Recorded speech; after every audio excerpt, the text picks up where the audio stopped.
What is your last name? Hello? Hello? Just hold on, we'll check in a few minutes. He's on the phone. Okay, I don't have you on this job. Good morning, Your Honor. Peter Choice, P68242.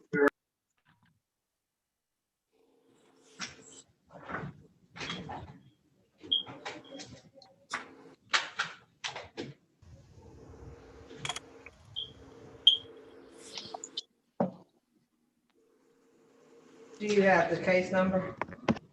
Um, What is it? for Mr. Cummings. On the phone. I'm sorry.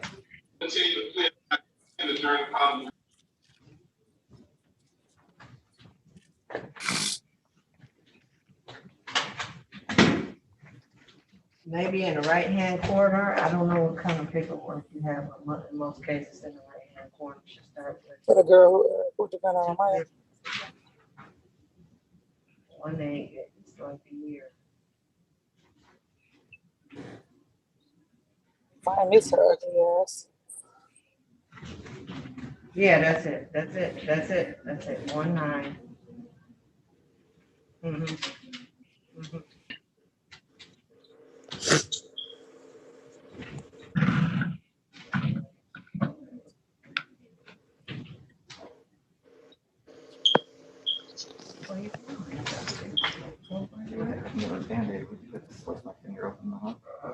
Okay, you have to log on to reset. I just don't want to get blown. Yeah. Okay. Can you get to the internet? Are you on the internet? How you doing? Okay, you're gonna have to hold on. Yeah, you wouldn't have to have a Band-Aid, would you? My finger in. Oh, I just don't want to get blood. It's not bleeding bad. I just don't want to get blood on the files at all. I don't think so. Or even just like a piece of tape or something that I can just tape this Hold to. on, let me go check in my head. Welcome back here. Good morning, everybody. Good morning. Morning.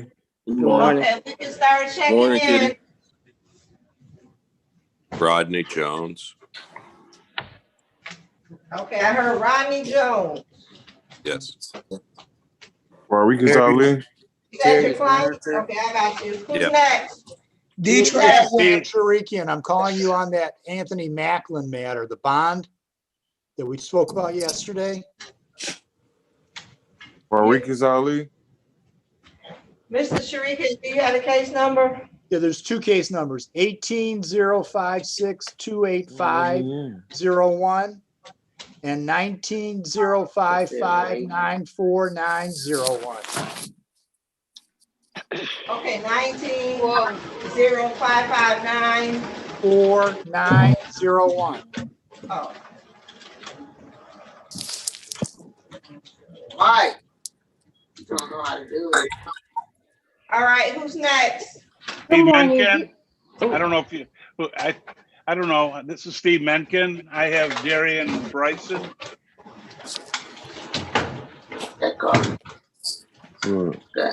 What? Is that a PCC or a exam? PCC. Tanya said he needed it. Said he could sit. Gentlemen, put your device on mute. I'm trying to check in the attorneys right now. You're just gonna have to be patient.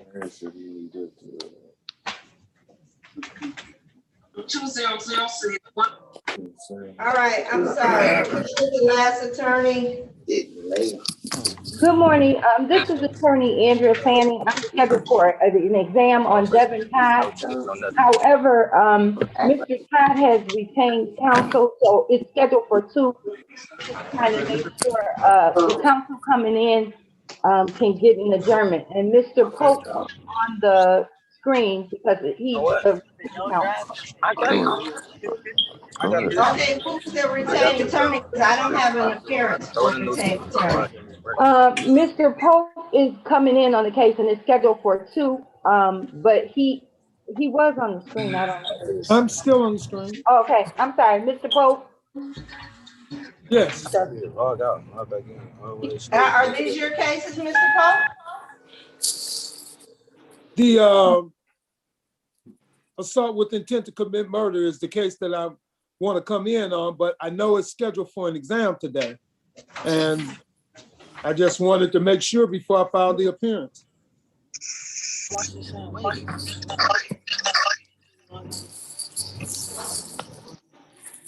Yes, they are both scheduled for exam today at 2 o'clock.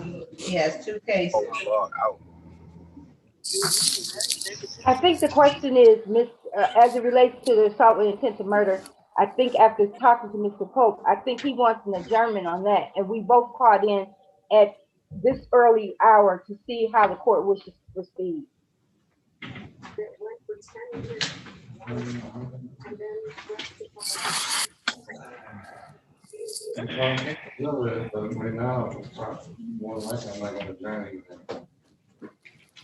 Okay, let me check you in. I got you. Okay. Okay. Who's next checking in? Good morning, Madam Clerk. It's Stephanie White. I'm here on Rodriguez Alley.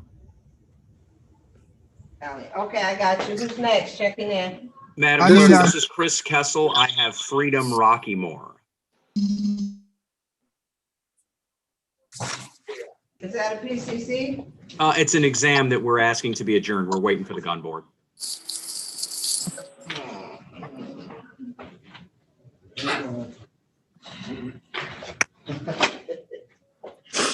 All right, who's next checking in? Good morning, Kitty. David Cripps here. I'm checking in on James Cummings, PCC. He's on bond. All right. I got Mr. Cripps. Who's next?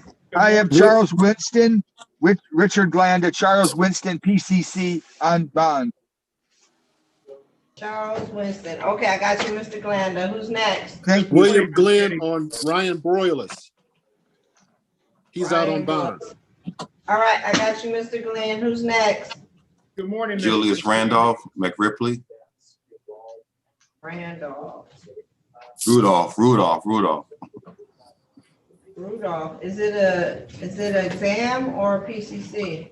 PCC. Yeah, I don't have a Rudolph.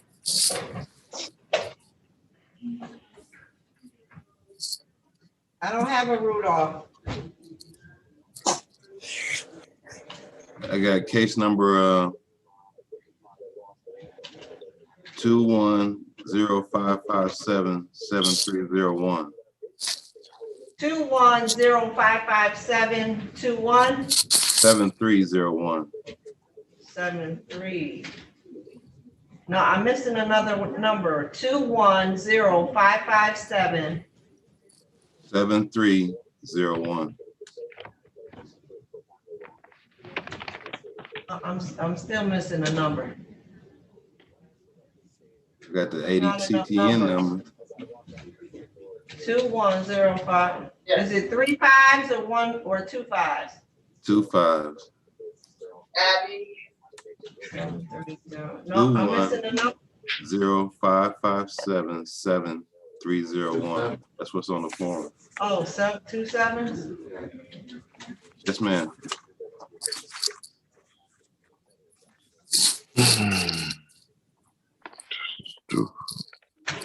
That's not scheduled. It says it's not scheduled until March 18th.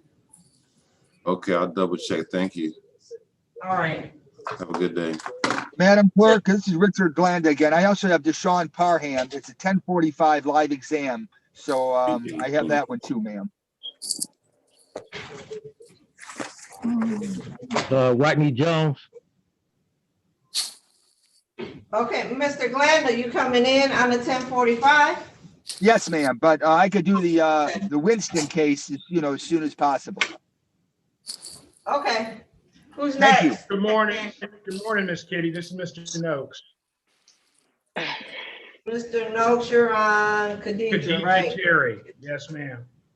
All right, who's next checking in? Remsky on Torrey Robinson. He's present. He's on bond. It's a PCC. I'm sorry for being rude and butting in. I got you. Who's next? Checking in. Thank you, ma'am. Kitty, this is what That's you. Romel Woodard. He's on and it's a preliminary exam we're gonna waive. That's domestic violence. We can. I'm sorry. Who's next after Rimsky? This is Wyatt Harris. I'm on Romel Woodard. He is going to waive. It's a preliminary exam.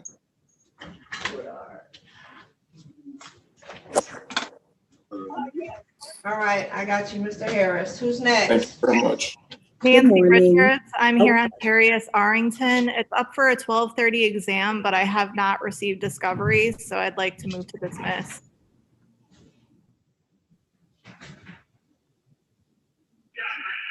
Okay, who's next? Checking in. Rodney Jones. Good morning. I'm here on Corey Kursky. This is Attorney Godwin. What's the last name? Kursky, K-I-R-S-K-E-Y. Oh, Corey. Okay, I got you. Who's next? Checking in. Good morning. This is Matthew Forrest Alexandria for Anthony Wilson. Okay, one at a time. You're cutting over one another. Go ahead. Oh, thank you. I'm here, Alexandria Poole, checking in on Jatina Moore. Monroe. Sorry, Monroe.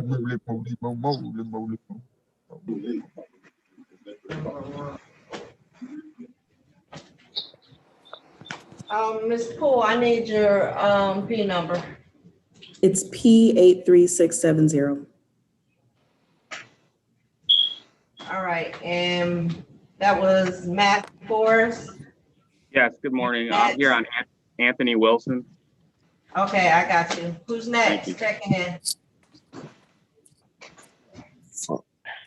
Any other attorney that needs to check in? Yes, good morning, Kitty. Lyle Harris. I'm here on Giles. It's a PCC. Okay, I got you, Mr. Harris. Any other attorney need to check in?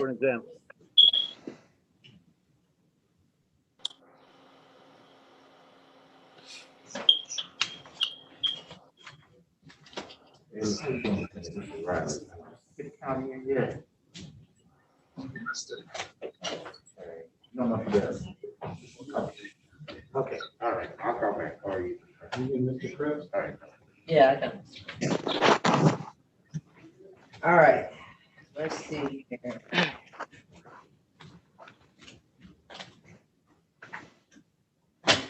All right, we ready? Are we ready? No. Oh, she went to, you see when you were, okay.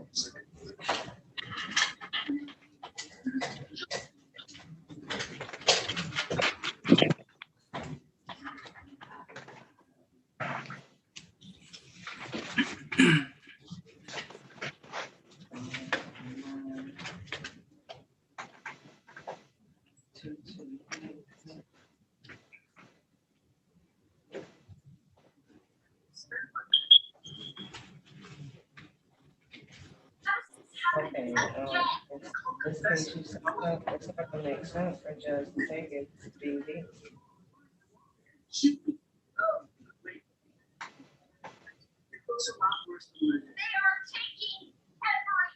Okay, I mean, if you, all right. I mean, it does, but it just, it's, okay, all right, because when the exam comes, then it has to be going back and forth. You know what I mean? Oh, well, okay, all right, bye.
Okay, I'm gonna give you your.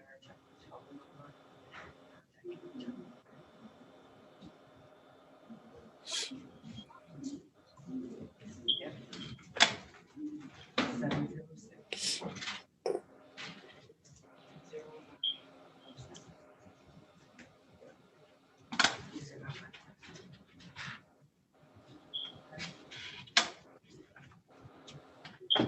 Hey, Terry. Good morning. How y'all doing?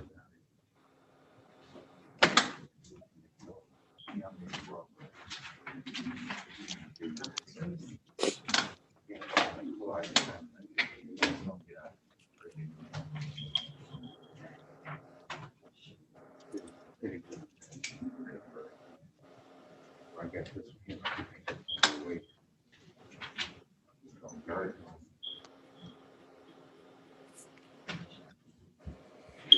Recruiters just came in. I don't have to listen. Oh, I can get that in prison, so you don't know. Oh, yeah. Shoot, I don't know where it is.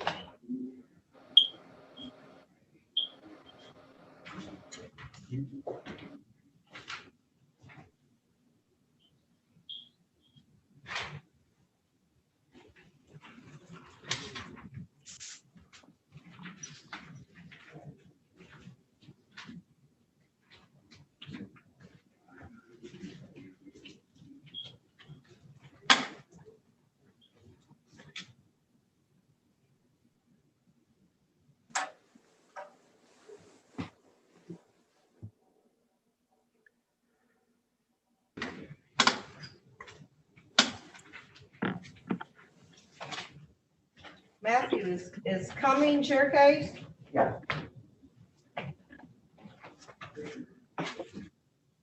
Okay, so Mr. Cripps is on that case.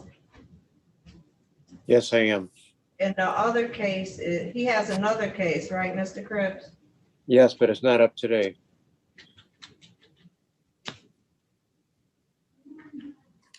That sounds correct. Because I only have one case filed for him today.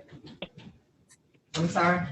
That sounds correct. Based on Mr. Cripps said, I only have one case filed for him. That his other cases, I believe, up in front of Judge Archer on March 8th for exam.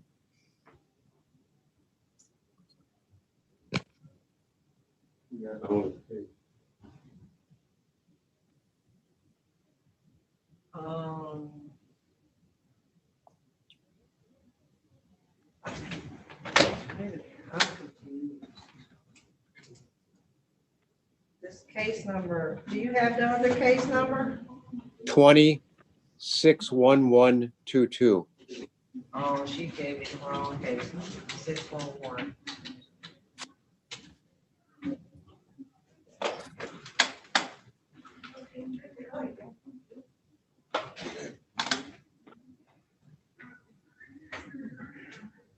Yep, it is, March 8th with Judge Archer. She has the older case. Yeah, the case, the AO case that is up today, that's the one where the co-defendant is here. That's probably Yeah, why, that's why I Todd. got moved over here. That's the case where the defendant's up this afternoon, for example. Older. That's correct. What he just said. The judge put it over to today because there's a pre-existing co-defendant on your docket.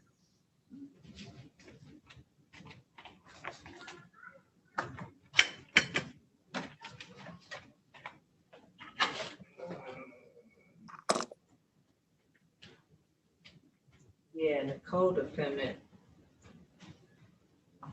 has two cases.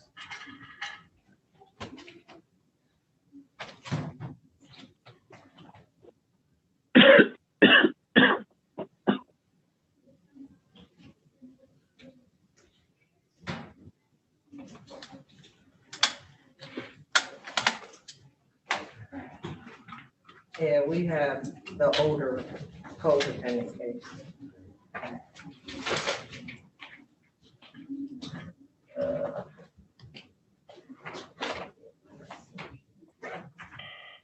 All right, we ready? I am ready to you. You said yes? Yeah. Ready on Jones, Rodney Jones? I'm here, right here, present. Yes, ma'am, present. Mr. Jones, let me call the case. Okay. Calling case number 2155388, the people of the state of Michigan versus Rodney Jones. Defendant is charged with count 1, malicious destruction of personal property, $1,000 or more, but less than $20,000. Habitual offender, second notice. This matter is scheduled for a probable cause conference. Good morning, Your Honor. Matthew Stoloff on behalf of the people, PA 3358. Morning, Your Honor. Andrew Moggs, AP number 69568, on behalf of the defendant. Jones, state your name for the record, please. Rodney Jones.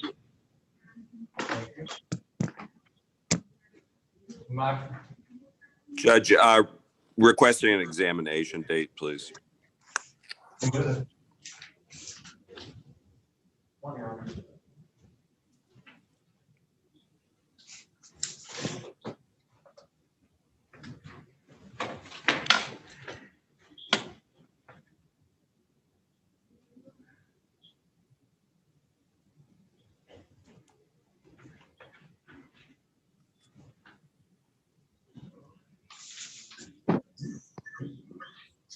April 9th at Thank you. 10:45. April 9th, 10:45. Thank you.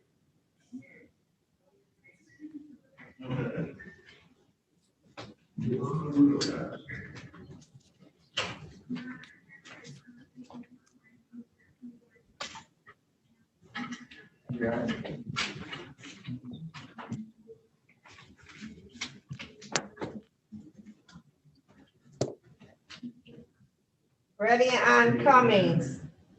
James Cummings. Calling case number 2155732, the people of the state of Michigan versus James Cummings.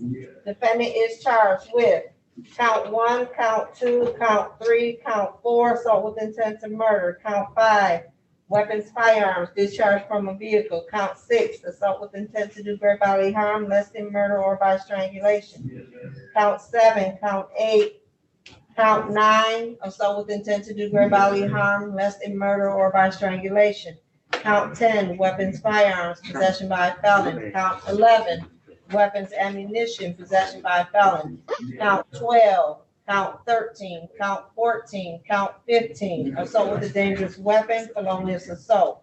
Count 16, count 17, count 18, count 19, count 20, count 21, count 22, count 23, count 24, count 25, count 26, count 27, count 28, count 29, count 30, weapons, felony, firearm, habitual offender, fourth notice, mandatory 25-year sentence. This matter is scheduled for a probable cause conference. Good morning, Your Honor. Matthew Stoloff on behalf of the people, PA 3358. And good morning, Judge David Cripps, P34972, appearing on behalf of Mr. James Dominic Cummings. He's joined us by Zoom.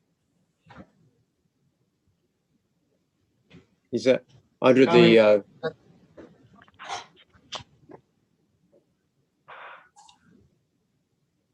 Mr. Cummings.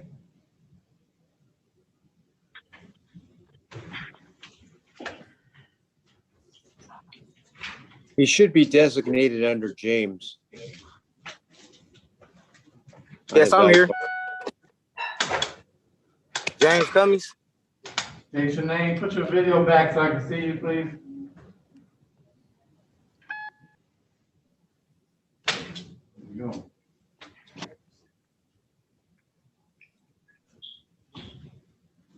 Mr. Cummings, are you wearing a sweatshirt or a t-shirt? Yeah. I don't do sweatshirts and I don't do t-shirts in my courtroom, sir. Can you hear me? You're on mute.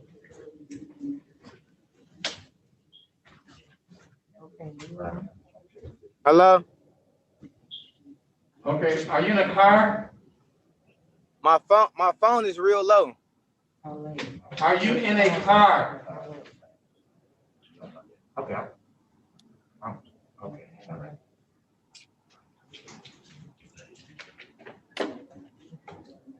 Hello?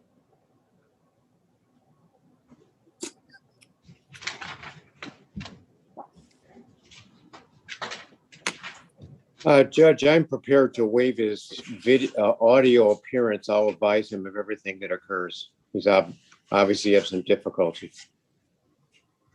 All right. Make sure you advise him of a dress code, because if he comes back in a sweatshirt, I'm keeping him. I did, Your I Honor. don't know if y'all can hear me, but I can't hear y'all. All right, before this matter for exam. Yes, we're asking for an in-court preliminary examination, Your Honor. All right, how many witnesses? 3, 4, Your Honor.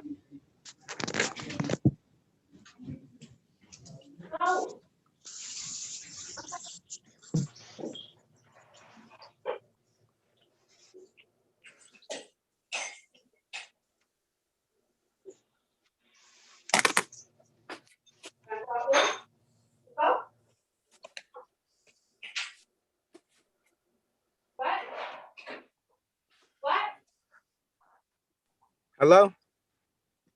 Just hold on, sir.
All right, May 13th at 12 noon.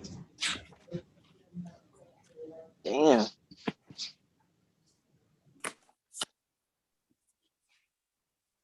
you're not in the hearing, put your systems on mute. Judge, that date is fine for the defense. At 12 o'clock, you said? Yes. All right. So you received discovery on this? I don't know if you have or something. No. If you could send it, please, I'd appreciate it.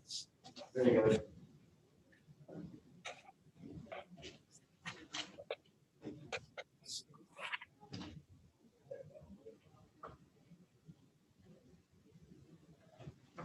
All right, anything else? Not on behalf of the defense, Judge. All right, thank you. Thank you. Have a great day. You too. Ready on time? We're ready.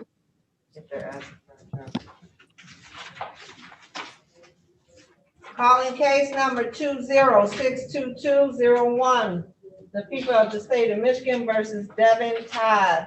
Defendant is charged with count 1, count 2, count 3, count 4, assault with intent to murder, count 5, weapons, firearms discharged from a vehicle, count 6, count 7, count 8, count 9, assault with intent to do great bodily harm, listing murder or by strangulation, count 10, weapons, firearms, possession by a felon, count 11, weapons, ammunition, possession by a felon, count 12, assault with a dangerous weapon, felonious assault, count 13, count 14, count 15, assault with a dangerous weapon, felonious assault, count 16, count 17, count 18, count 19, count 20, count 21, count 22, count 23, count 24, count 25, count 26, count 27, count 28, count 29, count 30, weapons, felony, firearm, habitual offender, fourth notice, mandatory 25-year sentence.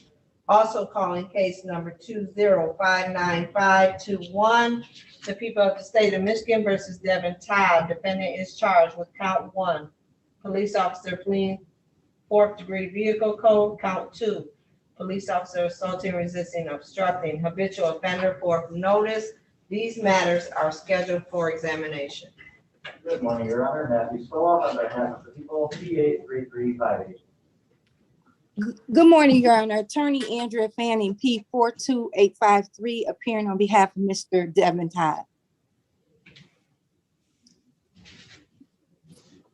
Your Honor, these matters are currently scheduled for exam. However, Mr. Pope is present. He's indicated that he was retained on the assault with intent to murder case. So I will let Mr. Pope speak from here, I guess. Mr. Pope? Yep. So Judge, yes, I was retained as of last night, actually, in reference to that particular matter. As the court is aware, I'm finishing up a quarantine, but even with that short notice, I don't have discovery or anything in reference to this matter. And before I filed an appearance, I needed to know the court's position in reference to these matters moving forward today, because obviously I'm not prepared to be able to move forward on this, the seriousness of the case, or just because I don't have the discovery. I understand, Mr. Pope, but this matter is set for exam, and when you accept the case, you accept the dates.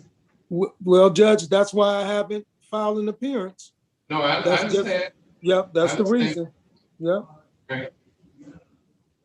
The witness has been subpoenaed, right? They have, and I did speak with them last week. All right, I'm not adjourning it. We're doing it this afternoon. Okay, Judge. All right, thank you. Thank you.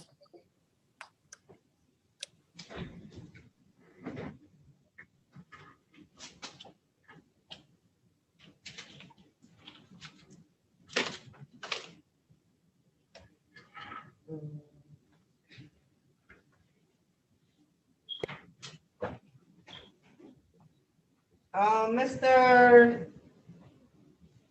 Sharikian? Yes, ma'am. Okay, what is what are we doing with Macklin? We're asking permission for him to travel to Indiana to see the physicians that are treating my client's father. His father's on life support, and they're going to discuss whether or not to disconnect father from life support. Okay, all right, let me call the cases. He's got 2 cases, right? He does. He does.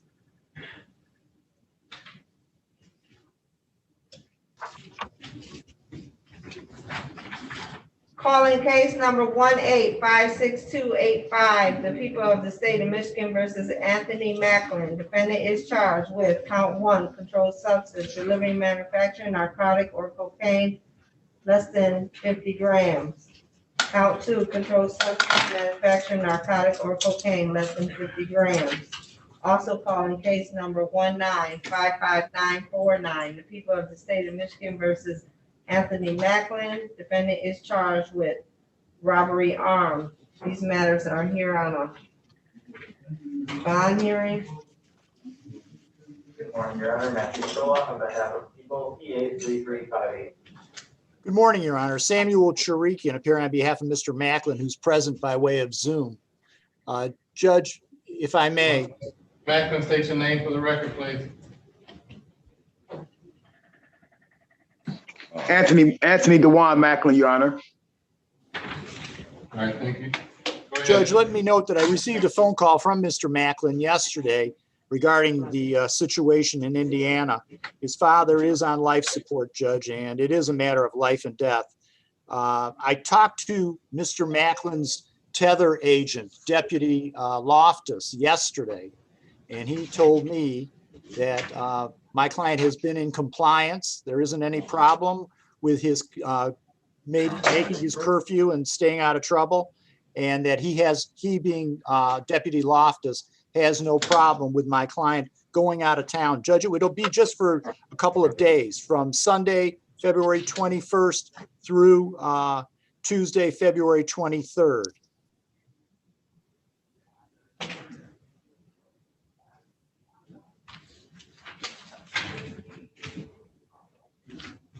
This next hearing is the competency hearing. We're way past that, Judge. We have a pending exam now. The exam date is June 3rd.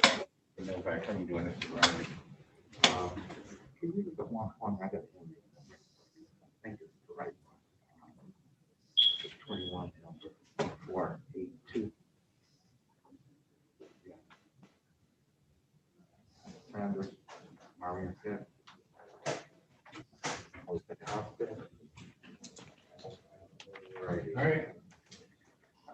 People wish to be heard.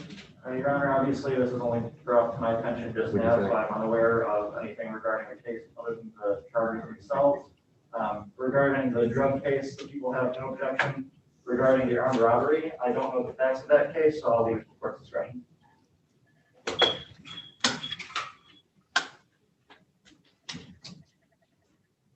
Judge, do you want me to recite a short scenario of what the armed robbery constitutes? No, Okay.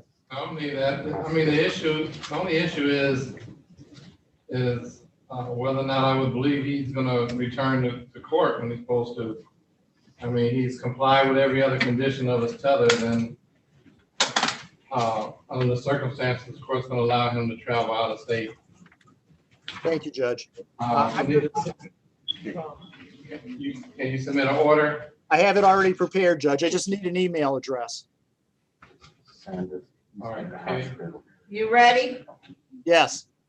It's orquyia.36districtcourt.org. Should I put, is forward 36 District Court or 36D? It's 36th, District Court is spelled out, .org. I will send that momentarily. Thank you. All Thank right. you, and thank you, Judge. You're welcome. What's wrong?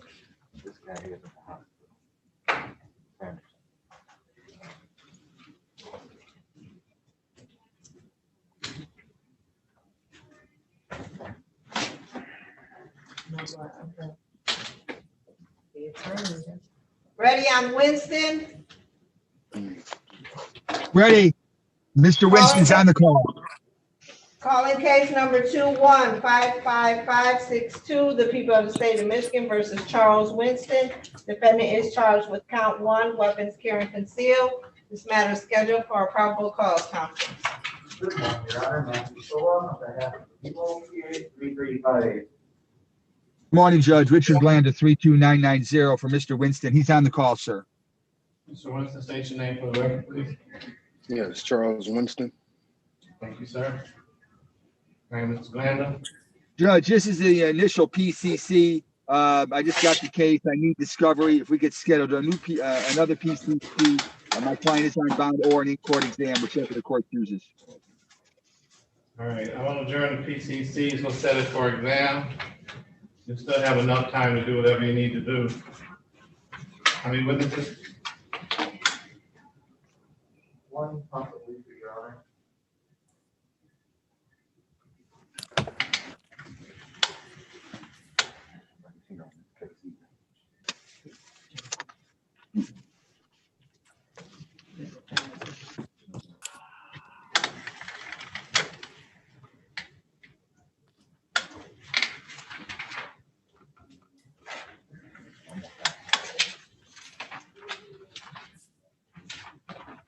April 13th at 11:15. Is that for what, Judge? In-person exam. 11:15. All right, thank you. Mr. Glenda, I did send you paper and video discovery yesterday, so please check your email. All right, I will. Thank you. Lawyer, you're gonna get notice. Put your systems on mute, please, if you're not in a hearing.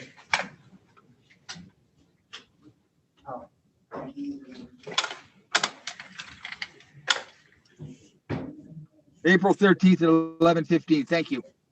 Yes, thank you. Let's continue.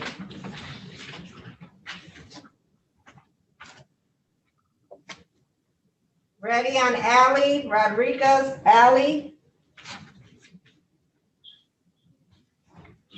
Ready. Calling case number 2155567, the people of the state of Michigan versus Rodriguez Ally. Defendant is charged with count 1, weapons, firearms, discharged in or at a building. Count 2, weapons, firearms, possession by a felon. Count 3, assault with a dangerous weapon, felonious assault. Count 4, assault with a dangerous weapon, felonious assault. Count 5, count 6, count 7, count 8, weapons, felony, firearms, second notice, habitual offender, fourth notice. This matter is scheduled for a probable cause conference. Good morning, Your Honor. Matthew Stola on behalf of the people, PA 335. Good morning, Your Honor. May I please this court, Stephanie White, PA 2135, appearing on behalf of Mr. Ali, who is present in the Zoom. All right, Mr. Ali, state your name for the record, please.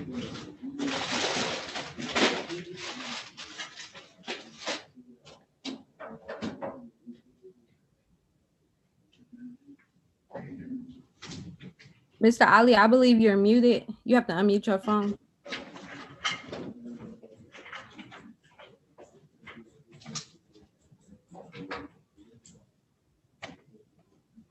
That's him on the iPhone? I believe so, Your Honor.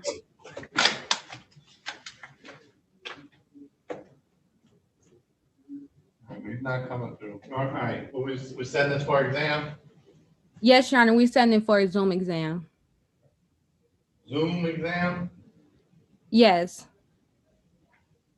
Why Zoom? What do the people want? Your Honor, we can do it in person. I just thought the court was doing Zoom or in person, so I gave my client the option, but if the court would like for it to be in person, that's fine. It's gonna take longer to do a Zoom exam. I have to, it's gonna be way out further. Your Honor, we can do it in person. I mean, with this. Yeah.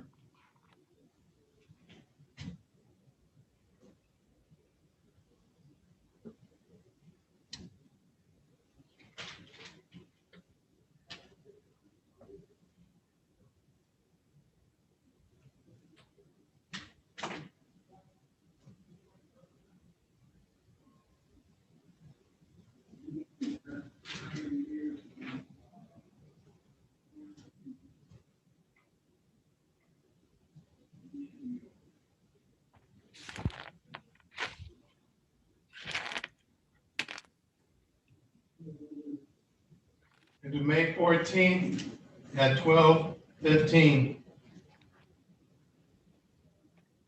That's fine, Your Honor. Your Honor, may I address the component of the bond? Sure.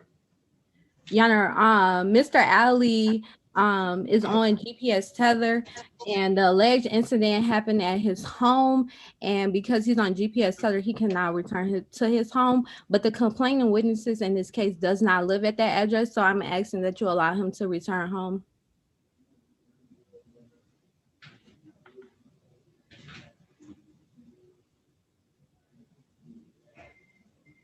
Where does the complaining witness live? I'm checking that right now, Your Honor. Your Honor, I'm not sure where the complaining witness live. The complaining witness in this case is his sister and brother-in-law, and it's his mother home, and he's indicating that he lives there with his mother. Is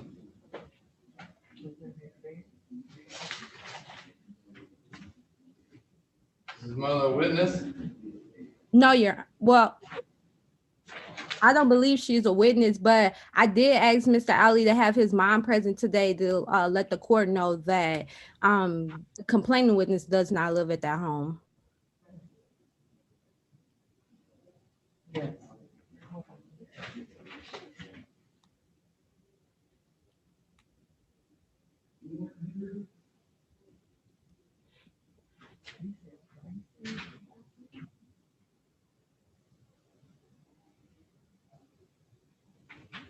Where is he tethered to now?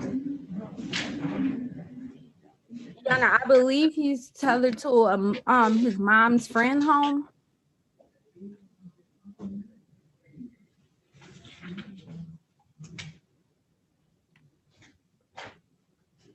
Your Honor, my file does show that the addresses listed for the victims are the same as the one listed for the defendant. I'm not sure if that needs to be updated, but that's what my file shows. You got a case?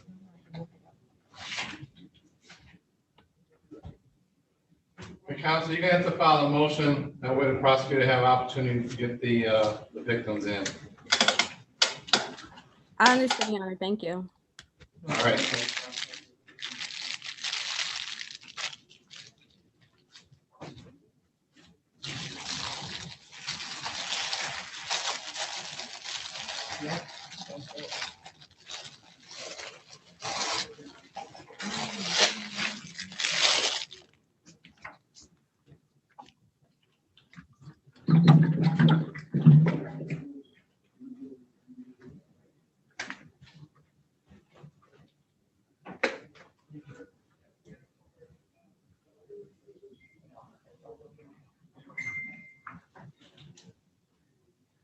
That's right.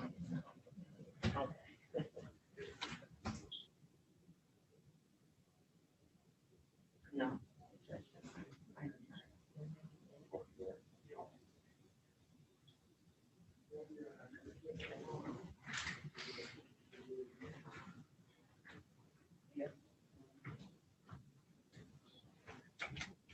Yeah.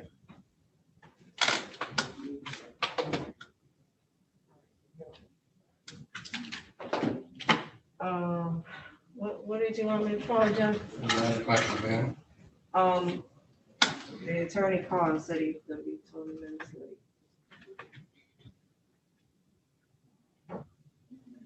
But the defendant's 20 not minutes here. out. Defendant's not here. I'll call it. He ain't here. Calling case number 2059892, the people of the the people of the state of Michigan versus Anthony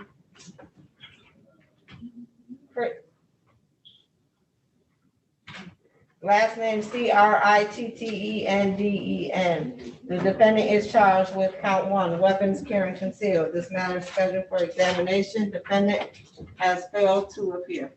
Good morning, Your Honor. Matthew Stoll, and that's people P83358. All right. And the spell shall appear, case shall enter, any bond previously submitted shall be forfeited, and the bond set, 30,000 cash. Thank you, Your Honor.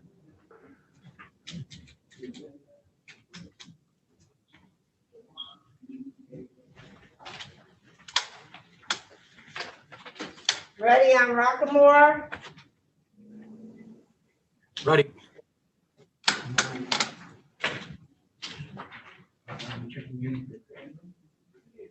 Just KPS them. I just KPS them. He didn't show up? No, he didn't show up. Thank you, Your Honor. I didn't know where he is. All right, well, counsel, when we set these exams, I set them, I need you to listen. I set them for a specific time. All right, I ask everybody, and make sure they're available. If they're not available, I give them another time. All right, and that's because we have to stagnate the cases. I can't have but so many people in the courtroom and so many people in the courthouse. You have to be here on time. Please. Sorry, Your Honor. All right, thank you. There was an accident on I-94 that I didn't anticipate. They closed all of I-94 eastbound from 96. All right, thank Thank you, you. Your Honor.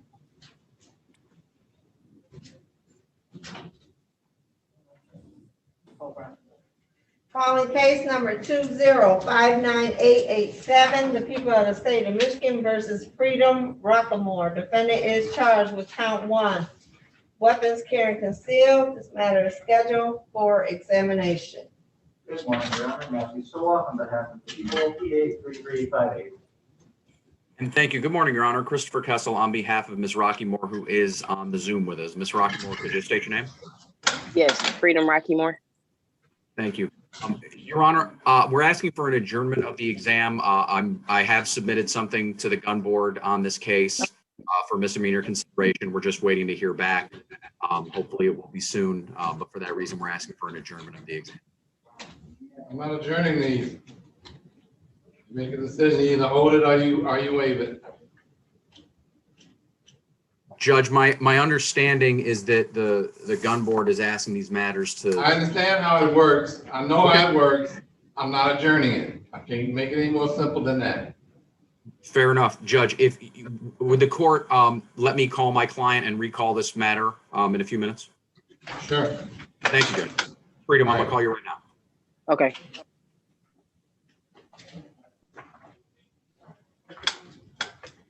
Ms. Oriel, I'm here, by the way. Yes, Counselor. Oh. Calling case number 2155190, the people of the state of Michigan versus Ryan Burrows. Defendant is charged with count 1, weapons carrying concealed. This matter is scheduled for a probable cause conference. Good morning, Your Honor. Matthew Soloff on behalf of the people, P83358. William Glenn on behalf of Mr. Broilers, P36794. I believe my client is on Zoom. Yes, I'm here. State your name, please. Ryan Broyles. Thank you. What's your pleasure, counsel? Your Honor, we're asking for a live exam. All right, give me a witness.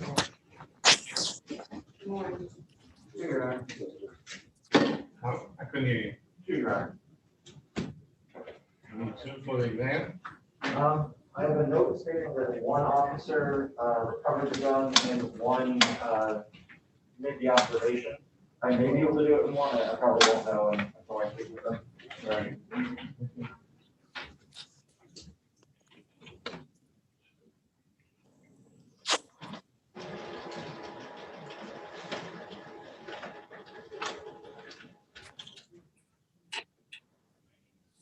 May 17th, 21 at 12 noon.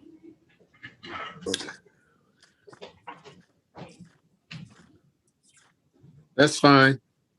Okay.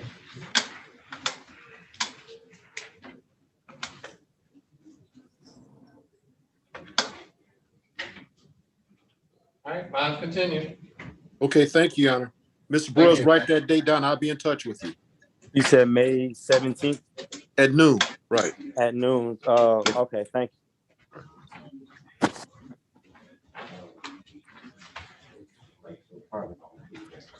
Ready on Robinson?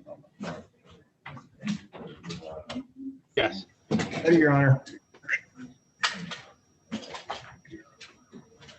Calling case number 2155553, the people of the state of Michigan versus Tory Robinson. Defendant is charged with count 1, weapons carrying concealed. This matter is scheduled for a probable cause conference. Good morning, Your Honor. Matthew Soloff on behalf of the people, P83358. Good morning, Your Honor. Stephen Remsky, P30309, on behalf of Mr. Robinson. He's been very polite and courteous with me, and he's present, Your Honor. All right, Mr. Robinson, state your name for the record, please. Corey Robinson. Thank you, sir. Your Honor, if the court would be kind enough to set this for an in-person exam, we'd be grateful. All right. The witness. One, Your Honor. And may I editorialize, Your Honor? Sure. All these gun cases we're clogging up your 36th District Court docket because the prosecutor's office is more lenient with us if we do business in 36. So I feel that frustration, and I'm sure you do too. Yeah. Yeah, they were supposed to do something about it, but so far they haven't. Well, I feel it, and I sense it, and I apologize. This is a classic waiver. This should be a classic waiver. Yeah. Your Honor, I do know that our gun board is currently backlogged and they have been working nonstop.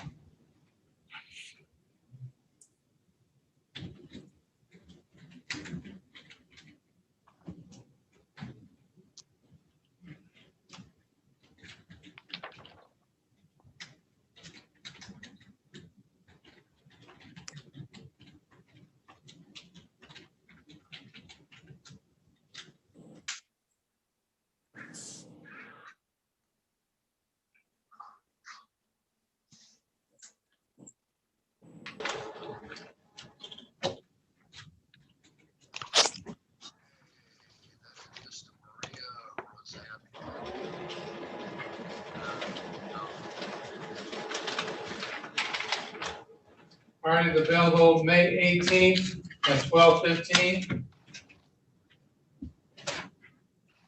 That's fine, Your Honor.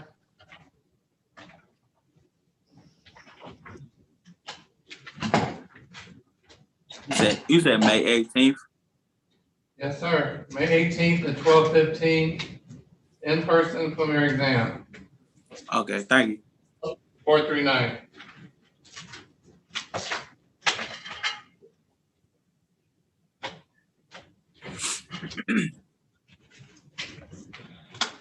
Ready on Wood? Madam, Woodward?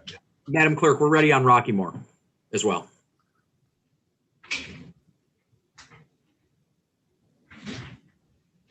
Oh, that's the one I have.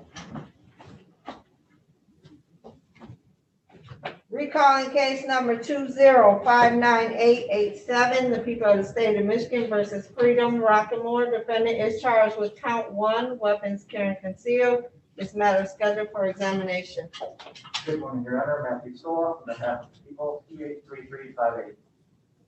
And thank you. Good morning again, Your Honor. Christopher Kessel on behalf of Ms. Rockymore, who is joining us via Zoom. Your Honor, I've had an opportunity to speak with Ms. Rockymore. She understands the nature and purpose of a preliminary exam. She also understands her rights regarding that exam.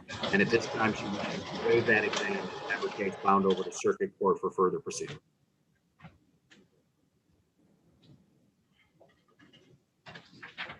People have no objection.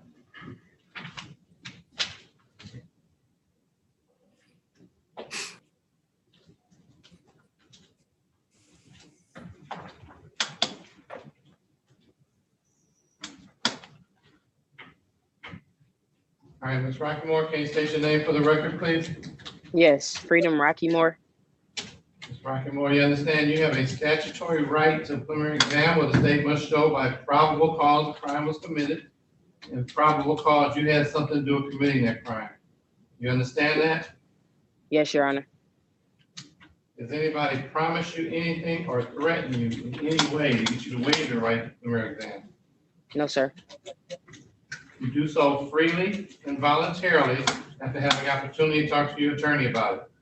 Yes. Do you have any objection to the court signing your name to the waiver form and initialing off? No, sir. Counsel, do you have any objection to the court signing your name to the waiver form and initialing off? No, thank you, Judge. All right, well, to find that you freely and voluntarily waive your right to preliminary exam that is bound over to Wayne County Circuit Court Criminal Division for arraignment on the information. It will be March 4th, 2021 at 9:00 a.m. Okay, thank you. Thank you, Judge. Thank you. Advise continue.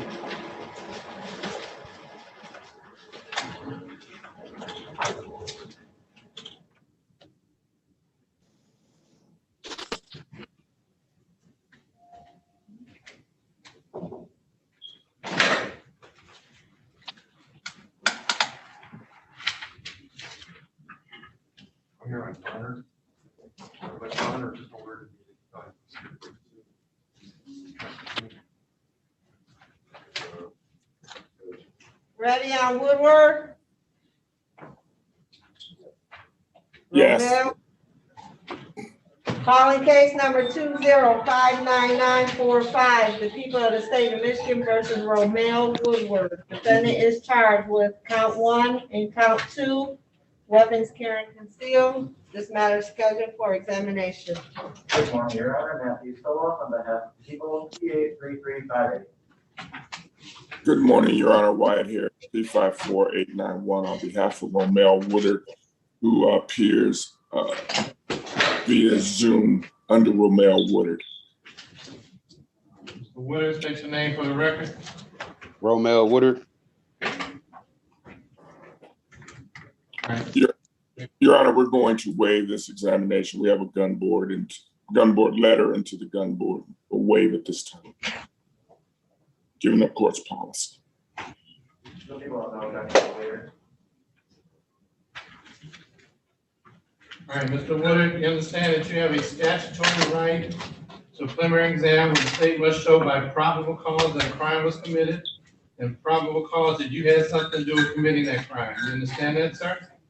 Yes, sir. anybody promise you anything or threaten you in any way to get you to waive your right to preliminary exam? No, sir. You're waiving your right freely and voluntarily after having opportunity to talk to your attorney about it. Yes, sir. It was a Zoom conference. I'm gonna go out in the hall and talk to him, see what he wants. Do you have any objection to the court signing your name to the waiver form and initialing off? No, Your Honor. All right. Mr. Harris, do you have any objection to the court signing your name and initialing off? No, Your Honor. All right, court will find that you freely and voluntarily waive your right to preliminary exam and filed over Wayne County Circuit Court Criminal Division. Arraignment on that information, which will be March 4th, 2021 at 9:00 a.m. Bonds continue. Thank you very much, Your. All right, thank you. Can you say the date again, Your Honor? March 4th at 9:00. Okay, thank you. All right, thank you. All right. We'll talk, Mr. Ready on Arrington? Ready.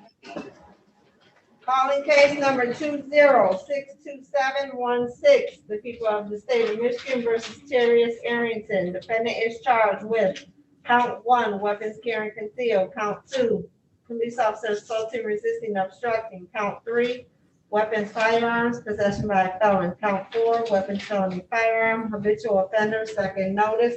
This matter is scheduled for examination. Good morning, Your Honor. Matthew Stoloff on behalf of the people, P83358. Good morning, Your Honor. Neighborhood Defender Service of Detroit by Nancy Richards, P68850, appearing on behalf of Mr. Arrington, who is present via Zoom. Mr. Arrington, can you state your name for the record, please? This is Terrius Arrington. All right, thank you.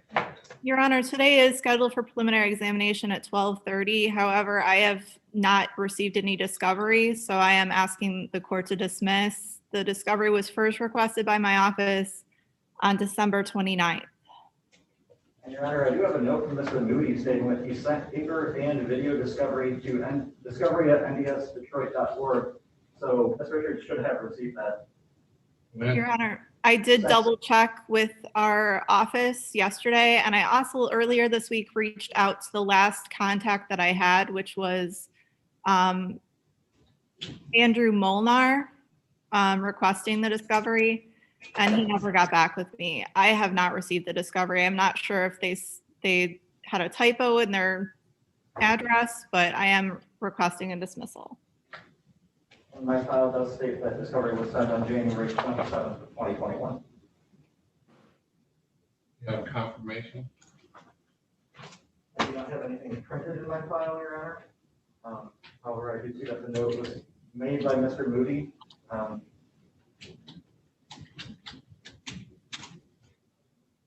can give him a call and ask him to confirm that it was sent.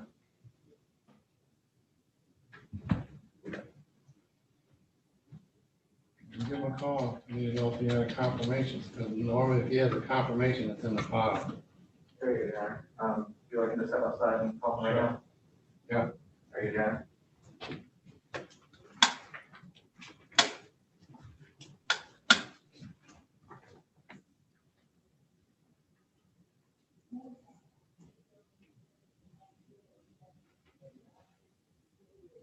Do I have any other attorneys that need to check in? Yes, Cora Yes. Watt appearing on behalf of Arkia Black. I think I already checked you in, Miss Watt. Edward Taylor, William Allen. William Allen. Okay, I got you, Mr. Taylor. Who's And good morning, next? Leanna Belcher. I need to check in on Joseph DeVoy. Joseph DeVoy. Okay, I have you. Thank you, ma'am. Any other attorney need to check in? And thank you, Madam Clerk. You're welcome.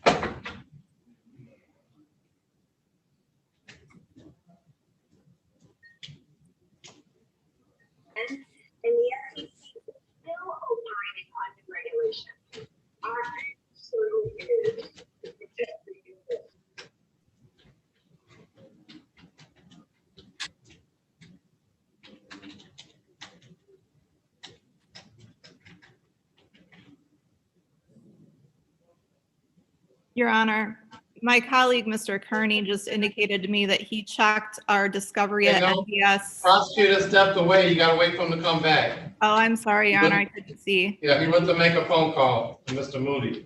Okay.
All right, back on the record on 2062716.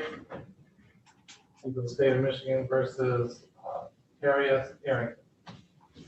And good morning, Your Honor. Matthew Stoloff on behalf of people, PA 3358. Nancy Richards, appearing on behalf of Mr. Arrington. And I did have an opportunity to speak with my coworker, Mr. Moody, who was the person who sent the discovery. He did confirm that he sent the discovery. He was not currently in the office, so he's unable to print off the audit log. However, he is asking another coworker to print that off if he would like to access to that. However, he did reiterate that he did send the discovery on this case on 127. Your Honor, as I said, my colleague, Mr. Kearney, has run a search for me of our discovery at ndsdetroit.org email and has not, there's nothing from Mr. Moody on January 27th. When's the last time you requested it? Earlier this week on Tuesday. How did you request it of? I requested it of Andrew Molnar because he was the last APA I had contact with regarding the case. I don't have any notes from Mr. Molnar in the file. Only note I have in the file is from Mr. Moody. I'm not sure if Mr. Molnar even touched the case. Well, I mean, she's Mr. Richards is a officer of the court, so, you know, she said she talked to him regarding the case. I'm take her word for it. I mean, she has the oath like everybody else.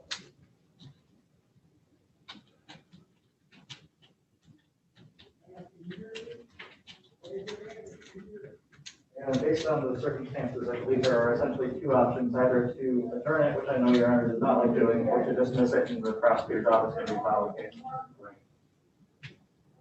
At this point, I'm going to dismiss the matter. Matter dismissed without prejudice. Just refile it. Yes, Your Honor. Thank you, Your Honor. And Mr. Richards, I will be recommending a refile and we'll handle the discovery issue then. Very well. Thank you.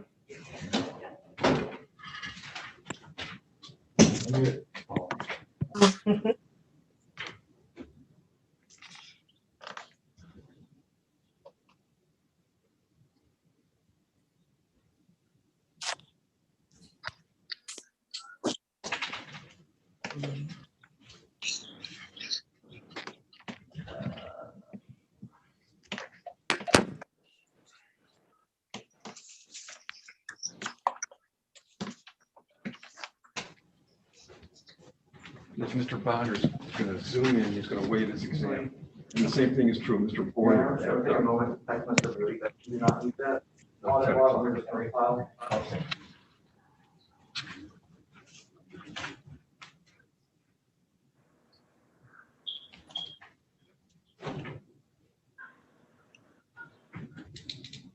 Ready on Bonner? Yes, I'm here. Bonner is a waiver judge. Oh, did you, Mr. O'Donnell? Yes, ma'am. You gotta sign a waiver.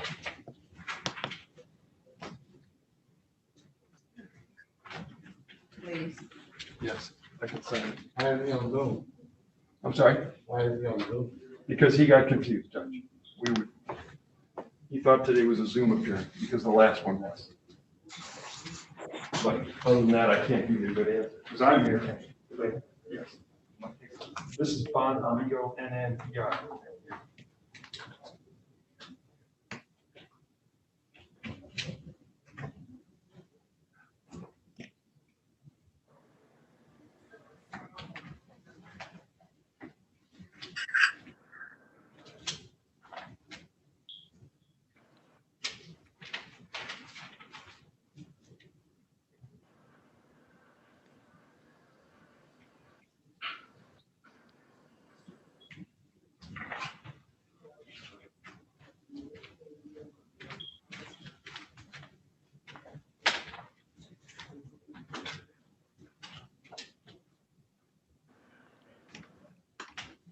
Calling case number 2059902, the people of the state of Michigan versus Jermaine Bonner. Defendant is charged with count 1, weapons carrying concealed. This matter is scheduled for examination. Good morning, Your Honor. Matthew Solon on behalf of the people, CA 3358. And good morning, Your Honor. James O'Donnell of the Neighborhood Defender Services, P 42585. On behalf of Mr. Jermaine Bonner, who is appearing today via Zoom, he asked the court's permission to appear via Zoom, and he waives his right to appear in person. All right. What we're doing? Mr. Bonner, state your name, please. Jermaine Bonner. Thank you, sir. Judge, I've had an opportunity to talk to Mr. Bonner about this case. He was aware of the fact that he has a right to a preliminary exam. He's going to ask the court to waive that exam, and he's allowed me to sign his name on the waiver form, and I've done that this morning. You have any objection? No objection, Your Honor. All right, Mr. Bonner, you understand that you have a statutory right to a preliminary exam where the statement show by probable cause the crime was committed and probable cause you had something to do with committing that crime. You understand that, sir? Yes. Anybody promise you anything or threaten you in any way to get you to waive your right to preliminary exam? No. You're waiving your right freely and voluntarily after having opportunity to talk to your attorney about it. Yes. And you have no objection to him signing your name to the waiver form and initialing off? Yes. You gotta listen. I said, do you have any objection to him signing your name to the Oh, waiver? I can't hear like that. Yeah, no, I don't. Okay, thank you. All right, court will find that you freely and voluntarily waive your right to preliminary exam as bound over the Wayne County Circuit Court Criminal Division for arraignment on the information. It'll be March 4th, 2021 at 9:00 a.m. Okay. Bond continue. Thank you, sir. Yeah. Mr. Bonner, I'll call you later. Okay.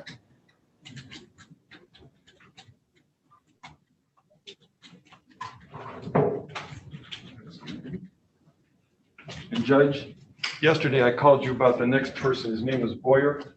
And I asked you yesterday if he could appear via Zoom, and you said that was okay. So he's going to be here to waive today. Okay. What time is that one scheduled for? 10 o'clock. You're going to do it. Is he on? Mr. Boyer, are you on? I'll call the judge and see if I can get it going. Okay. I gave him all the information yesterday.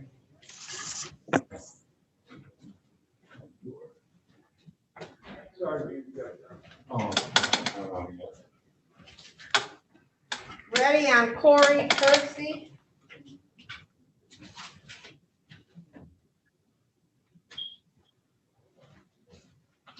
Oh, who's the attorney on this? Oh, did you say McCoy? I'm sorry. Or DeVoy? No. Corey Kirksey. That's Mr. Godwin. Is he on? I don't see him. Oh, see you later.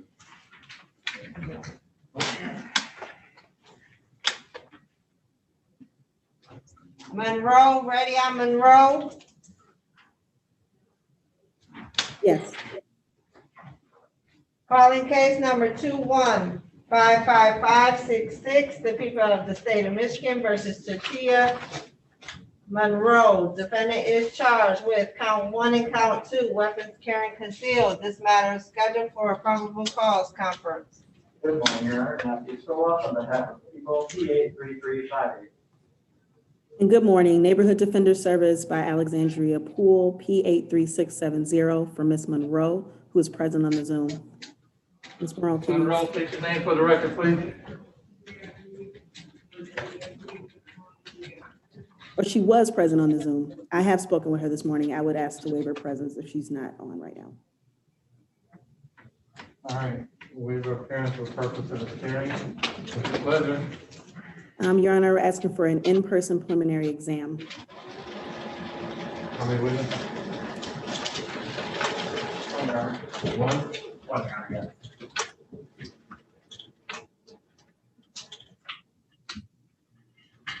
Ms. Monroe, I see you're back. Are you able to state your name? Jatina Monroe.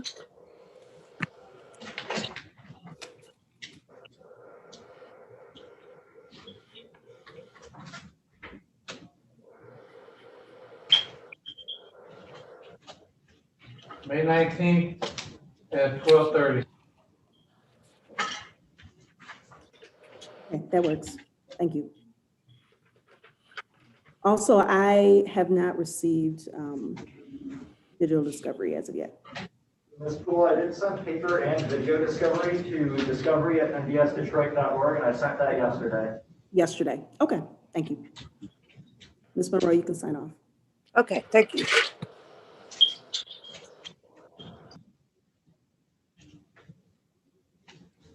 Ready on Wilson, Anthony Wilson.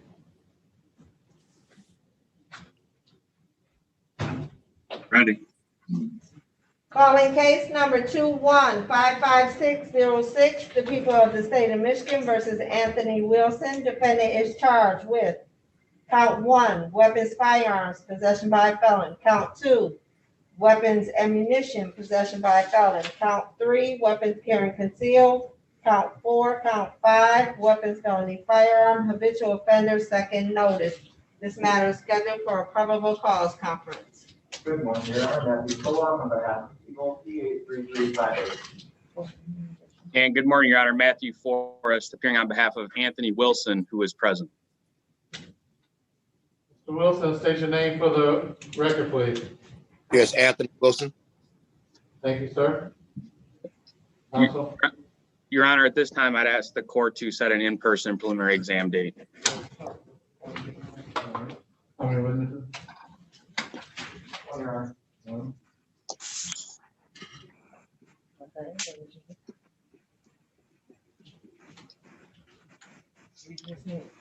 You don't have a Zoom number? Okay.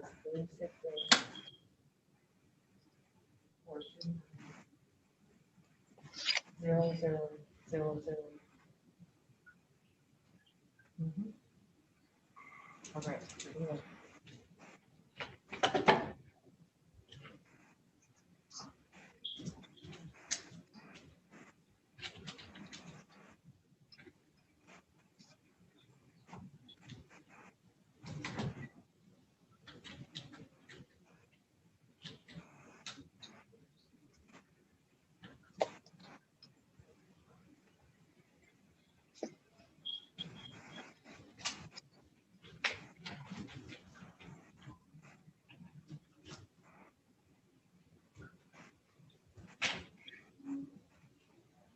May 13th, 9:15.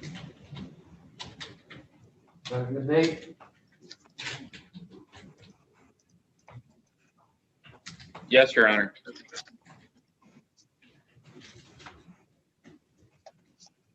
And Mr. Forrest, did you receive the discovery that I sent to you yesterday?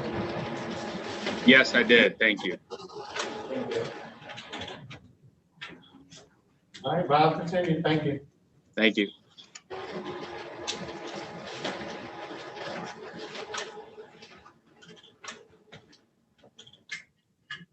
Ready on Childs?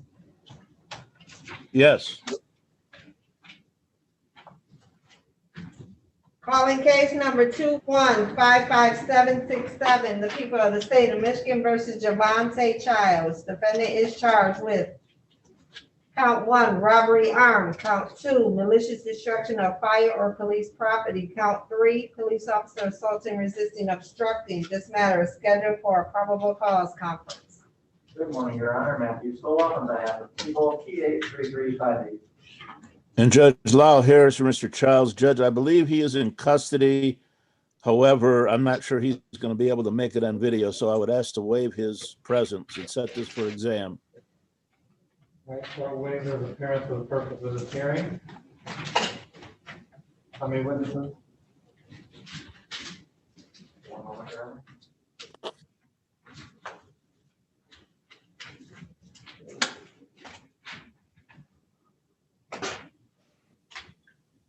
Your Honor. What was that, Your Honor? I can't hear you. Oh, I apologize. 2, Your Honor. 2.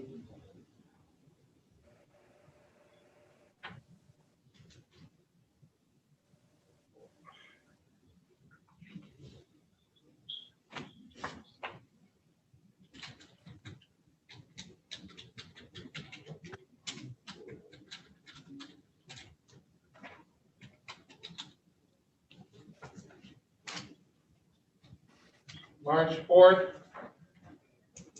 at 2:30. That'd be fine. Thank you. Thank you, Your Honor. Mr. Harris, did you receive the discovery that I sent you yesterday? No, please send that to me. Okay, I did send it yesterday, so please check your email, and if you did not receive it, please let me know. I didn't hear what you just, I didn't hear that.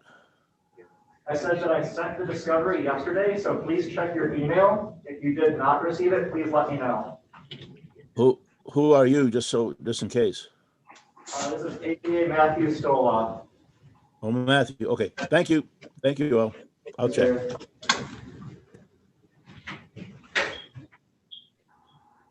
Ready on Black? Yes, sure. Calling case number 2155556, the people of the state of Michigan versus Arkea Black. Defendant is charged with count 1, assault with a dangerous weapon, felonious assault. Count 2, weapons, felony, firearm. This matter is scheduled for a probable cause conference. Good morning, Your Honor. Matthew Stoloff on behalf of the people, PA3358. And good morning, Your Honor and staff. Coral Watt appearing on behalf of Ms. Black, who's present via Zoom. Ms. Black, state your name for the record, please. Arkea Black. Thank you. What? Your Honor, we would like to set this for an in-person preliminary exam. I do have paper discovery. I just, if I could, would like to ask the prosecutor just to make sure there's no digital discovery. Ms. Black, I did send paper and video discovery to you yesterday, so it should have all been sent in the same email. It's in the same email? Okay, thank you. It should have been in the same discovery package. I did receive it, thank you. The email. All right, how many witnesses? One, yeah. One.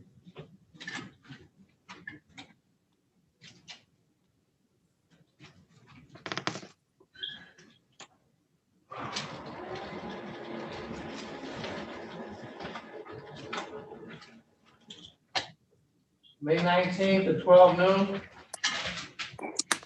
Thank you, Your Honor.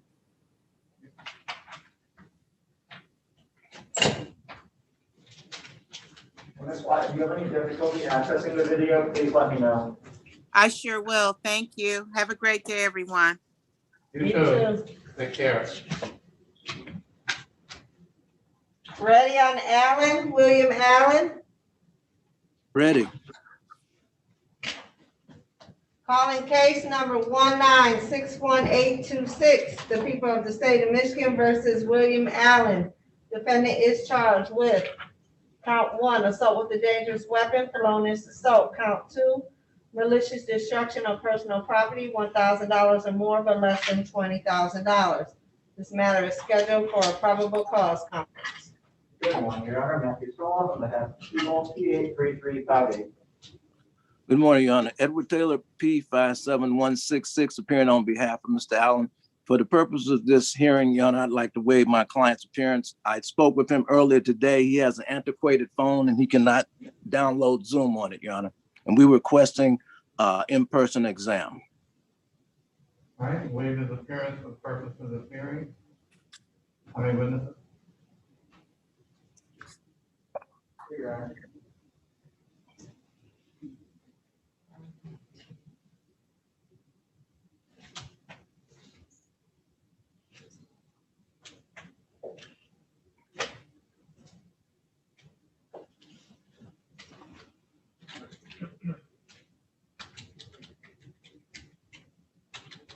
May 19th, 21 at 12:15.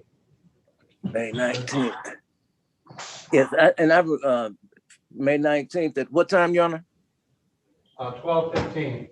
12:15, and I request discovery also, Your Honor. All right. All right, Okay, thank you. thank you. All right. Your Honor, did fellow prosecutor hear about my request for discovery? Yes, I'll resend it to you. It looks like it was sent on January 6th and September 21st. However, I can resend it for you. All right, I'll see. All right, thank you. Have a good day, everybody. All right, sure. Ready on Devoy? Is Reggie on? Ready. Okay. Yeah, he's on. Calling case number 2060203, the people of the state of Michigan versus Joseph Devoy. Defendant is charged with count 1, stolen property, receiving and concealing motor vehicle. Count 2, police officer fleeing third-degree vehicle code. Habitual offender for notice. This matter is scheduled for a probable cause conference. Good morning, Your Honor. Good morning to your wonderful staff. May it please this most honorable court, Reginald Andrew, P number 80354, appearing on behalf of the people. And good morning, Your Honor. May it please the court. Leanna Belcher, P80177, on behalf of Mr. Devoy. Your Honor, I would ask to waive my client's appearance if he's not present on Zoom for today's hearing. Waive his appearance for the purpose of this hearing. Your Honor, we'll be requesting a live examination, and I would request any and all discovery from the prosecutor. How many witnesses? 3, Your Honor.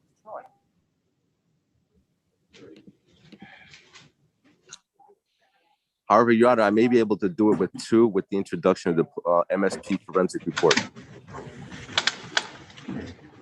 With the what?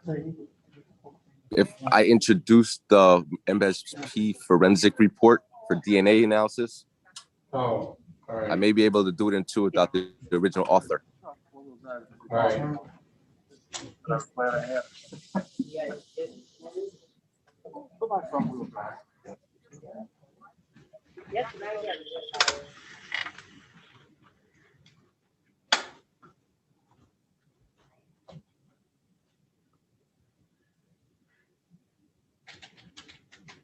May 26th at 12 noon. That's a good date, Your Honor. Thank you. That's 4/26 at noon. No, May 5/26 at noon. 5/26 at noon works for the people, Your Honor. Okay. Thank you so much, Your Honor. Have a great day. Thank you. Who's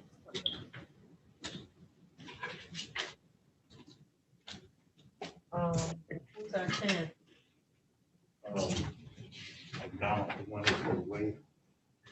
Oh, is he on there? Bauer?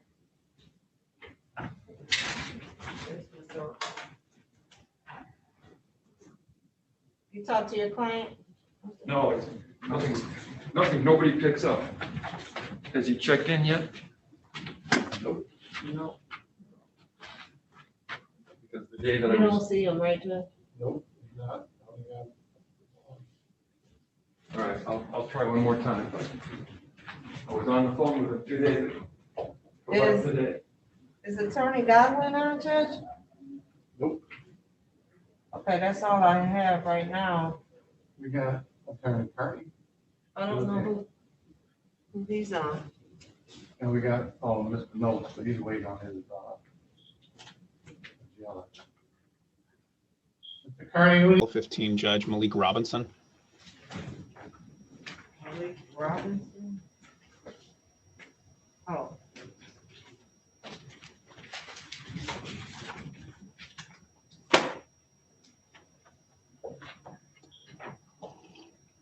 Was scheduled for 12:15. Ms. Oriel asked me to zoom in the morning to address the issue. Calling case number 2059941, the people of the state of Michigan versus Malik Robinson. Defendant is charged with count 1, weapons carrying concealed. This matter is scheduled for examination. Good morning, Your Honor. Matthew Soloff on behalf of the people, P83358. Good morning, Your Honor. Blaze Kearney from the Neighborhood Defender Service of Detroit, P83960 on behalf of Mr. Robinson. I've been in contact with Mr. Robinson this morning. I would request permission to waive his presence for the purpose of considering the adjournment.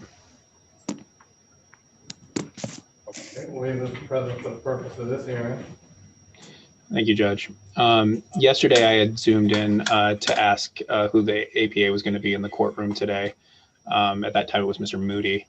I emailed Mr. Moody and Ms. Oriel indicating that both because Mr.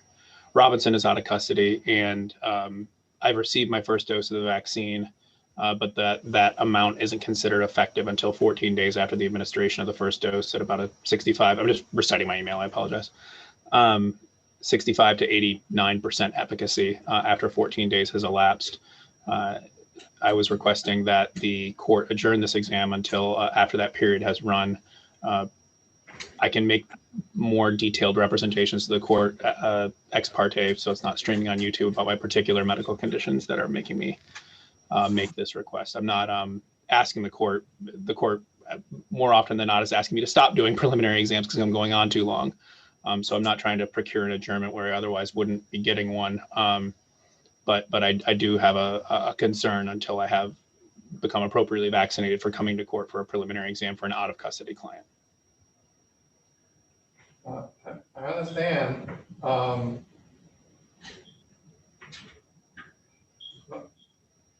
And you don't have to go into any issues. I'm not adjourning the case, but you don't have to be here. You can be on Zoom.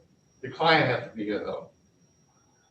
I can call Mr. Robinson and ask him if that would be if he would agree to that, and then I can check back in with the court shortly if the court prefers that.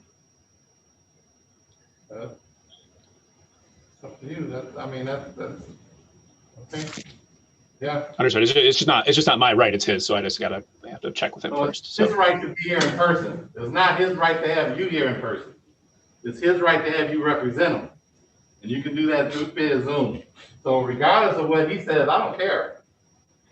You know, the bottom line is I'll preserve his right to be here in person so he can see any witnesses against him and see them in person. You know, but you know, I understand what you're saying, that you have some other concerns, you know, and you don't want to put yourself at risk, and I understand that, and I'm not going to put you at risk. That's why I would allow you to do it via Zoom and have him in person. I understand, Judge. I'll give him a call real quick because that'll just determine whether or not this is not an issue at all, or it has to be an issue that I'll have to preserve for the record. So I understand what the court's saying. I'm just going to check with him. So and I'll be back in a couple of minutes. Okay. Mr. Kearney, really quick, do you know if you submitted to a gun board on this? I do see that it's a CCW case. Understanding that, I've sort of given up on the gun board. I actually haven't had any clients accepted into it, and they've rejected every single client. So and I'm not going to wait 6 weeks and make my clients sit around waiting for a gun board that's going to just deny them. So understood. Thank you, though. Okay.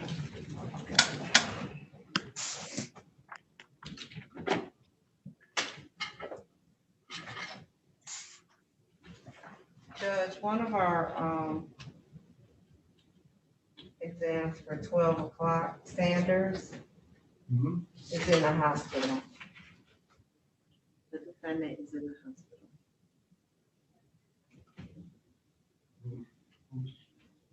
The attorney said that? No, we got confirmed. His attorney had called yesterday and told me, but it was confirmed today by, Yeah, the jail said he was in hospital. by the jail. Oh, so he's in custody? Yeah. Okay. Well, still need his attorney. Attorney. Okay, so, the attorney can log on to it, right? Okay. All right. All right. Ms. Edwards, Yes. you have to take the hat off. No? Yeah, not my courtroom. Thank you. That case is being handled by a different APA. APA Boyd, Ronald Smith is on the standard case. Oh, yeah, and this is co-defendant. Correct. Looks like it's also Katarina and Poco. Oh. Oh, we were there yesterday then. I said we were gonna go forward. on Yeah. the local. Yep, that was the one. Tell us to zoom in at noon then. Put it on the record that you can't go forward with the other. Ms. Ronald Smith is aware of that case.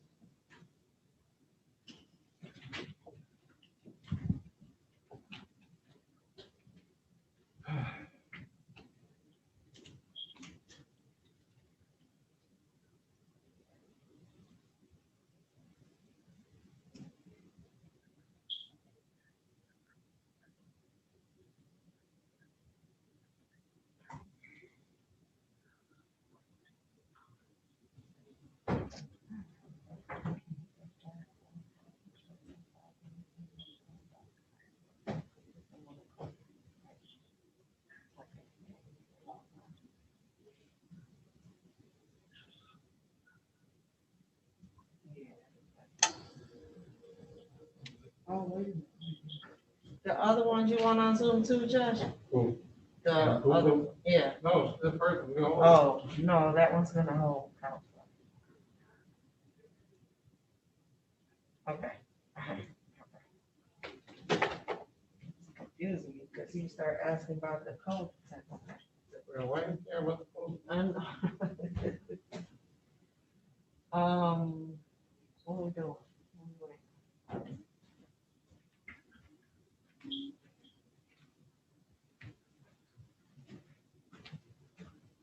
I called, I've texted. I'm puzzled because he just in the last 2 days sent me all the documents I need for the gun board / HIDA letter. And I can't understand why he's not here. And yet, and during those 2 days, I gave him all the information. 360-439. All right. So, I understand. Oh. Okay.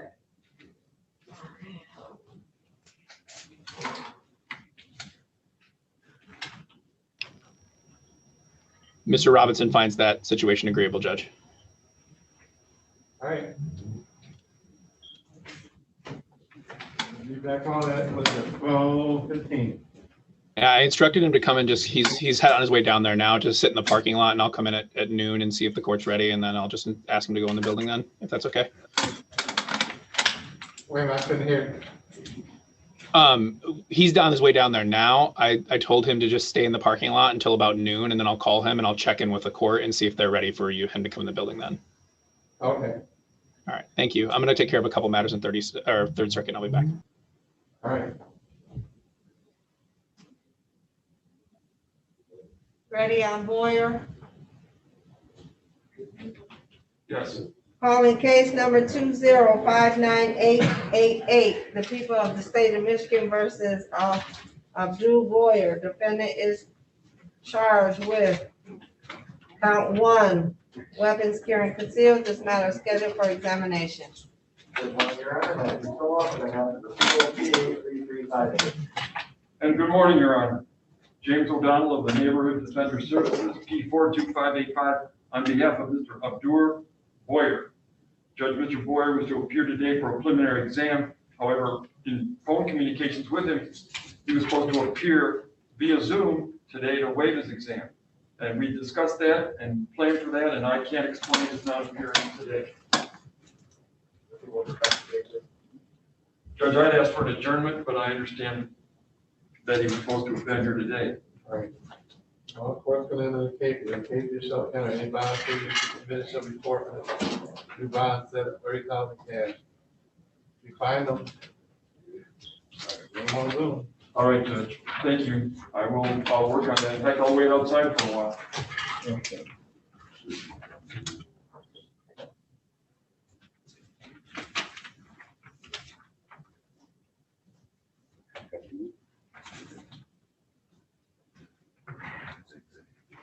Is that him? Right. No, that's all right. Oh, I thought they were talking about the defendant we just did. Oh, you know.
You out there? What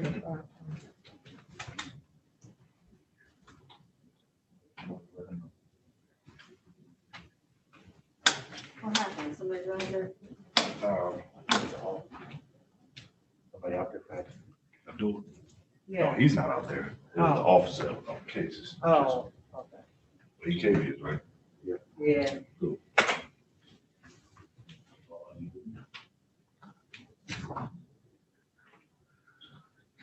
We're gonna turn it for these PCCs there. Call across the street, get somebody else on. Rita White.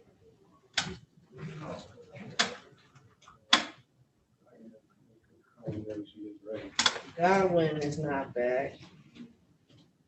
We can check in.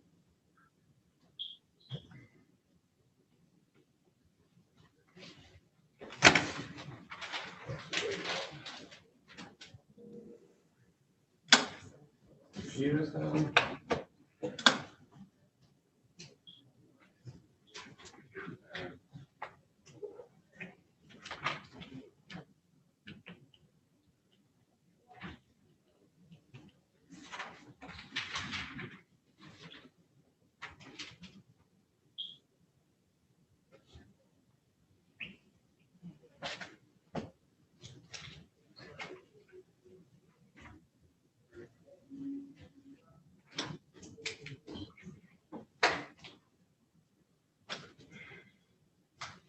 Right back.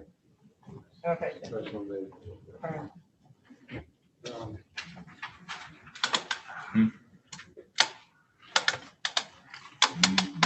These and back still bothering you guys? I said these and back still bothering you? No, I think it's still sitting out. Oh, yeah, oh, yeah.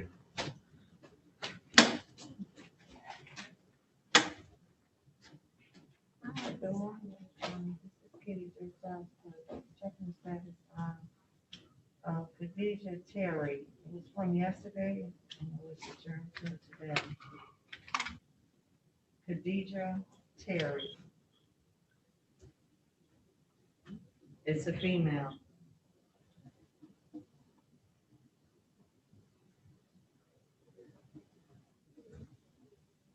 Yes, Terry. Khaddeeja.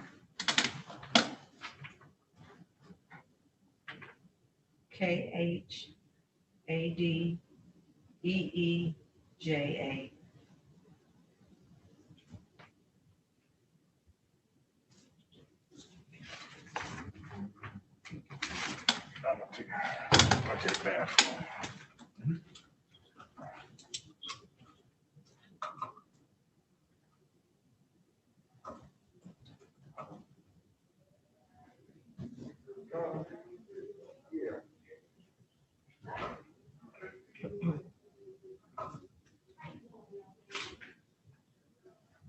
Oh, great. Well, okay. That's fantastic. Now. Okay, I'll let the attorney know. Thank you. Do you guys, hold on. Do you guys have a phone number or anything for her? No. Okay, thank you.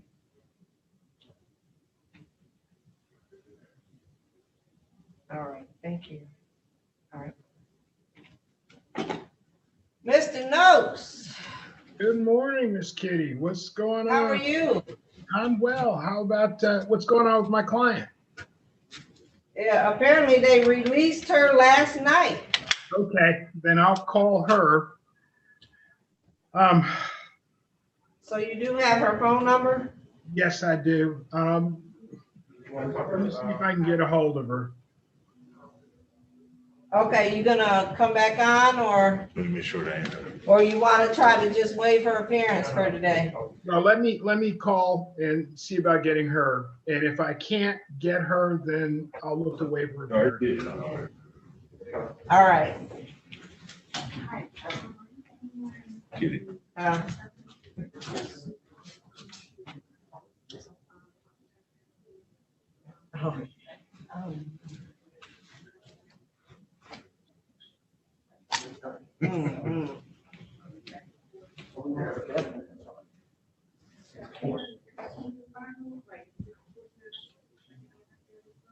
All right, Mr. Noakes is coming back for him, her.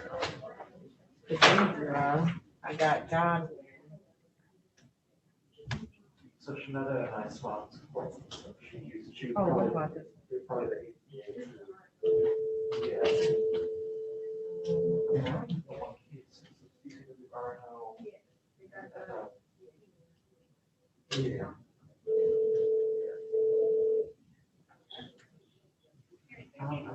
Hi, good morning. How are you? Good. This is Kitty, Judge Giles clerk. I have a case that, there's no appointment on it and nobody's checked in on it. So I was trying to see if you have an attorney for them. Sure, it's 82-217-02-357-01.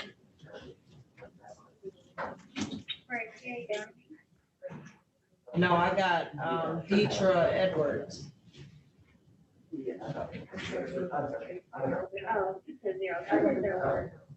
01, I'm sorry.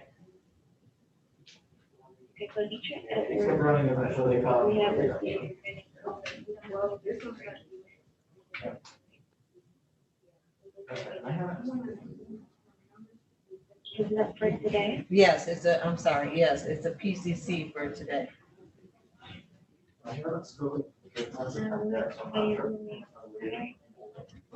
Thank you. All right.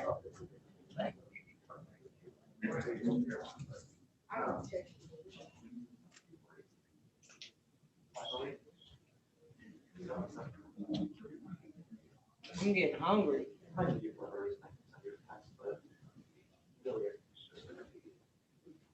All right, Miss Kitty. Yes. Yes, she is not at that number. And no one knows where she is. So I will proceed via waiving her appearance. Or we could set this for another date.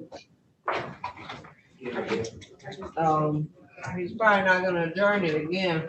Well, then I'd just as soon go ahead and proceed with waiving her appearance because I think it's important that we get an order for competency.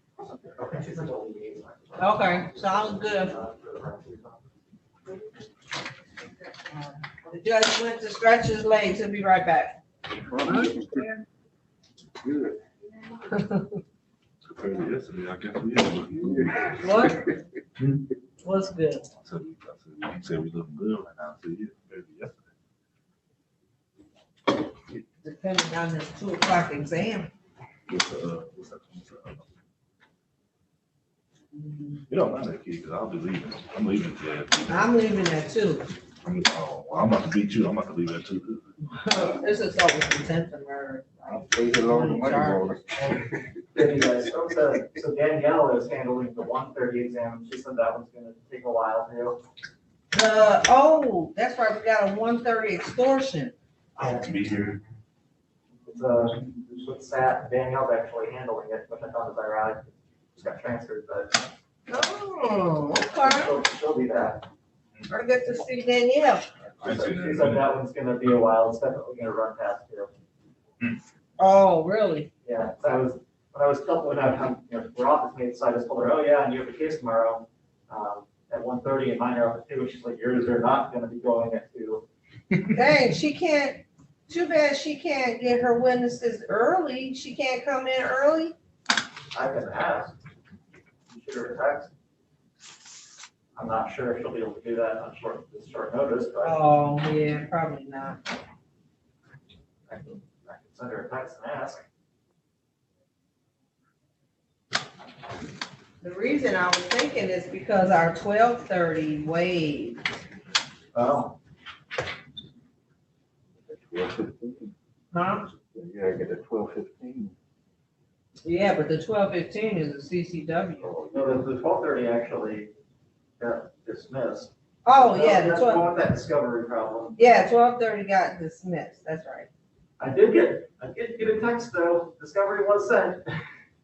I don't know why they can't find it. Yeah. I got a screenshot of the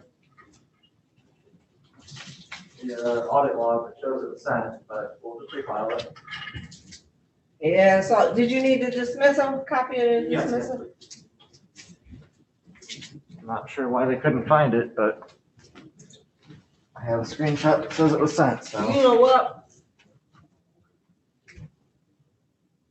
I figured they was gonna start having issues with that because all NBC's, discovery goes to one email, right? Mhm. So that usually on the ROA, it'll just list NDS. It won't actually list Right. which NDS Right. attorney it is.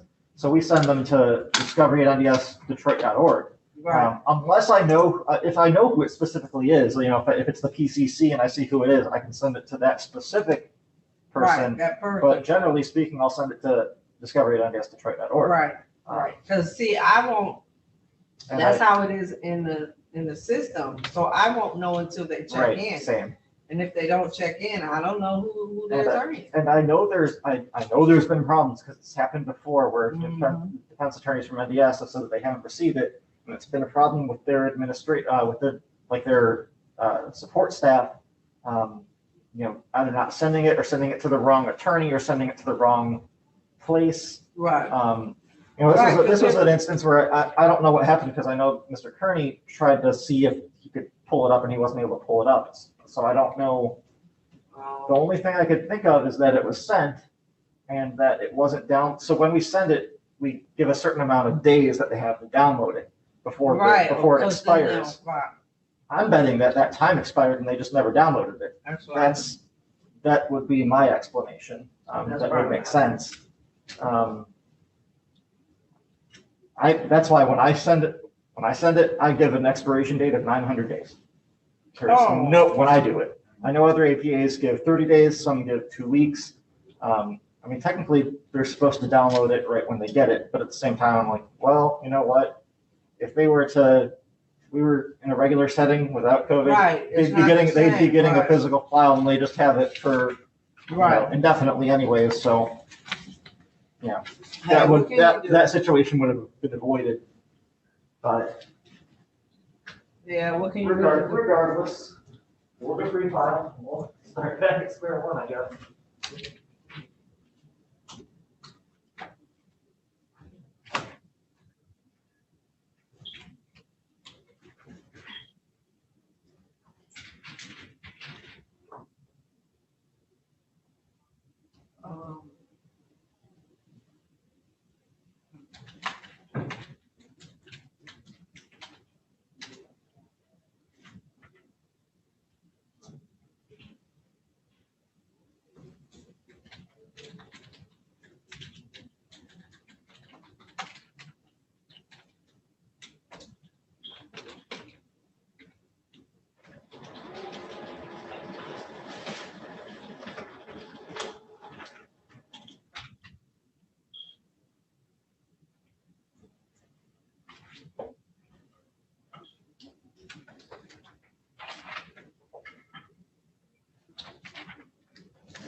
So what is my, oh, child?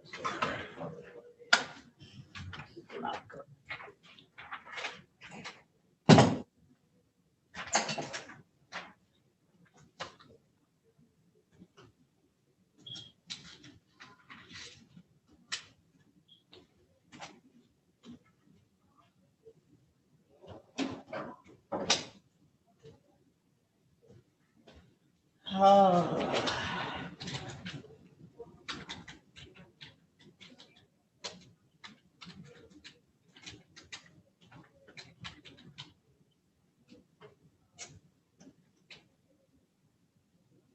Oh, hold on. Which one was Reggie's case? Oh, this one right here.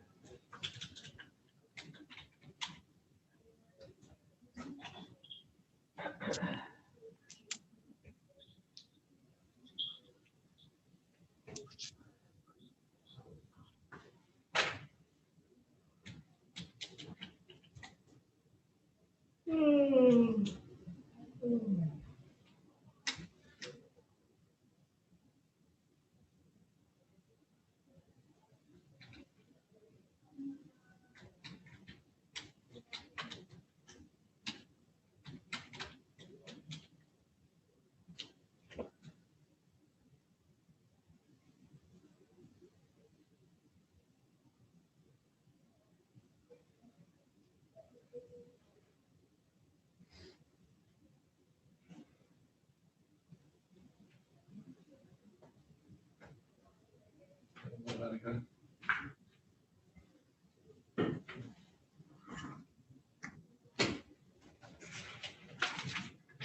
Oh, I called over there. She said she didn't have attorney's log now. Oh, Mr. Noakes. Is it, do you see Mr. Noakes? Mm-hmm.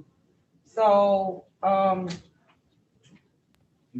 his client was let out last night. Let out. Yeah. You know, free. Yep, personal bond. You heard that, Mr. Noakes? Yes, Your Honor, and I called and so I just as soon proceed waiving her appearance. All right. I assume Mr. Moody can inform me about from the other day. Mm-hmm. Yeah, this was from yesterday.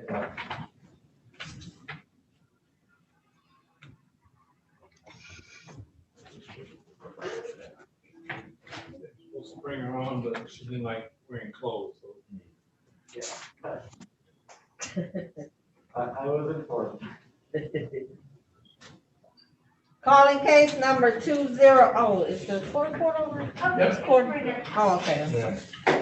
Calling case number 2059659, the people of the state of Michigan versus Khadijah Terry. Defendant is charged with count 1, malicious destruction of personal property, $1,000 or more, but less than $20,000. Count 2, disturbing the peace. Count 3, trespass. Habitual offender, 4, notice. Also calling case number 2155579, the people of the state of Michigan versus Khadijah Terry. Defendant is charged with count 1 and count 2, assault with a dangerous weapon, felonious assault. Count 3, police officer assaulting, resisting, obstructing. Habitual offender, 4, notice. These matters are subject to probable cause conference. Good morning, Your Honor. Matthew Soloff on behalf of the people, P8335. May it please this honorable court, Noakes, P427 of the Neighborhood Defender Service of Detroit on behalf of Ms. Khadijah Terry. Your Honor, with your permission, I would waive her appearance. All right, we'll waive her appearance for the purpose of this hearing. Your Honor, I'm requesting. Excuse me, Your Honor? No, I was just asking what we're doing. Your Honor, I'm requesting an order for competency and criminal responsibility. Oh. All right. You don't feel that she's able to assist you or she doesn't understand the proceeding? No, I do not, Your Honor. Okay. People have any objection? No objection, Your Honor. All right, then both of these matters going to be referred for competency to stand trial and criminal responsibility.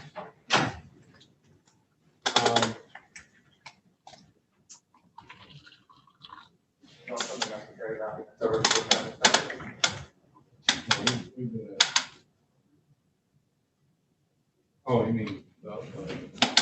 Mr. Noakes, right now, I'll leave her on bond, but if she misses her meeting with them, I'm gonna lock her up. I fully understand that, Judge. Okay, I just wanted you to know, so you better, hopefully you get a chance to talk to her and she'll cooperate. I need a date. May 14th. We're gonna come back for comp hearing, May 14th, 8:30. Thank you, Your Honor. Thank you. Thank you, Your Honor.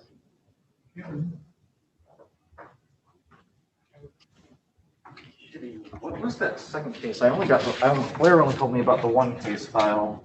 I've got the case in 55579. Just because I need to send the forensic center. You said you got 555. Yeah. The other one is 2059659.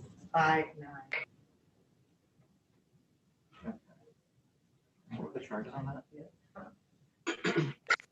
Charges on the one I just told you. Yeah. Malicious destruction of personal property. Disorderly conduct. I'm sorry. Disturbing peace. Okay. And trespass. Thank you.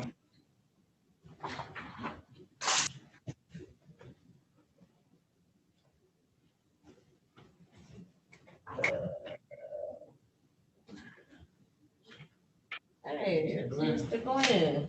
Yeah, how you doing? I just got a call from assigned counsel regarding a spot appointment. Yes.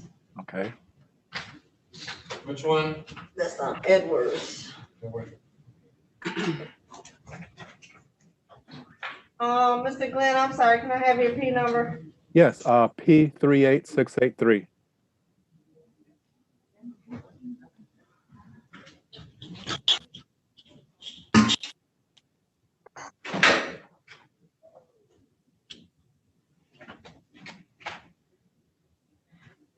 All right. Calling case number 2155575, the people of the state of Michigan versus Deetra Edwards. Defendant is charged with count 1, weapons carrying concealed, habitual offender, second notice. This matter is scheduled for a probable cause conference. Good morning, Your Honor. May it please the court, Reginald Andrew, P number 80354, appearing on behalf of the people. And good morning, Your Honor. Luther Glenn appearing on behalf of Ms. Edwards, who I see is on the Zoom, P38683. Ms. Edwards, please raise your hand and state your name for the court, please. Deetra Edwards. Thank you. All right, Glenn. Yeah, Your Honor, this is a spot appointment, so I would ask the court for a continued PCC so I can get discovery and make contact with my client. All right, well, I won't join the PCCs, but we'll set it out far enough that you have more than enough time to talk to her and get discovery, all right? Yes, fair enough. How many witnesses? One, Your Honor.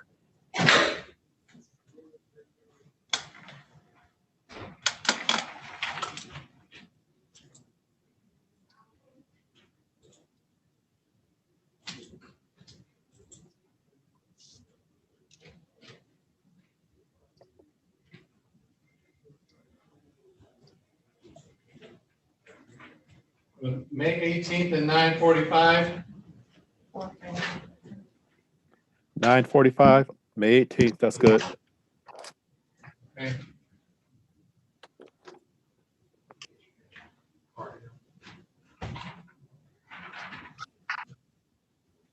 You have the case? Excuse me, can you repeat that time, please? May 18th at 9:45. Thank you. That's in court, courtroom 439, 36th District Court. Okay. Ms. Edwards, Okay. yeah. Okay. Ms. Edwards, check the chat right now. I just sent you my phone number. I want to make sure you got it. Yes, I got it. Luther Glenn speaking. Thank you. Yes,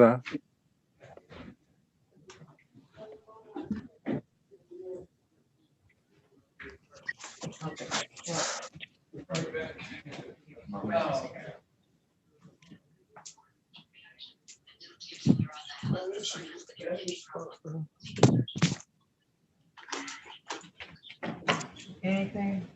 Could you check to see whether Mr. Boyer is on now?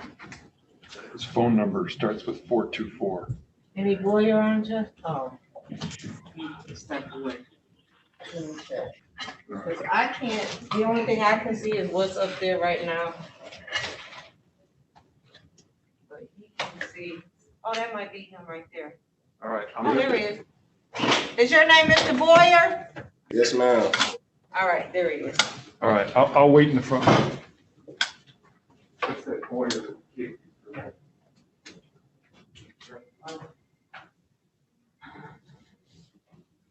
That's the one we did the capias on? Yes, ma'am.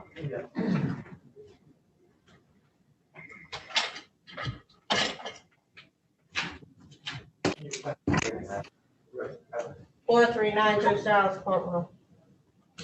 Hi, this is Attorney Monica Tate. How are you doing? Good, how are you? All right, I have a question for you. So I have a case that's scheduled for a preliminary exam on next Tuesday. Uh-huh. It's a CTW case, and I have a letter in front of the gun board waiting to get approved for the diversion program. Lisa Coyle sent me an email a couple of days ago and said she didn't think she was going to have my response back before Tuesday. I've been trying to reach Shanetta Franklin so that I could try to get on the record and ask Judge if he would be willing to give me just a brief adjournment, because we really don't need the preliminary exam until they approve him for the diversion program. You said you have noticed that you got approved for the diversion program? No, that's not what I said. So you're waiting on to get approval?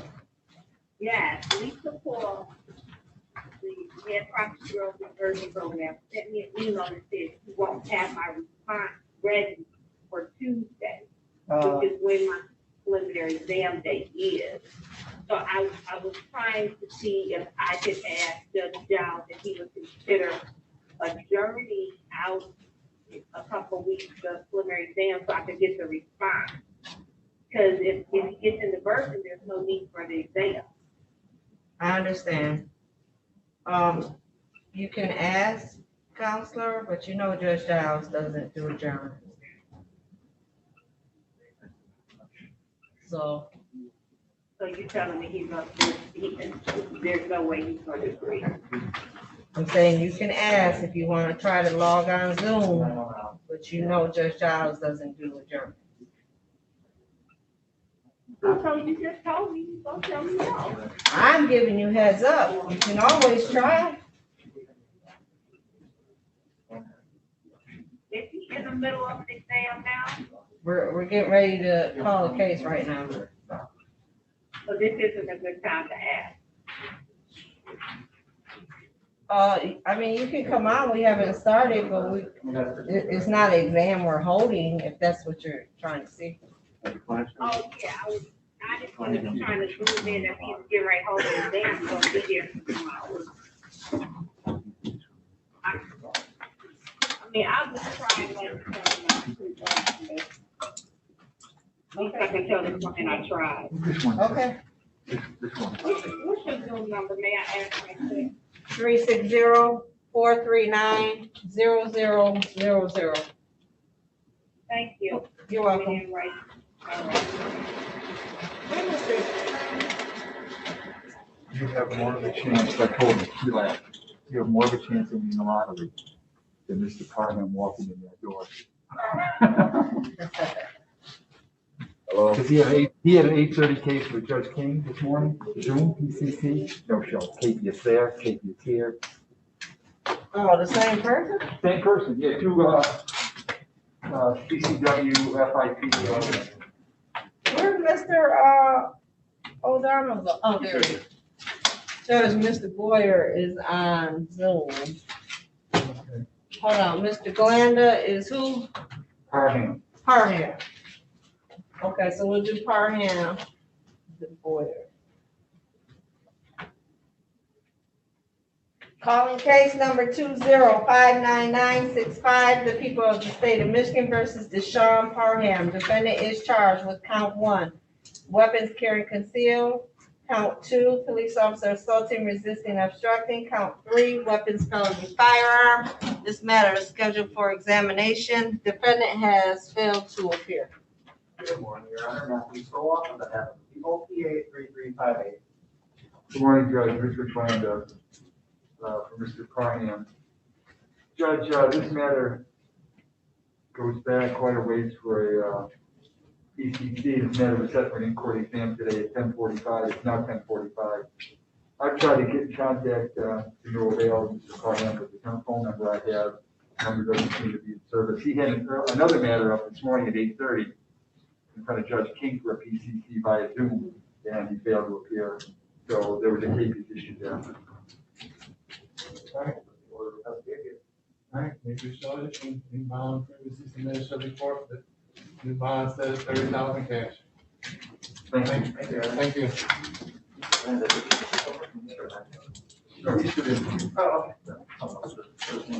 Yeah. Ready on Boyer? Just a minute. How you doing? Let me call the case, Mr. Boyer.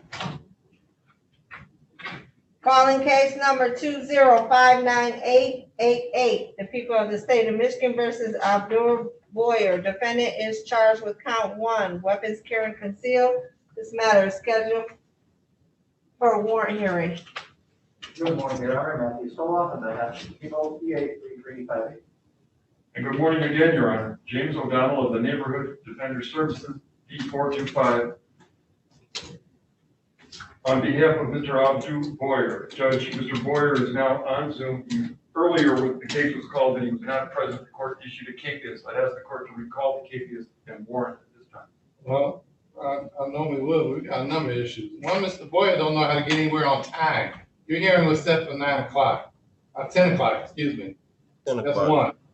2 is, I told you before, I don't do t-shirts in my courtroom. I don't do sweats.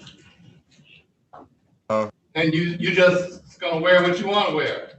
So at this point, he's coming in here. He doesn't come in here. KP's gonna stand. I apologize for my clothing and my I suggest you not say anything. Because I just hold you in contempt and lock you up. You may do that anyway. Judge, I want him in person. You want him in person? I want him in person. All right, Judge, could you give us a date and we'll be here? Come in today. Oh. Dressed appropriately. He's not dressed appropriately. I'm locking him up. Mr. Boyer, the judge wants you to appear in front of this court today. And when you do appear here in front of the court today, you're going to have to be wearing a collared shirt. Can you do that? I wear a colored polo shirt, a collared polo shirt. Yeah. All I told you before is a shirt with a collar, and you don't seem to want to do that. You know, I went through the whole thing with you before. It's a matter of respect, sir. You want me to respect you, right? Yes, sir. Well, I want the same thing. The problem is you don't give me my respect, I'm going to take it. And if I have to take it, it's not going to work well for you. Mr. Boyer, how soon can you get here, Mr. Boyer? Well, I have to work on my transportation. I'm not able to drive my car in the snow. Well, can you get a ride down here? Yes. Okay. Can you be here? Can you be here by 11:30? No, I cannot. I have to call right now and work on this ride. Well, can you be here by 12? Yes. All right. Judge, can we come back at 12?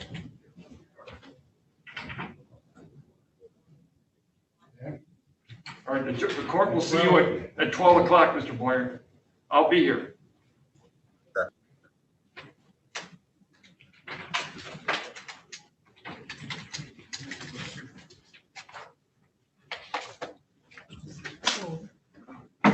No, he was supposed to.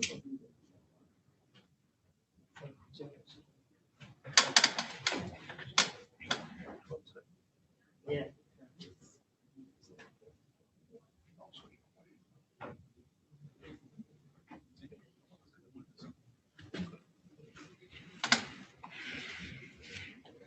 So he is on the docket, so they should let him up, right?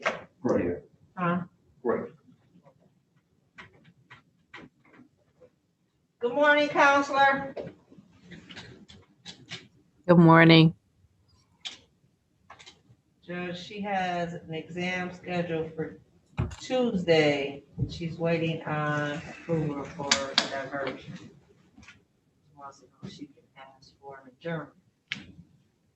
Can't stop nobody from asking, but I don't grab nervous about that. Judge, could you say that one more time? Because I didn't really hear what you said. I can't stop anybody from asking, but that's not a reason I would give an adjournment.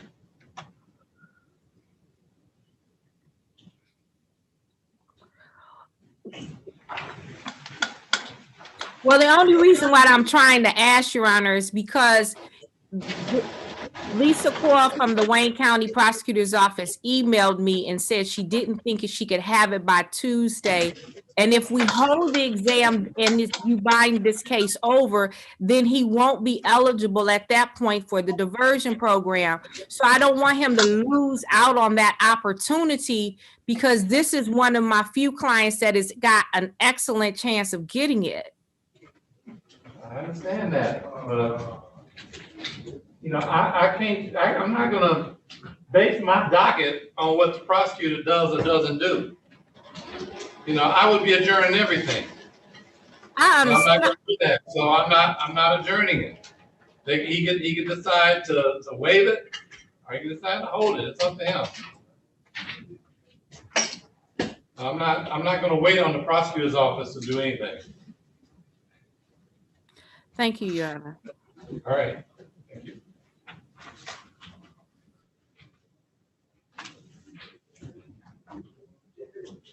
All right. Got one of that. Oh, there he is. You're back. Hello, I've been having an exam since. Huh?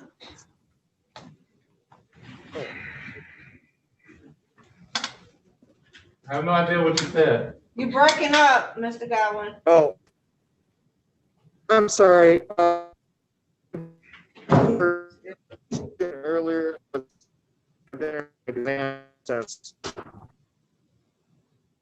Oh, look like we lost him.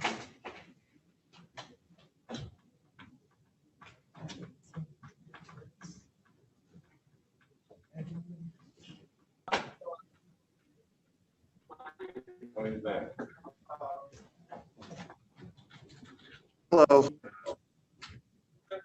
Okay, we got you now. Hold on. You go ahead and call it. So you can get it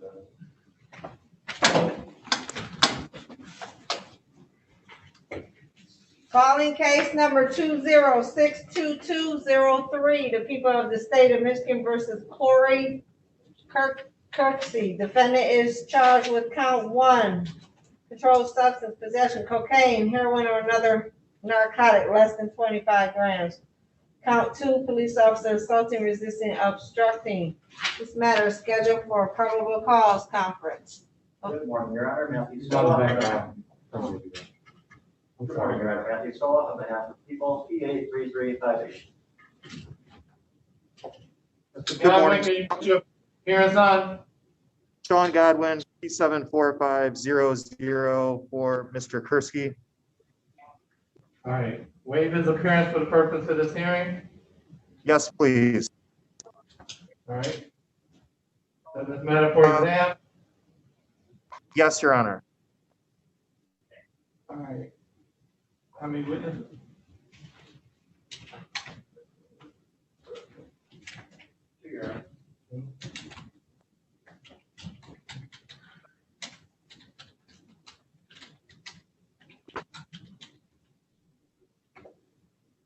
Parties available May 21st at 12 noon.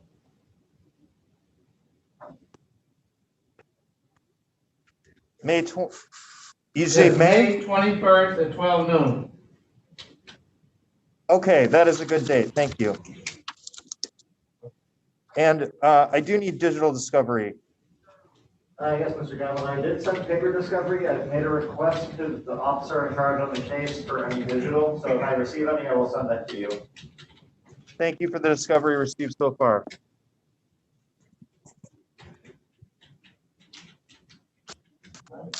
Continue, thank you. Thank you.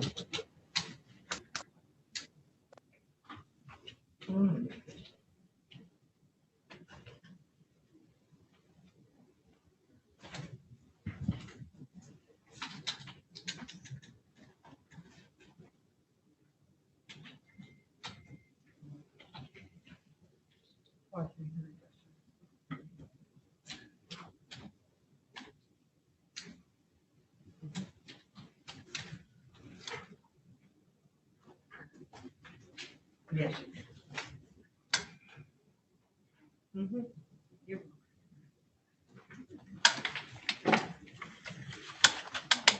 We'll deal with Gardner. Deal with the exam for May 3rd. No, that was supposed to be one exam. And do it. Right.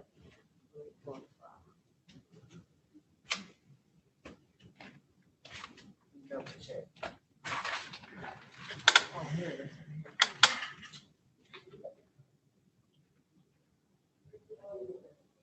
Okay, this one.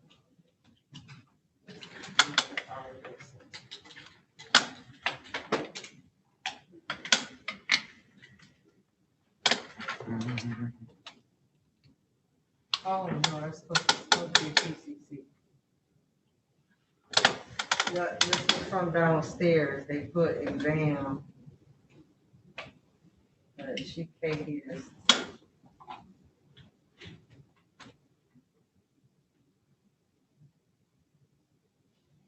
Wait a minute, why did they, okay, hold on.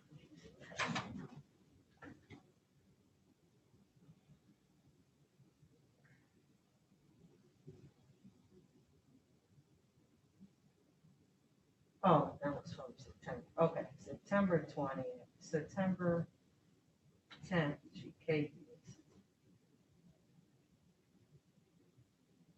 On her exam, so yeah, that should be a PCC.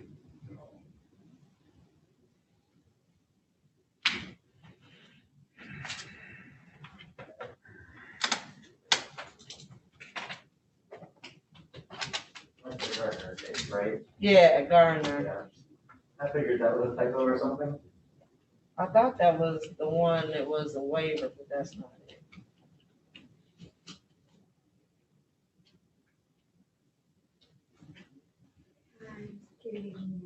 I got a question.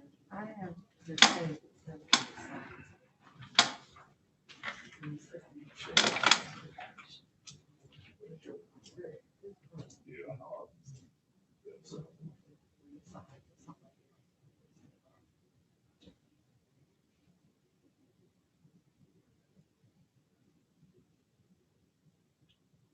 Yeah, right. 18-207-11-462.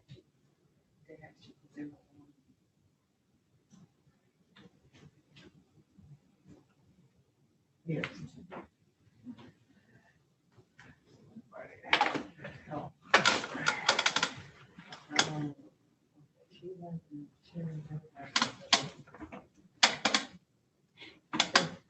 Yes, thank you. All right, here it is.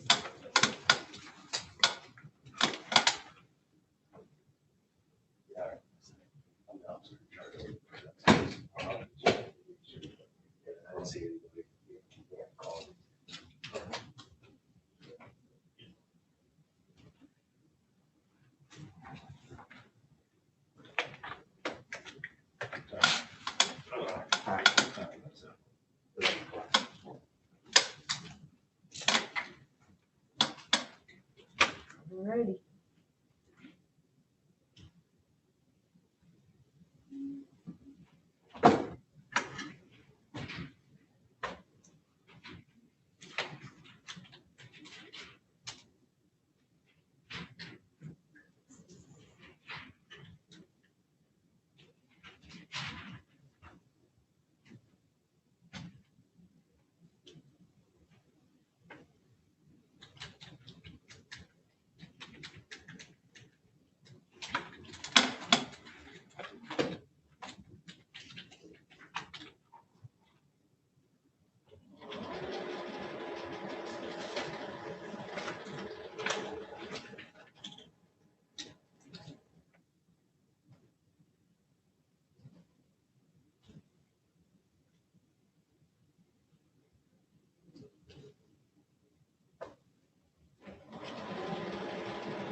Good morning. Good morning. How you doing, Ms. Greer? I'm doing very well, Your Honor. How are you doing this morning? Doing okay? I apologize. The docket had Miss White's name on the docket for today, and that's why I didn't zoom in earlier. Oh, you're on Gardner? Yep. Yes, on Gardner. All right. And then when I saw that it was set for an exam, then I knew that it wasn't. Well, I assumed that it wasn't mine. Oh, no, that's a mistake. The PCC. It's scheduled for a PCC. Yes. Okay, I haven't talked with her. I'm in the car with my mother getting ready to go underground to get her vaccine. Is it possible that we could do it now? Yep. Yeah. You need to stop the car though. Are you driving? Oh, no, I'm waiting in the line. So I'm not driving. I'm waiting in the line. All right. Calling case number 2057706, the people of the state of Michigan versus Cheryl Gardner. Defendant is charged with count 1, police officer assaulting, resisting, obstructing. Count 2, assault or assault and battery. This matter is scheduled for a probable cause conference. Good morning, Your Honor. Welcome to People P83358. And good morning, Your Honor. Sharon Greer appearing on behalf of Ms. Gardner. And I'd ask the court to waive her appearance for today. All right, we'll waive our appearance for the purpose of the hearing. What's your pleasure? Your Honor, are you setting any other PCCs or are we going directly to exam? Go directly to exam. Okay. How many witnesses? And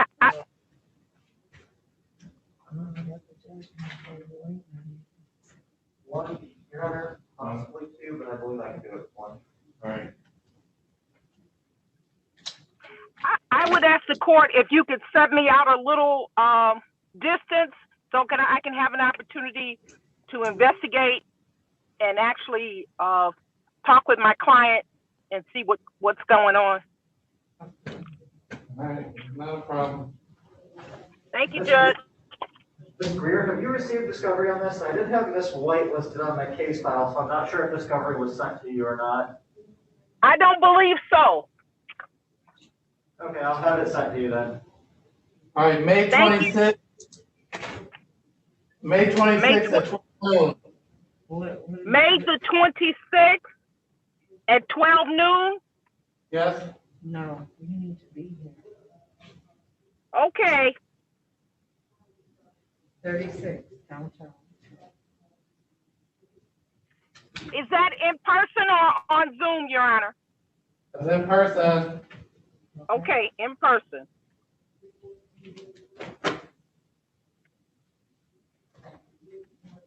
Okay. Okay, thank you very much. I appreciate it. All right, thank you. Thank you. Stay safe. You too.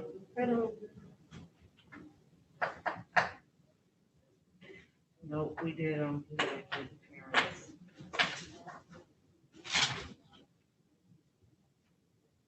I called, they told me that she let out.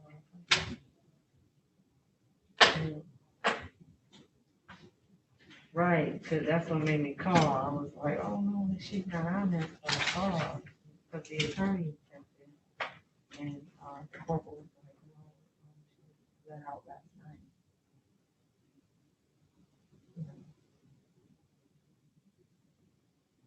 Yeah, me too.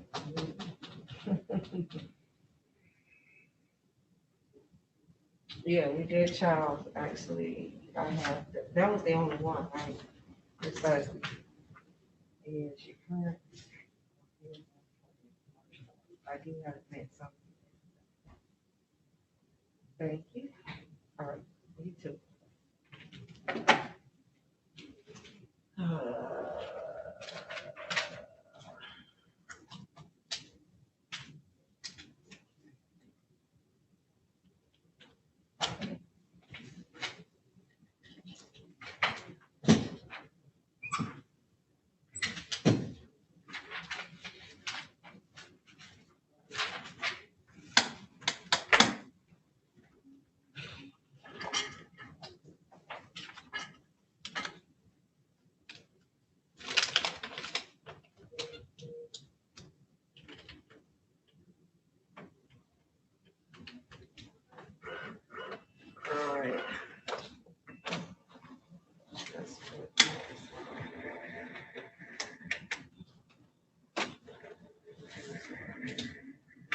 was our next exam? Is that, attorney, okay, he called and said he was running late. The attorney on bets. You got the defendant here? No. Okay.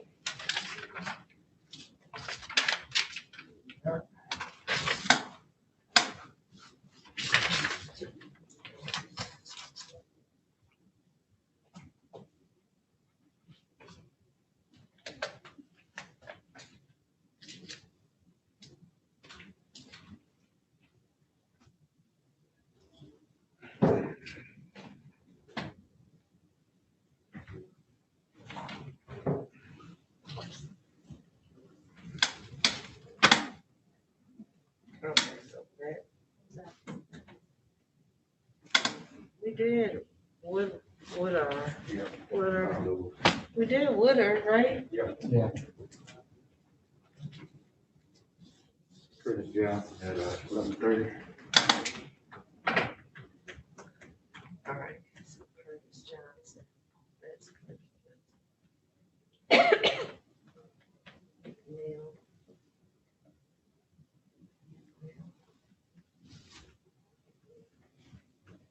Okay. Cool.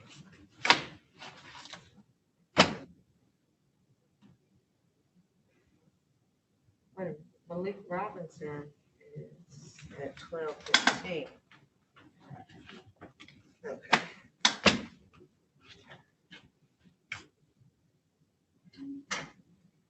All right. I think I think we'll order here.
Is that Betts? Yes.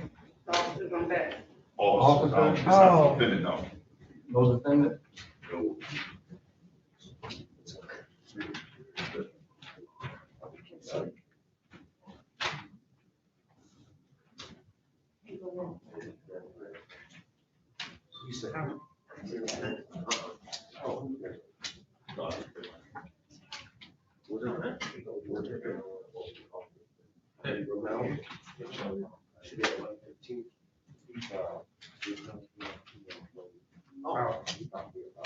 Perfect.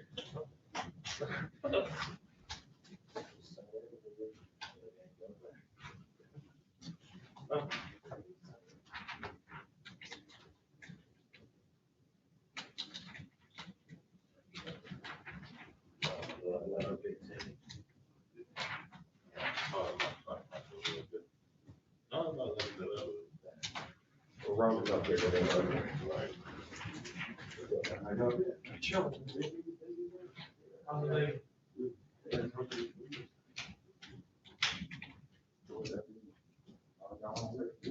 No, it's just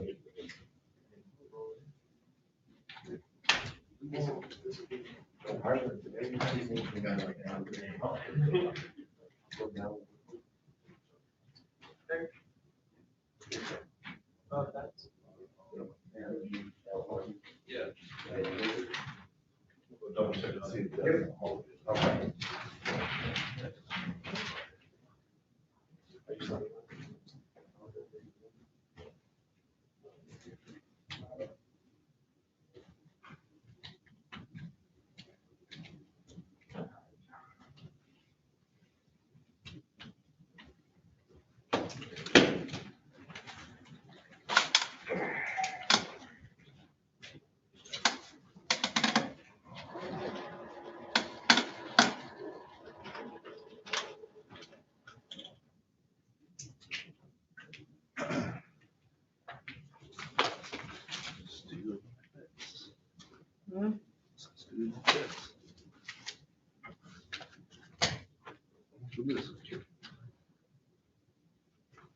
Not this your party.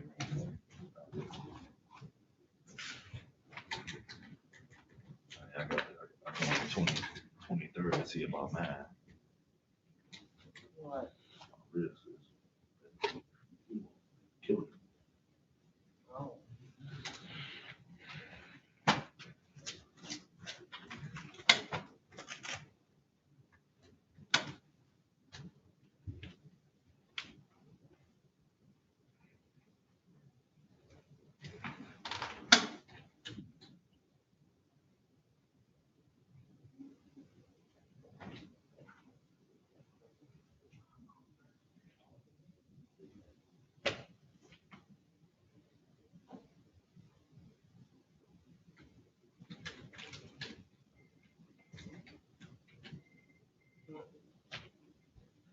CR439.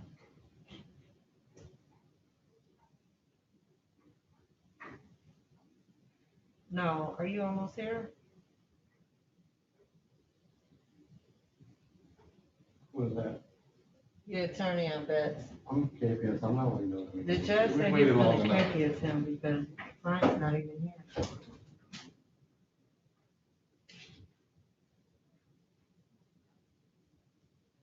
Yeah. Yeah, it's not even. All right.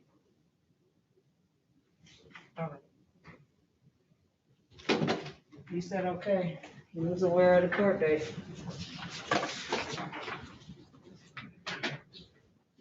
And there's an attorney, he couldn't show up.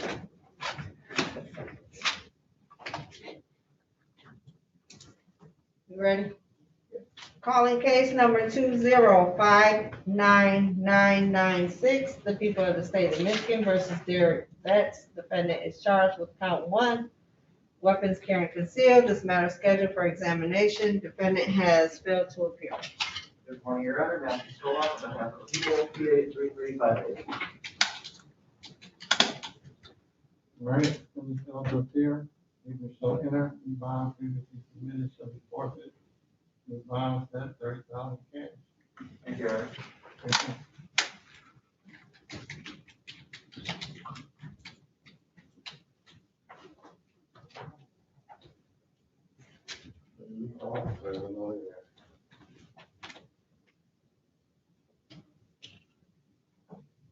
That's probably what they would do.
Aware of the case on two will be here. Okay. She's in the witness.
Kurt, come to the mic. Oh, forgot I even got it on. Hold out there, I'm gonna put it on and move my hair.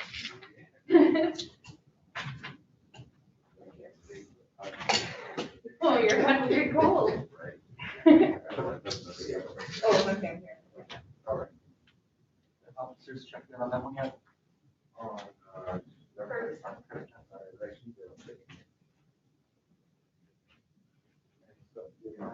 Yep.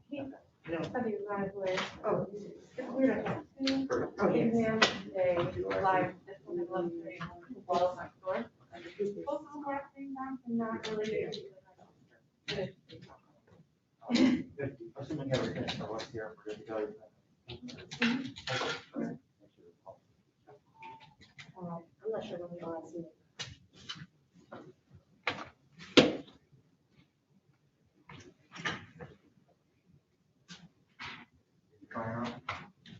I didn't see him up there, but when I was leaving my car, he was texting me that he was on his way.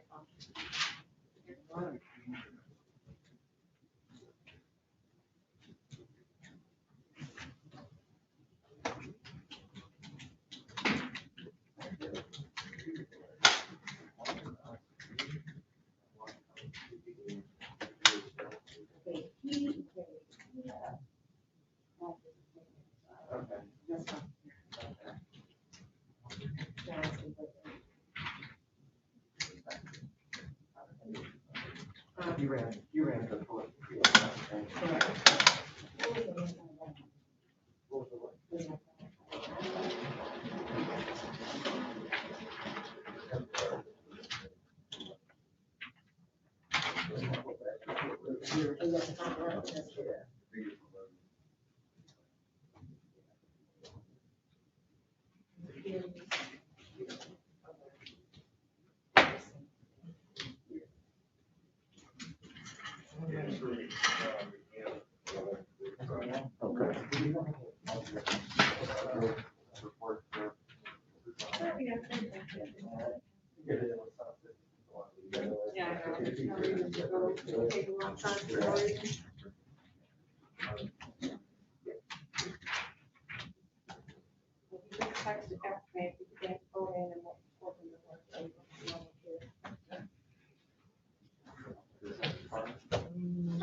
Oh, okay.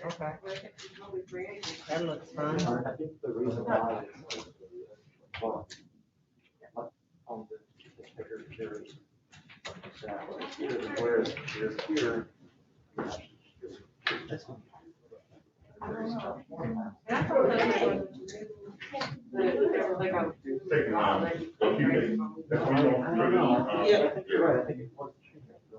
know that was the original. I hear a big mouth. I hear a big mouth. The include implementation date. Yeah, yeah. How you doing? It only really speeds things up because, you know, the courts and people could, I could contact my client very quickly, like, where are you? Or, you know.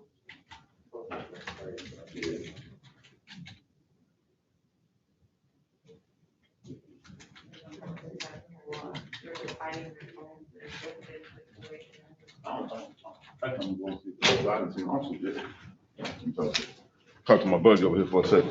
What up, big mouth? What up, baby? How you doing? Good. How you doing? Yeah, everybody good? Yeah, everybody's good. How about you? What do? You trying to shovel some snow? No, it's just starting to hurt. I have rheumatoid arthritis. So Yeah, you can hold, that's all. Yeah, absolutely. Right. Almost over the hill. Huh? Almost over the hill. Whatever. You are over the hill. You're right. Nah. I'm looking down. Nah. That's right. But everybody else good. Yeah. I don't think so. I think Right. How things going on? Great. How y'all do you have doing? the number for them? I was talking about He's acting I see, and I don't know. Oh. Well, you know, he rescheduling them, but shut down. Because I wasn't sure if he was. Yeah. I remember He just does them at a certain And I have time. another one next door. So if it's scheduled for 11. We always talk on everybody got. I'm sorry, how you doing? All right, how you doing? I'm pretty good. Looking for me. Mr.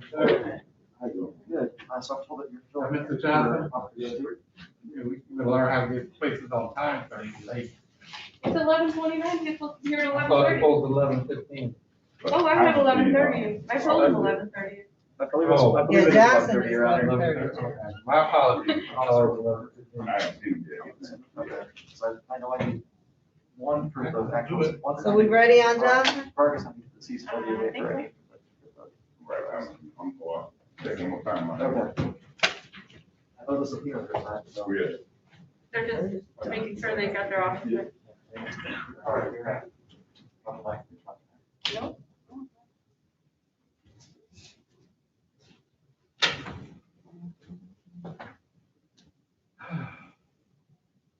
We're gonna have to like wear court clothes from the waist down today. The room that I zoom in from my house, that's just run really cold, it's right by a window, so I always have a blanket, like, sitting on. Oh, nice, good idea. We have a space heater and my electric bill is like $100 more this year than it was last year. I also just wear late. Yesterday I had 3 layers on top, 2 sweaters. Leggings, jeans. I'm trying to check three.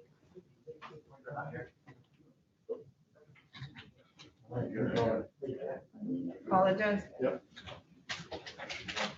Calling case number 2059418. The people of the state of Michigan versus Curtis Johnson. Defendant is charged with count 1, weapons carrying concealed. Count 2, controlled substance, possession, cocaine, heroin, or another narcotic, less than 25 grams. Count 3, weapons, felony, firearms. This matter is scheduled for examination. Good morning, Your Honor, Matthew Solar from the people, P83358. And good morning, Your Honor. Catherine O'Mara on behalf of Mr. Johnson, P53823. Oh, we're ready for these. Oh, wait, this is Mr. Johnson. Can you state your name for the record? Curtis Johnson.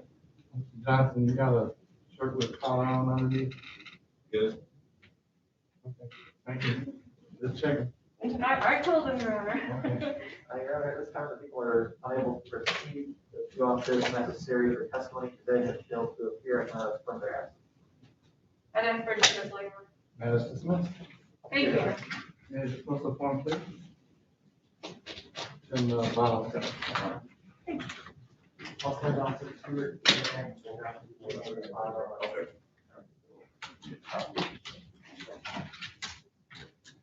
I'll recommend, I usually recommend we file.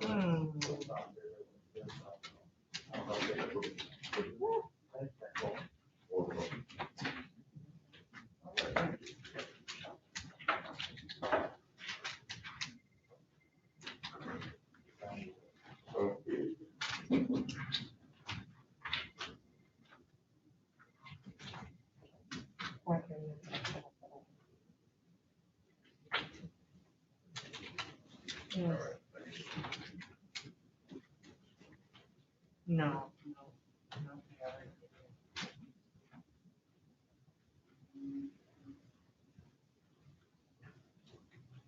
Yeah. Get him.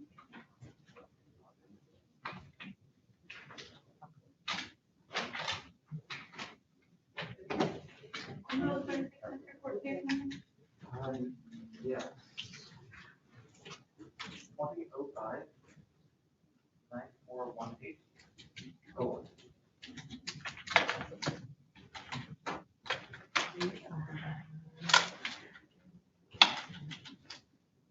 Oh.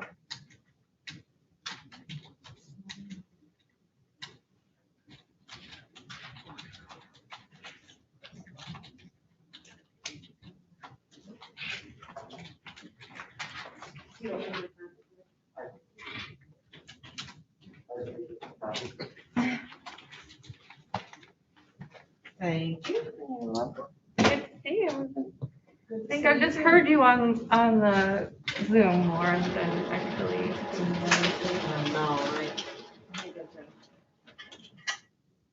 I feel like I got lucky today though, because it was supposed to be snowing. If you looked at the weather app yesterday, Yeah, that's it what looks they like there was said. gonna be snow all this whole time during when I would have been traveling down here and back.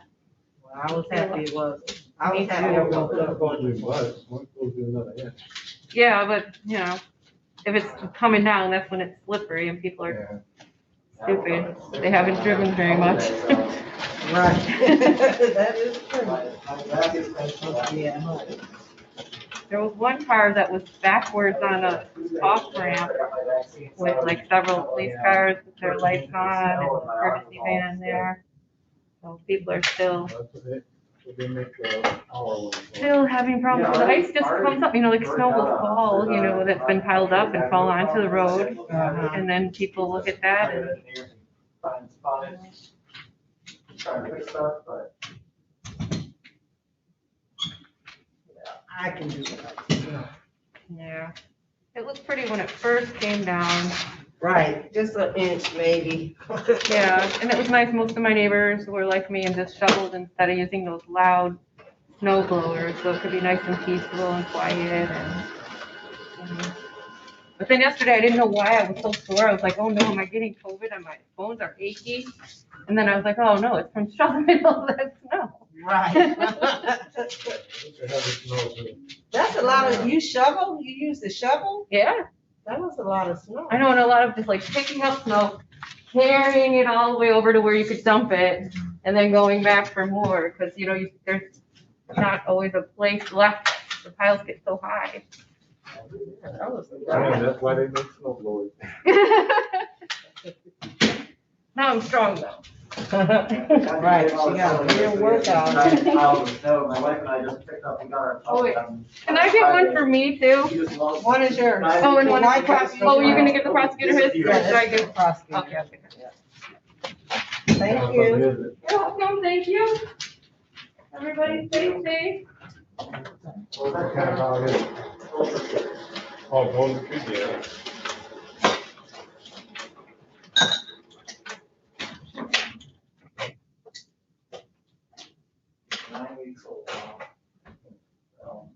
A puppy? Yeah. Oh, so much. You have a picture? What kind All of right, person would I be if I did not take pictures? What's the next? Huh? This whole trip will be worth the time. 7:45. 7:45. We did bets, right? That was okay. Yeah. Oh, did he go out in the snow? Oh, yeah, so this was, we picked them up from Kentucky, so this was our drive back. McNeil might be a little late. That's 11:45. He called and he was trying to log on to Zoom. He thought he had Zoom. We've been having some 439 to They'll get used to each She's other. gonna have to get over it. When we got a new kitten, the other cats didn't like her at Yeah. first, and now they're all friends and grooming each other. Our older dog loves our cat, but she just does not like the new dog. Oh. We have to separate them for now. She's just been getting food aggressive. Yeah. So we had to feed them at separate times. Matthew, Yes. I'm sorry. No, I'm not fine. Are you on the Sanders case? Okay. No, it's APA Morel Smith. Oh, okay, because it's a witness here. Okay. That's the one we're You got one adjourning, right? upstairs already. That's the one we're adjourning, right? I believe Which so. one? That's the one that's in the hospital. Right, but he said he's gonna do the Well, other. yeah, we're doing I think the that other two one minutes. though. But, okay, yeah, The send them two-banger. up, send them up. Right. All right, I got one witness on that case. that's right, okay, I forgot.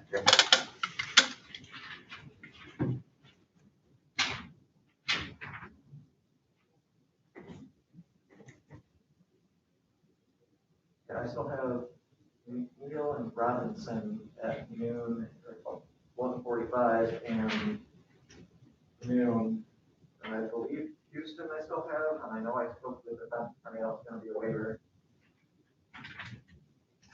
And the 7th in that one.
CR439 Judge Giles approved.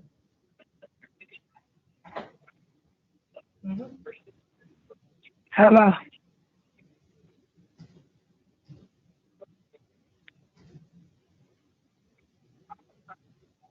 Okay. Oh, Well, can I help you? okay, so that they are. Yeah. Hello. Yes, can I help you? Oh, she's. Yes, my name is Chanel Gardner. Okay. I'll let you talk to them. All right. That's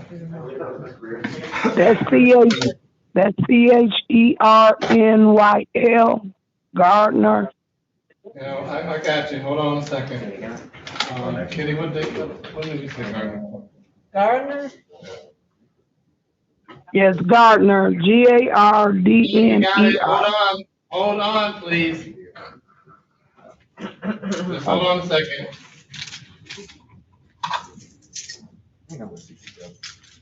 May 26th.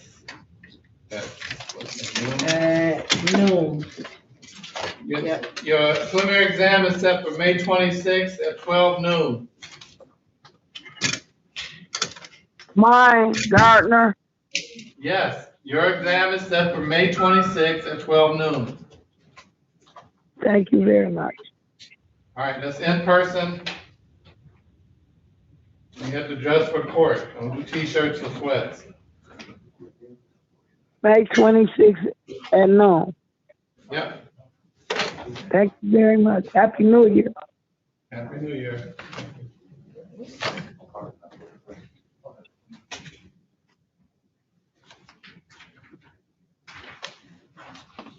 There should be a rule not to say Happy New Year after a certain time.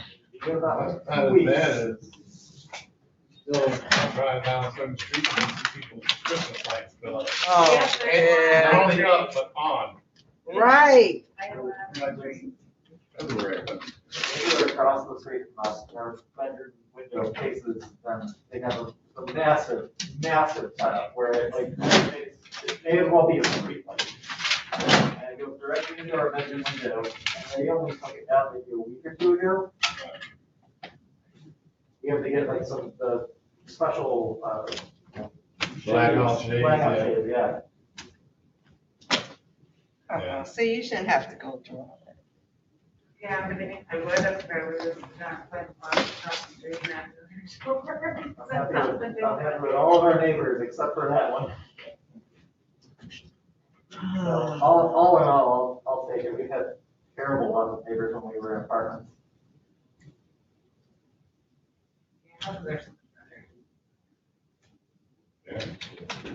Our mortgage is cheaper than what we were paying in rent too.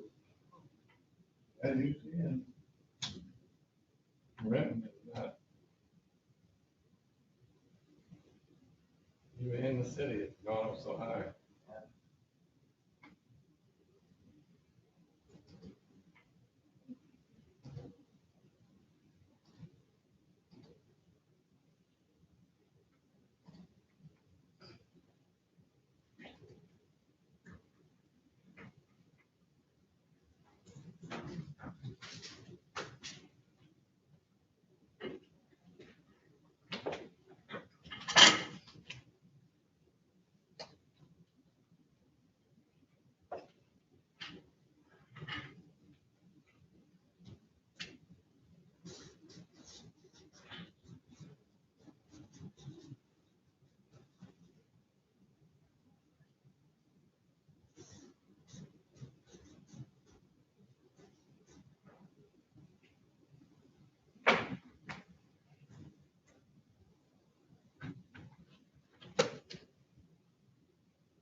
Taylor out there on, e-check in.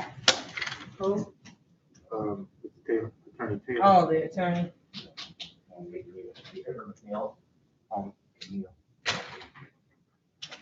He called earlier. He was trying to get on Zoom and I was like, you're supposed to be here. So he said he was on his way.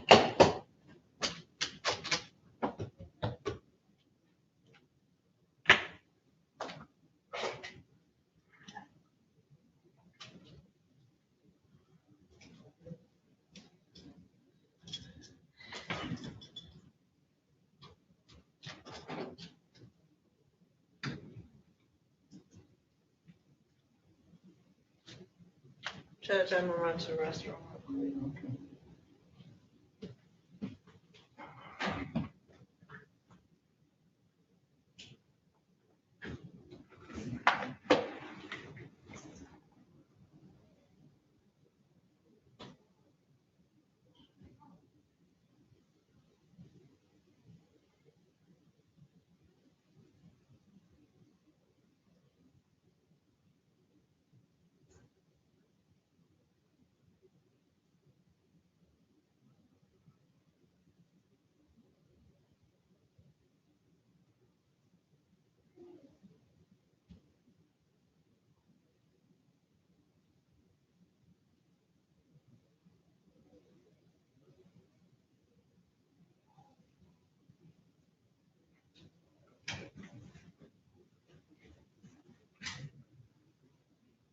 Hey there, how you doing? How you doing?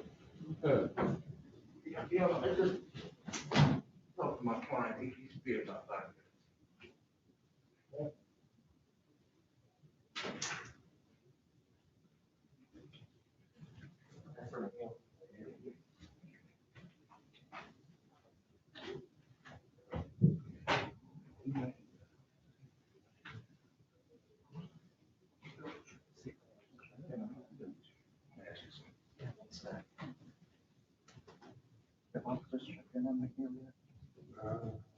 Yes, yes. Oh, I see the answer. Yeah. Officer Elaine, Elaine, I have to check the list, but they should be out right away.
With who?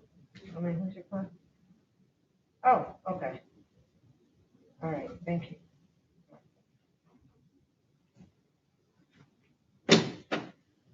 The attorney for Renard Houston is gonna be 5 minutes late.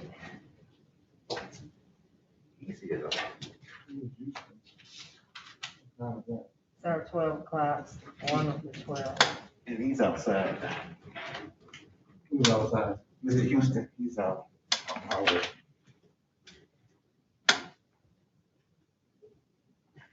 I think, the prosecutor said it was waived.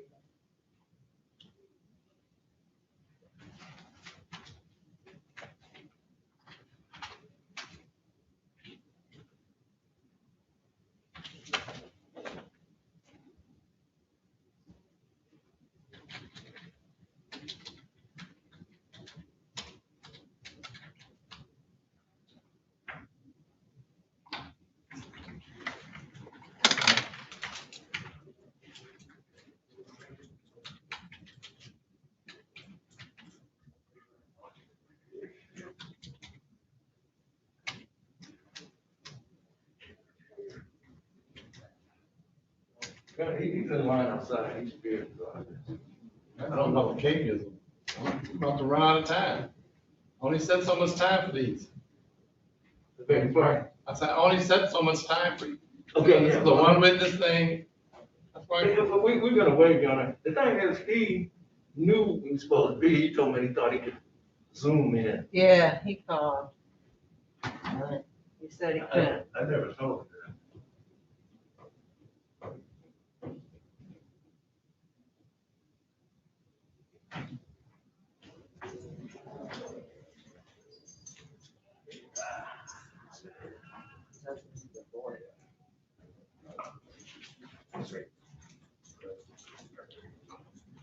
This is Mr. Boyer, straight here.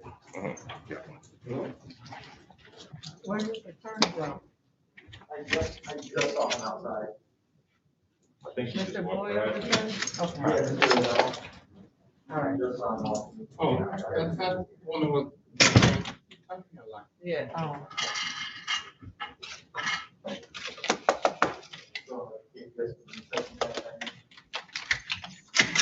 He said, no, you don't. Yeah, I know there's a cake is, but he. Okay. Because he came on Zoom.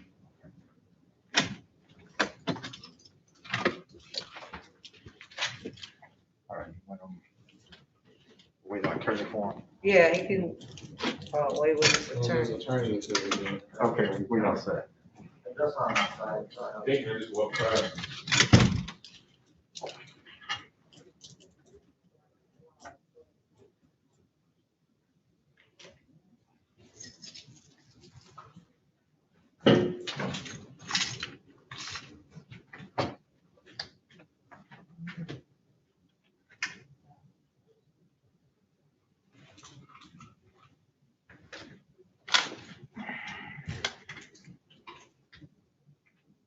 Somebody come in so we can do somebody.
Bring your client in, Mr. John. Mr. Boyer, can I bring him in, Judge? Yes, please. All right.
Morning, Judge. Good morning.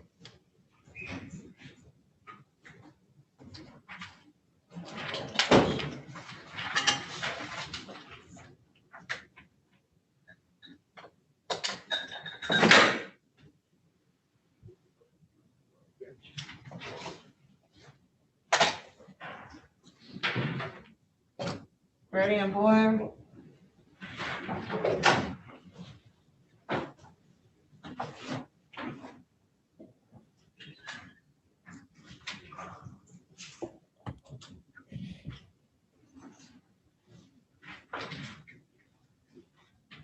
Calling case number 2059888, the people of the state of Michigan versus Abdul Boyer. The defendant is charged with count 1, weapons carrying concealed. This matter is scheduled for examination. Good morning, Your Honor. Matthew Soloff on behalf of people, PA 3358. Good morning, Your Honor. Ronald of the Neighborhood Defender Services, P 42585. I'm here representing Mr. Abdur Boyer, who is now on the court. So could you give the judge your name? Abdur Boyer? Boy, your matter was set, I believe it was 10 o'clock.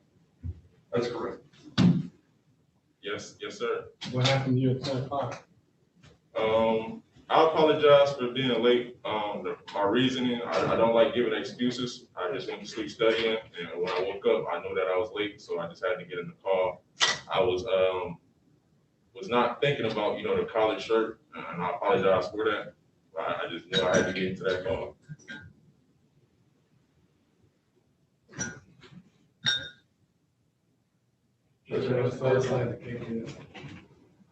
Reinstate the original. Thank you, Judge.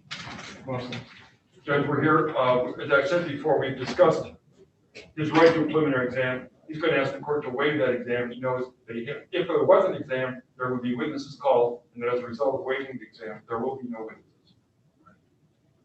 No. You just decline the waiver. Right. People have any objections? No, Judge, no. Thank you.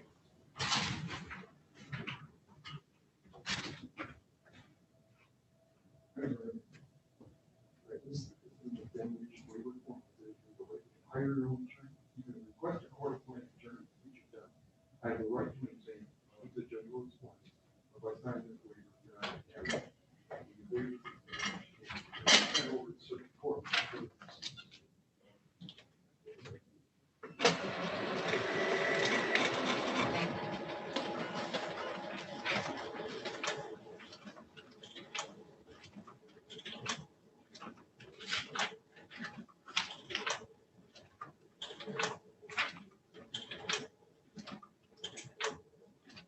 Coaching?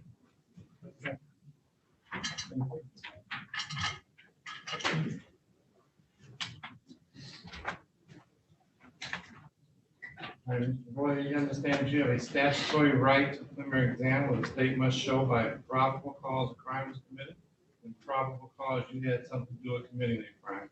You understand that, sir? Yes, Your Honor.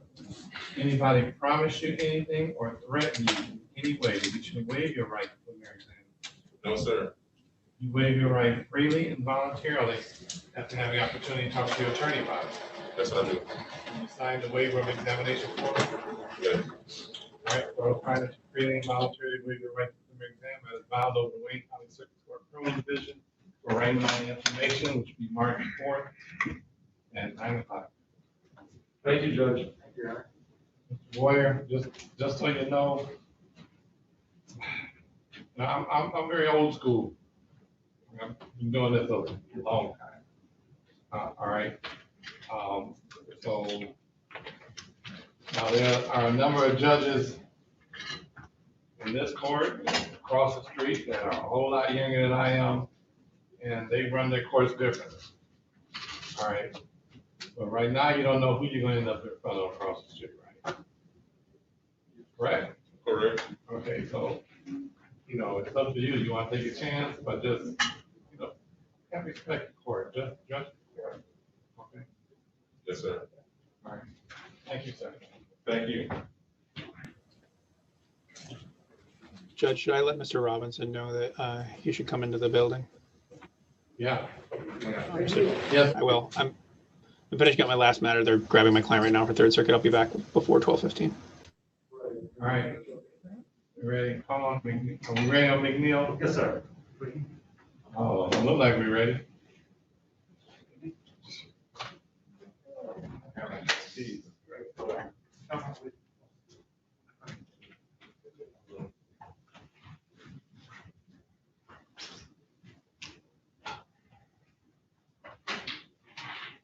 Calling case number 2059943, the people of the state of Michigan versus Dion McNeil. Defendant is charged with count 1, weapons carrying concealed. This matter is scheduled for examination. Good afternoon, Your Honor. Matthew Soloff on behalf of the people, PA 3358. Good afternoon, Your Honor. Edward Taylor, P57166, appearing on behalf of Mr. McNeil. McNeil, state your name for the record, please. Dion McNeil. You don't know how to address the court? I beg your pardon? Good evening, Your Honor. My name is Dion McNeil. I heard that. I asked you, do you know how to dress for court? Do I know how to dress for court? Yes. Do you know how to dress for court? No, this is my first time being in court. You've been locked up before? Yes. You want another shot at it? You come in my courtroom dressed like that again, that's exactly what's gonna happen. I don't do sweats. I don't do t-shirts. You want me to respect you, right, sir? I want the same thing. I want my respect. It starts by how you come in my courtroom. You dress for court, a shirt with a collar. That's not much to ask for. All right? Your Honor, I indicated to Mr. McNeil his rights to have preliminary exam. At this time, we're gonna waive that. Okay. You just signed the waiver. Come on.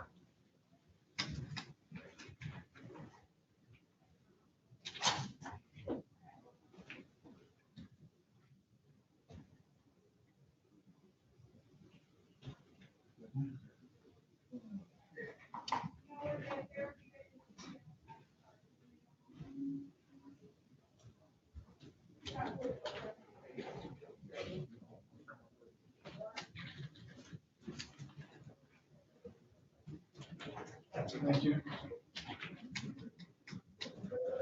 All right, Mr. McNeil, you understand that you have a statutory right to preliminary exam, where the state must show by probable cause that a crime was committed, and probable cause you had something to do with committing that crime. You understand that, sir? Anybody promise you anything or threaten you in any way to get you to waive your right to preliminary exam? You're waiving your right freely and voluntarily after having opportunity to talk to your attorney about it. Did you sign the waiver of examination form, sir? All right. Court will find that you freely and voluntarily waive your right to preliminary exam. That is bound over to Wayne County Circuit Court Criminal Division for arraignment on the information, which will be March 4th at 9:00 a.m. And bond continue. Thank you, Your Honor. Thank you, Your Honor. Can you reinstate it? Huh? You reinstated it. Yeah, I am. Okay. Take care, Your Honor. All right, take care. Okay. Now, who we got?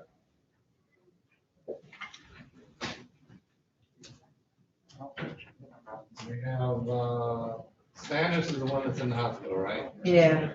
And that's Mr. Shaft. Oh, yeah, he's on. I'm back. I'm back. Yeah. All right. That's a Cody with. Yeah, they're here. Over here? And, Come, Mr. bring 'em in, Houston let's is go. here. Huh? And Mr. Houston is here. Mr. Houston is here for. Exam, that's 12 o'clock too. Yep. Is his attorney here yet? She said she's gonna be on. No, she said she was running late. She's gonna be 5 minutes late, but it's 12:06. We got, Bring in who we got, bring in some people. Yeah, bring it.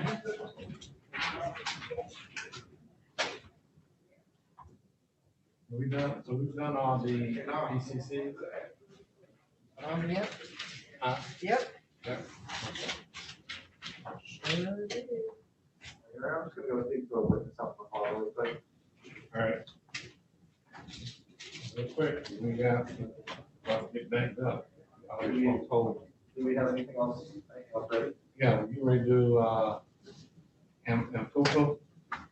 But that was not mine. Oh, that's not his. Oh, okay. But you're on Houston, right? Houston. Yes, I am. The attorney called and said she's gonna be 5 minutes late. Okay. That's And we supposed to got be a waiver, right? Mr. Robinson. My knowledge, yes. And who did that? Mr. Robinson. That's the one that, Mr. Oh, that's at 12:15.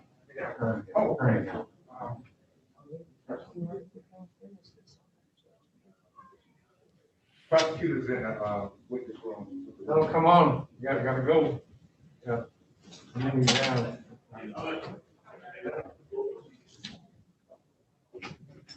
Madam Clerk, good afternoon. I have an exam at 2. Can I inquire if the client is downstairs in the holdup or if he's still at the jail? Mr. Christopher Perrin? He's here. Yes. Yep. He's here. Would they let me in the building? Do you know, so I can go back there and talk to him? You should, yeah. Yeah, they It's should. at 1:30. He's scheduled for today? Yeah, he's here. He's downstairs. Okay, Yeah, it's up at 1:30. Yeah, they'll Okay. let you talk to him. thank you. Thank you. I know. Oh, she's here. Okay. Where's the prosecutor? Can you let Matthew know that she's here? Because that's a waiver. Okay.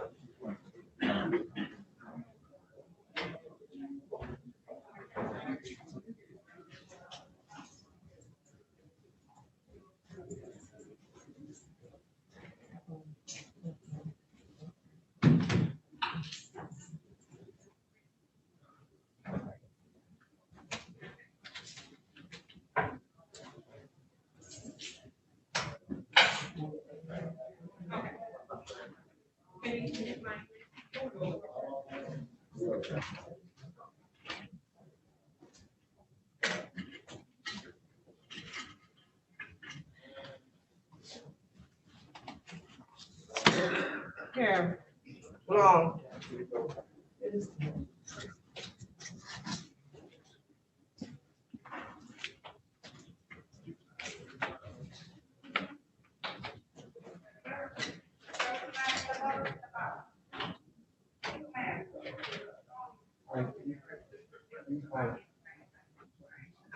Judge, I got Houston ready as a waiver. I don't know if the officer present.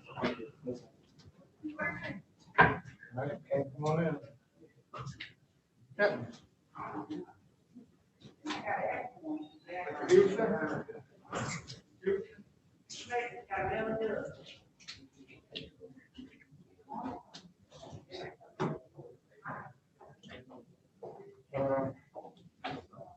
No, they can come up. Houston can come up. I'm getting ready to call it right now.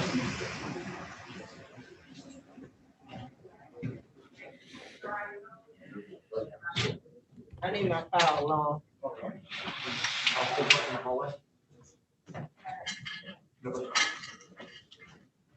Ready on Houston, calling case number 2059974, the people of the state of Michigan versus Renard Houston. Defendant is charged with count 1, weapons carrying concealed. This matter is scheduled for examination.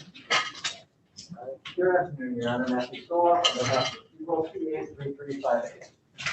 Good afternoon, Judge Brandy Robinson of the Neighborhood Defender Service. My P number is 66895. I'm here on behalf of and with Mr. Houston.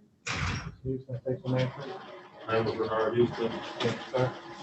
You ready to proceed?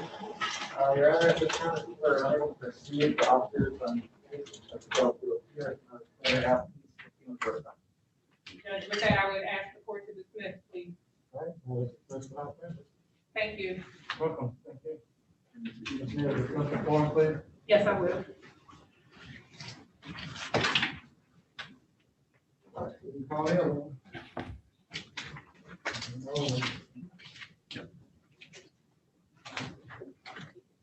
So Judge, do you want me to call them both? Because, Yeah, or, yeah. okay, They're both set, this is too bad. right, I understand one's like one. okay.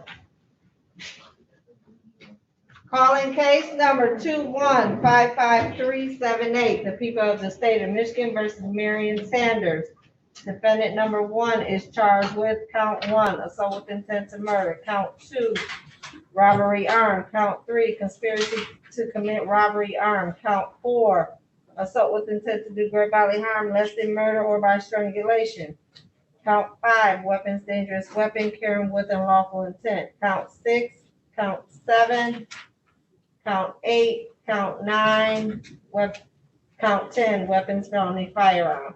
The people of the state of Michigan versus Katrina and Pufo. Defendant number 2 is charged with count 1, assault with intent to murder, count 2, robbery armed, count 3, conspiracy to commit robbery armed, count 4, assault with intent to do great bodily harm less than murder or by strangulation, count 6, weapons, felony, firearm, count 7, weapons, felony, firearm, count 8, weapons, felony, firearm, count 9, weapons, felony, firearm. This matter is scheduled for examination. Clerk Ronald Smith for the people, P 83353. And good afternoon, Your Honor. James Schloff on behalf of Mr. Sanders. Good morning, Your Honor. Good afternoon, Your Honor. May I please Honorable Court Vassal Johnson, P72130, on behalf of Ms. Ampofo. She's standing behind me in the courtroom. All right, and Mr. Sanders is where? He's in the hospital? That's my understanding, Your Honor. I think it was confirmed by your court officers. Yeah.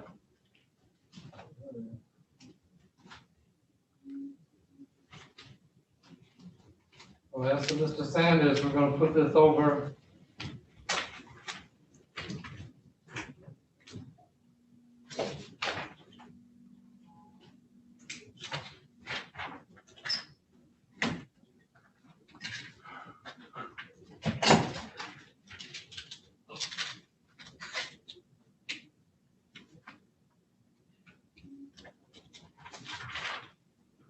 How many witnesses you got? There'll be 2 or 3.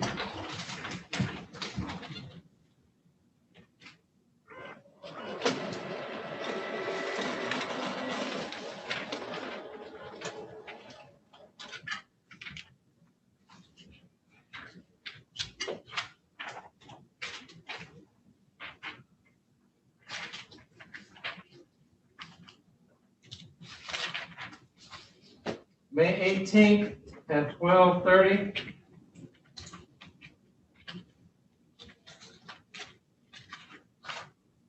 Okay.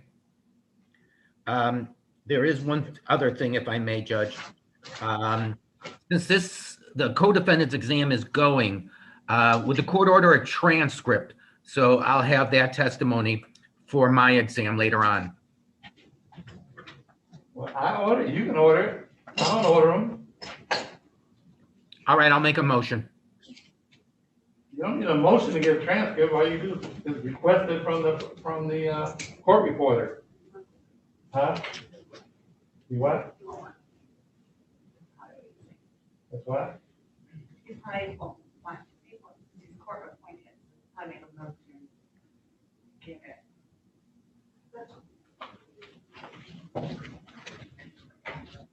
Well, I'll sign the order for you to get it, you know, if you're court reporter. Court appointed, excuse me. I'm court appointed, so I would ask for a waiver of fees, of course.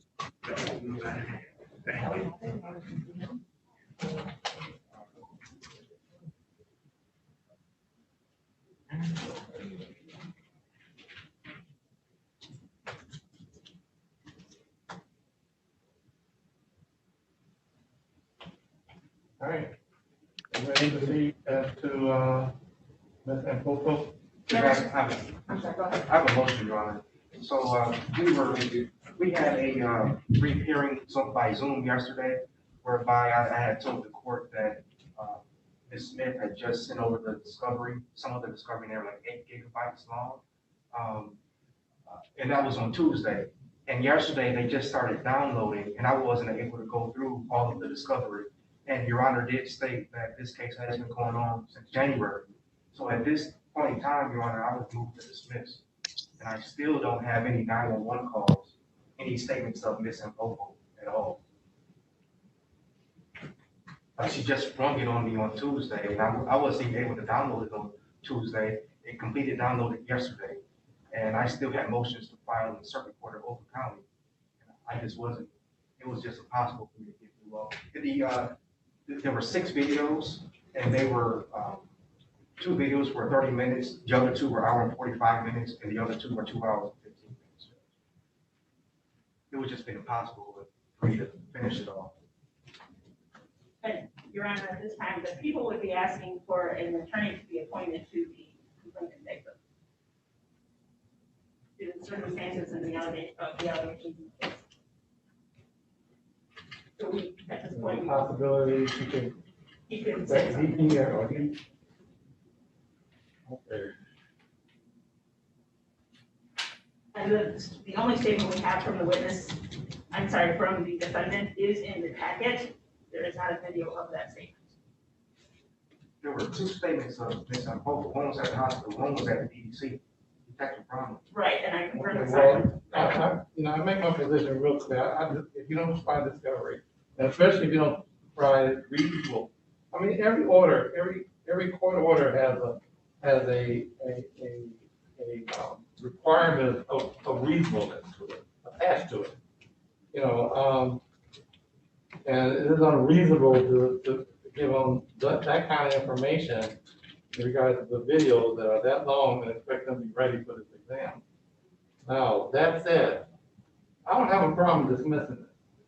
I'm gonna dismiss it, you know, without prejudice, because that's all I can do. She's gonna refile it today, if not tomorrow. And your client's gonna go right back to the system again, and we'll be, you know, you'll come back in front of me for your PCC, and I'm gonna set it for the, what they got this, May 18th at 12 something. So I'll, Mr. Johnson, I'll let you decide how you want to do it. Yes, sir. You know, if you want to dismiss, I'll dismiss it. She's coming right back, and she's gonna have to go through that whole process all over again. You know. I'll ask for, with those statements, Your Honor, and Ms. Smith did just state that she's definitely going to refile. I would ask for the exam to be sent on that same date and time. All right, we'll put it over to May 18th at 12:30. The court will assign, get an attorney for the Mr. White Harris. White Harris, is he here? He is here in the building. He is named witness. Okay. What's the first name? Roy, R-O-Y, Harris, H-A-R-R-I-S. Is it hyphenated White Harris or? As far as I understand, it's just Roy Harris. Oh, well, yeah. Okay. All right. Judge, I would ask to obtain the date of birth for Mr. Roy Harris, as well as the other witness parents. I did this last night, but I want to run their eye check, their background. She has 2 witnesses that she's going to call and maybe 1 officer. So as it relates to the civilian witnesses, Judge, I asked for their date of birth so I can get that information. You have it? I don't have my file in front of me. I can look for it. It's across the street. I'm sorry. It's snowing again outside and things got a little hectic coming down. I will get that information. I will be more than happy to provide the background. I would be more comfortable with that than providing the date of birth. As long as you get the information, what difference does it make how you get it? Well, let me just finish. I have an issue handing out, personal identifying information, I've got an issue with that. But your issue is you want to know what kind of history we got. Yeah. Why don't you get that? Because I can tell the court. I always run the witnesses eye check. You know, I pay to run it no matter the case. And it has a whole list of items that sister counsel may not disclose. She may only disclose the certain convictions or what have you. I want to see all police contacts on the eye check. That's why I run it. And I keep these contacts relevant. The only thing that's relevant are, misdemeanors and felonies involving theft and dishonesty within the last 10 years. Those are the only things that are relevant. That's fine. So anything outside of that, I'm not gonna order it. She's not required to disclose it. But she is required to disclose that. Okay. And I would want to have to provide that information. All right. All right, I need you to ask Mr. Roy Harris to come in, and we're gonna have to try to get him an attorney. And this witness for Mike. Thank you, Mr. Chairman. You stay here.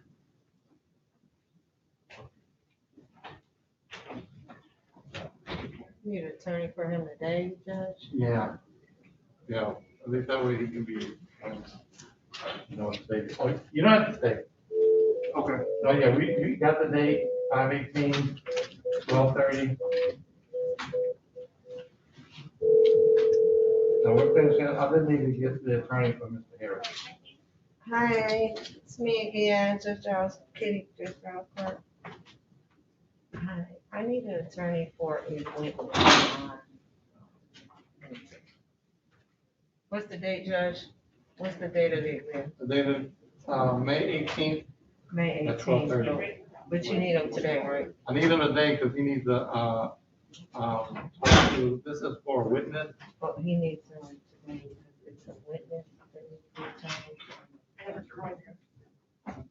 So, and I have the witness here, so I need to be able to give the witness the name of the attorney. A telephone number, something, contact information.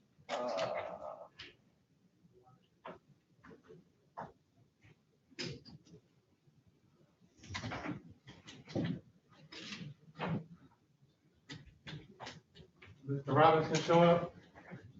Mr. Robinson show up?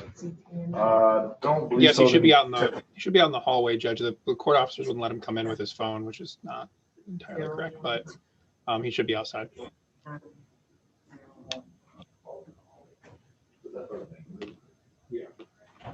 All right, who's the person that's on? I believe that's Mr. Robinson's wife. I was speaking with her. She was the one who told me she can't get a hold of him inside the courthouse because they wouldn't let him bring his phone in. I can send her. Wrap off. I'm sorry. Thank you. Okay, you bring that. Ma'am, you gotta take the head wrap off. Thank you. Leonard, is all right, Mr. Harris? Yeah, you have a seat, sir. Ms. Robinson, could you mute yourself or just turn your video off?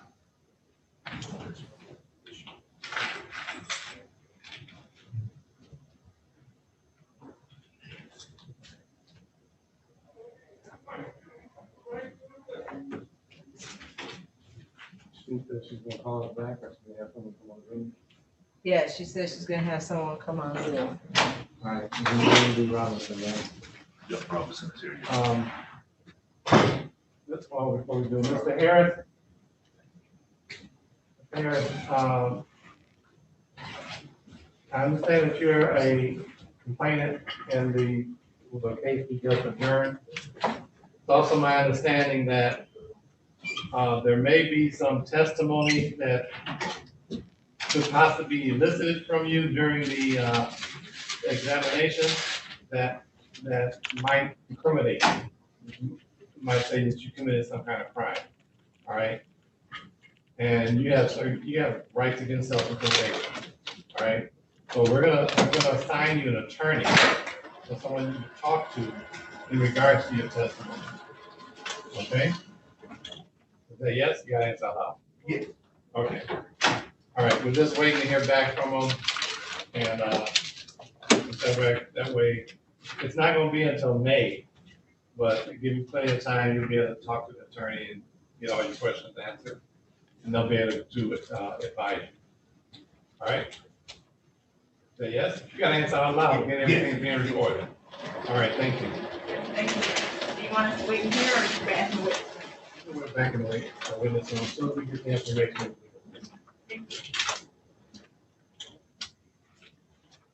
All right. You can call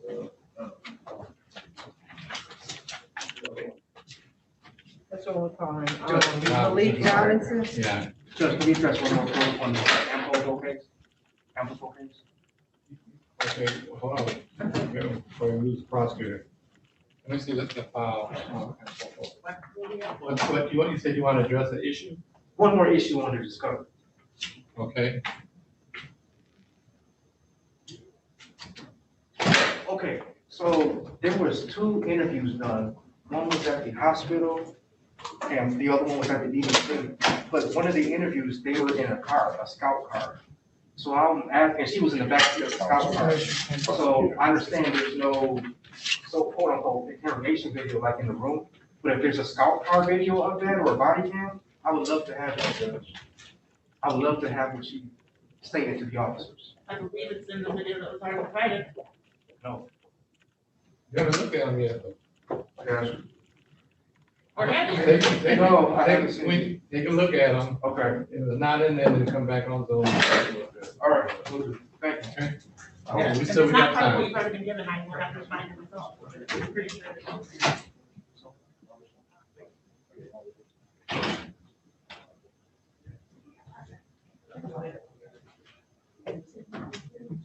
All right, now we move around.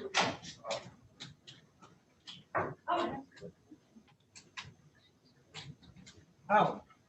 Call it. Ready on Robinson? Yes. Calling case number 2059941, the people of the state of Michigan versus Malik Robinson. Defendant is charged with count 1, weapons carrying concealed. This matter is scheduled for examination. Good afternoon, Your Honor. Matthew Soloff. Actually, Mr. Robinson, come up here. Up here. Come up here. I'm sorry. Your Honor. Good afternoon, Your Honor. Matthew Soloff on behalf of the people P83358. And good afternoon, Judge. Blaze Kearney from the Neighborhood Defender Service of Detroit, P83960. On behalf of Mr. Robinson, I can't see if he's actually there in the courtroom, but I assume he is because the court's been talking to him. He is here. I'm about to talk to him now. Sir, state your name. Malik Robinson. Robinson, you don't know how to address the court? I do, sir. You said you do. Why didn't you? Because I got up kind of late. You put that on, correct? So you got up and you put on clothes. So, and you knew you were coming to court. You just didn't dress the court. No, it wasn't like.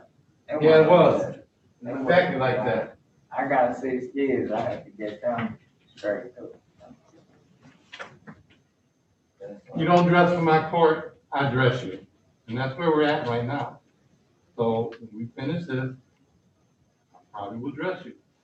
Which means I send you to Wayne County Jail. They put you in green. When they bring you over here for each of your hearings, you'll be dressed appropriately. I don't have to worry about it, neither way any other judge. That is not a debate, it's not a discussion. It's what I say it is, period, at this point. You ready to proceed? We're ready, Your Honor. Yes, Judge, and I do have to offer, I bear a little bit of responsibility for this and the coordination this morning. I know about the court's policy and I didn't discuss it with Mr. Robinson. And when I tried to sort of give him a forewarning about it, he didn't have his phone inside the courthouse, so I apologize for that on his behalf. Well, Mr. Robinson's a grown man, he knows. You put your hand down. If you interrupt my proceedings again, I'll just send you to the back. And your attorney can tell you sometime when he gets a Zoom meeting with you at the Wayne County Jail, what happened. Do you understand?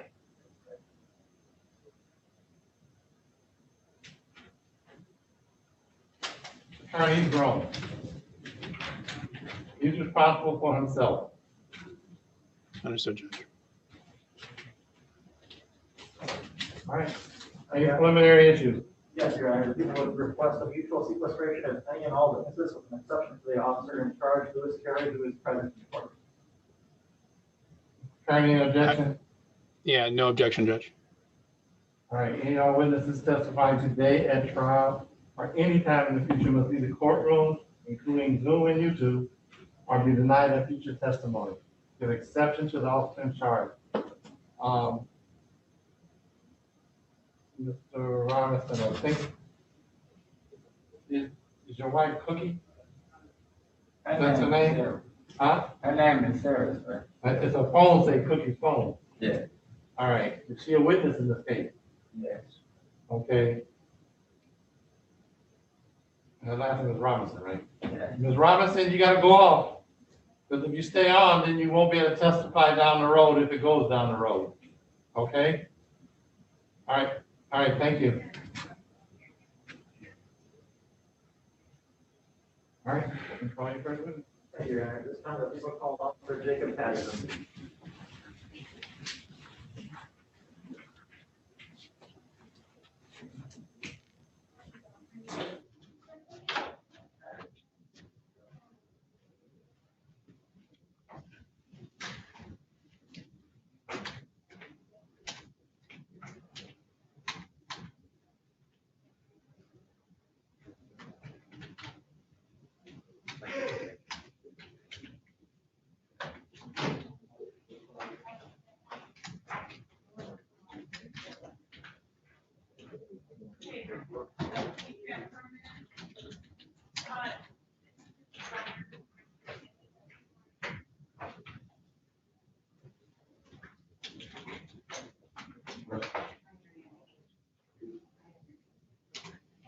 Transcript, please. Verification officer. Sir. Raise your hand.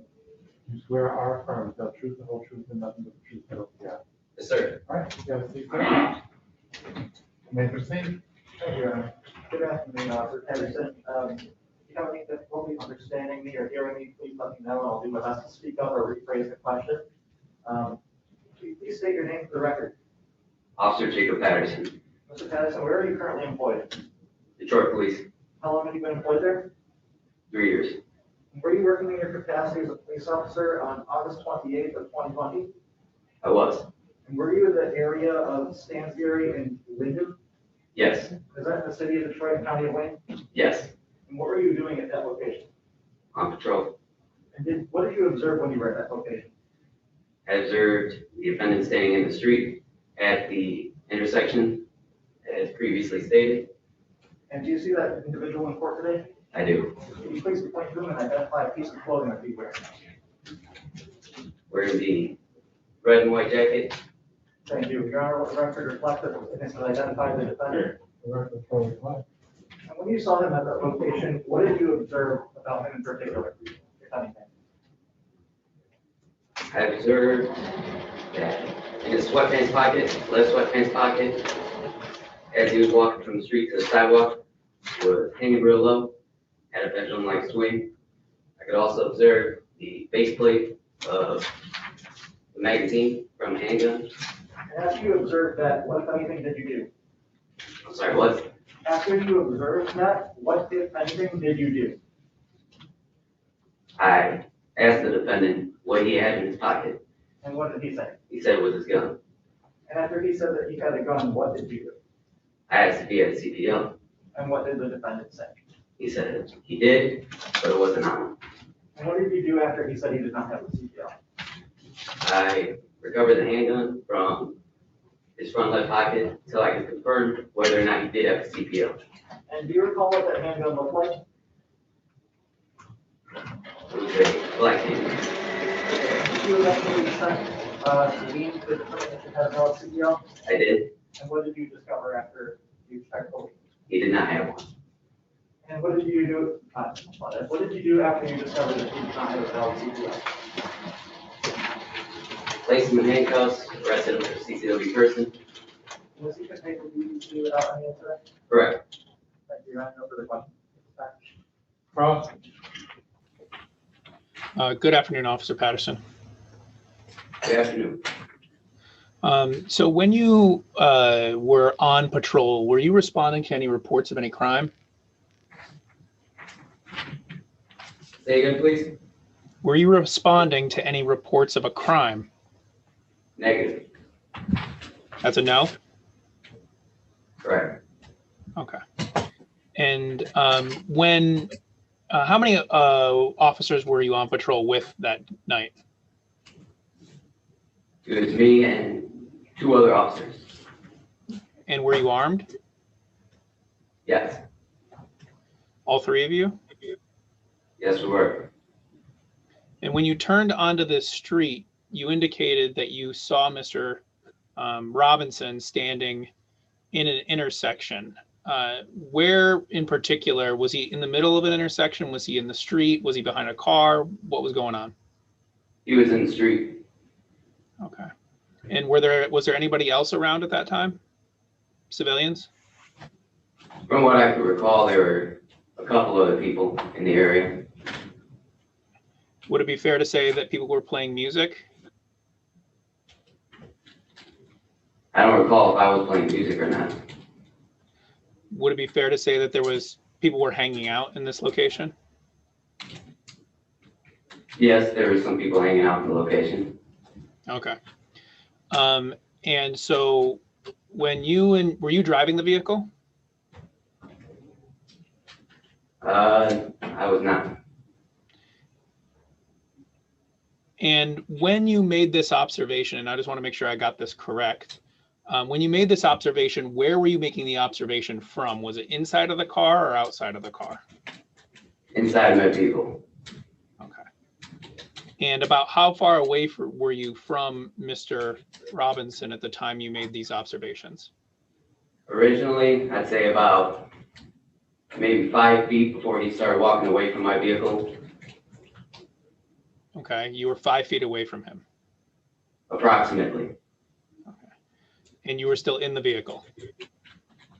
Yes.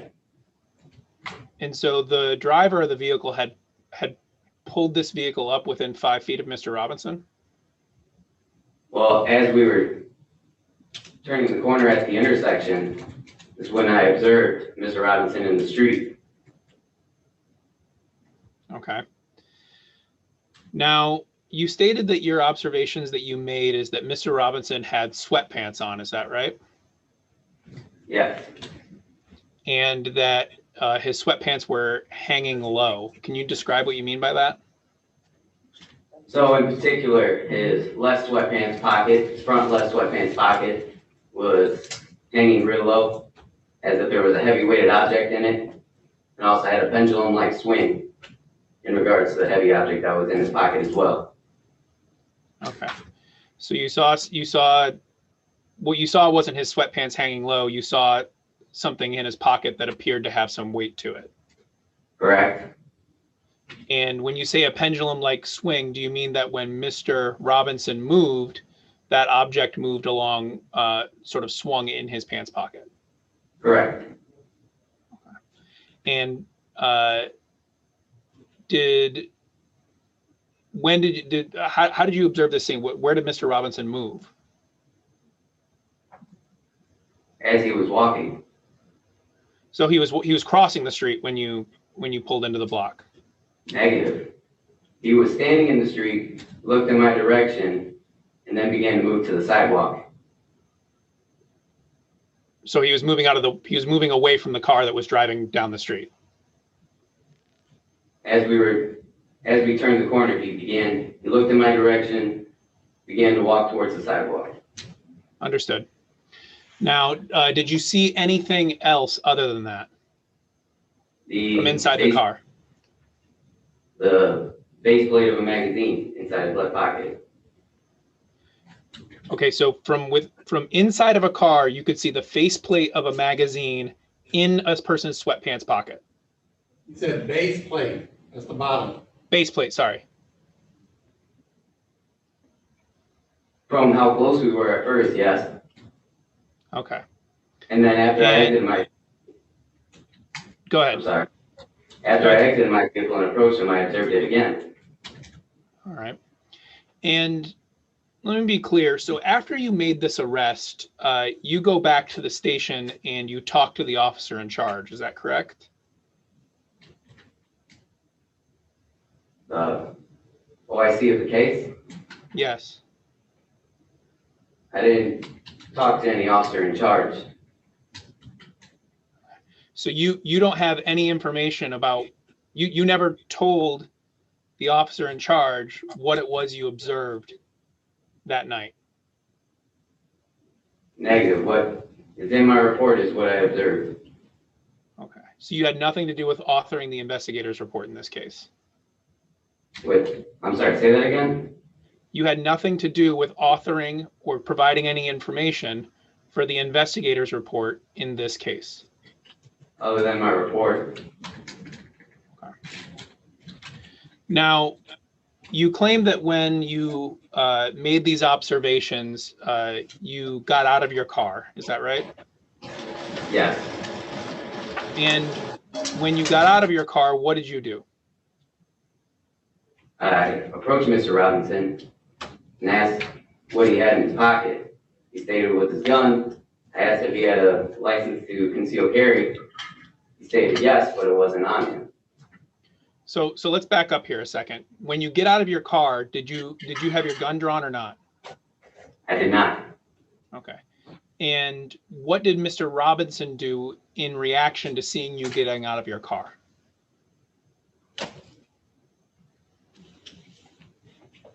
He stood there.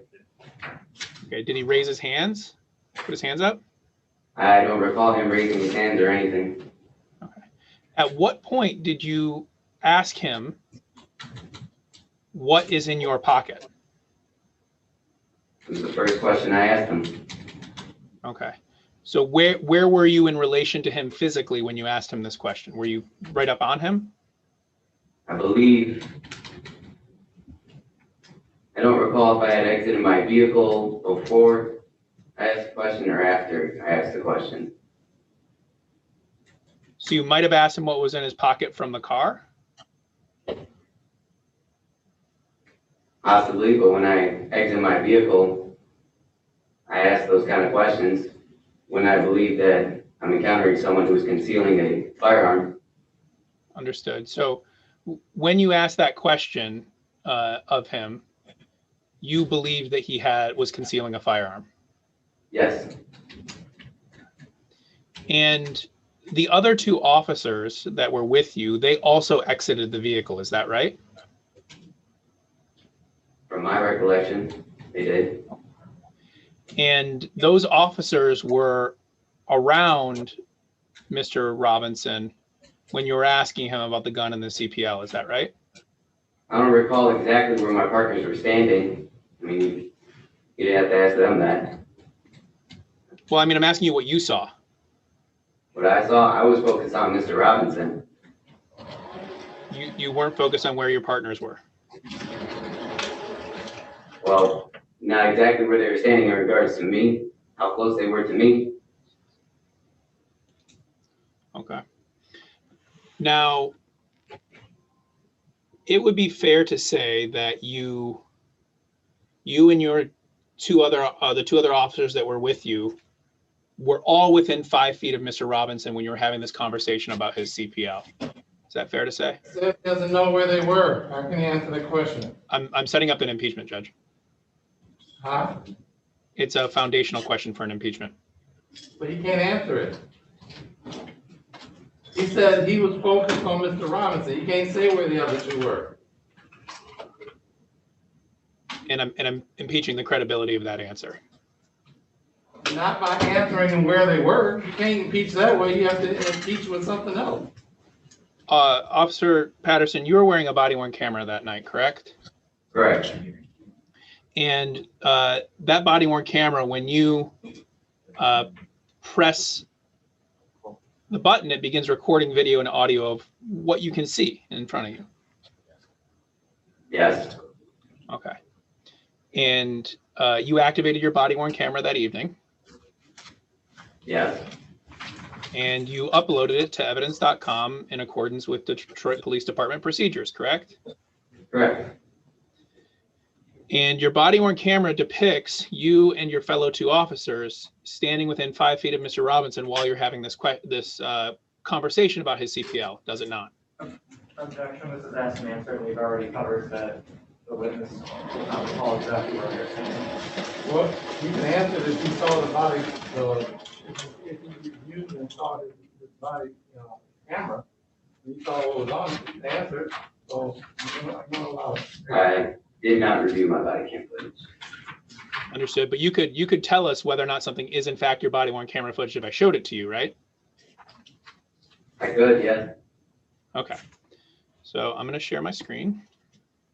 Oh, host has disabled participant screen sharing. Okay.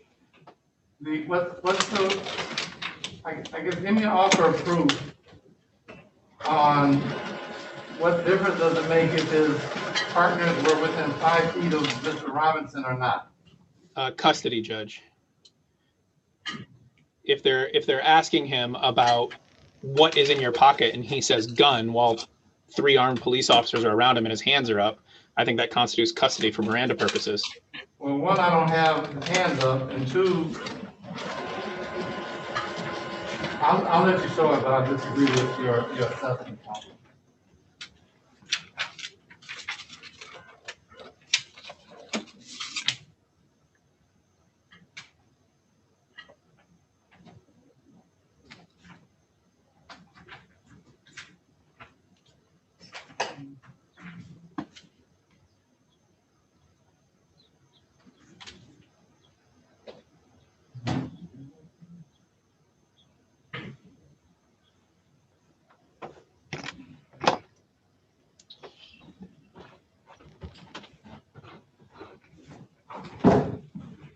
All right, you should be able to share the screen now, Mr. Kearney.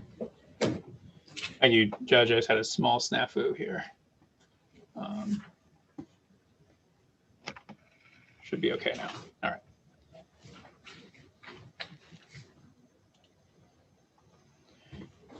All right, Officer Patterson, with the court's permission, you can get up to see the screen if you need to. I can see it. Okay, the bottom left portion of this screen indicates that this file is called Jacob Patterson. Begins with the words Jacob Patterson, correct? Correct. All right, that's you, right? Yes, that is me. Okay.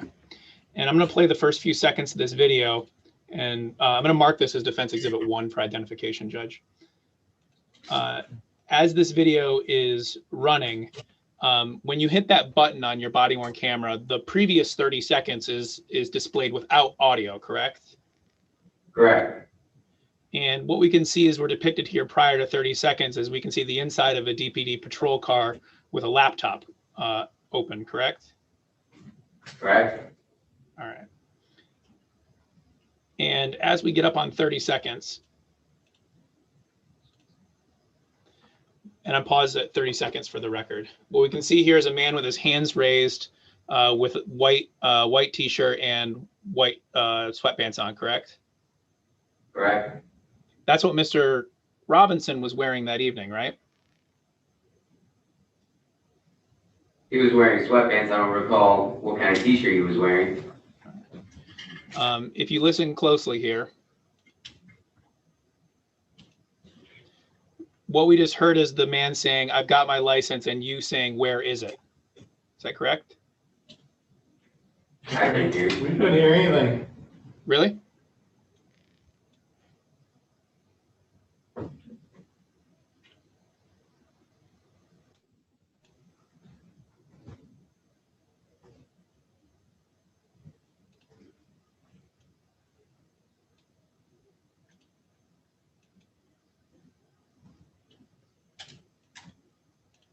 Did the court get any of that audio at all? No. All right, one moment.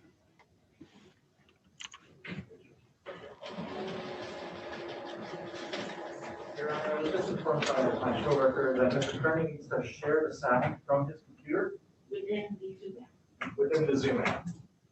Did you hear Mr. Kearney?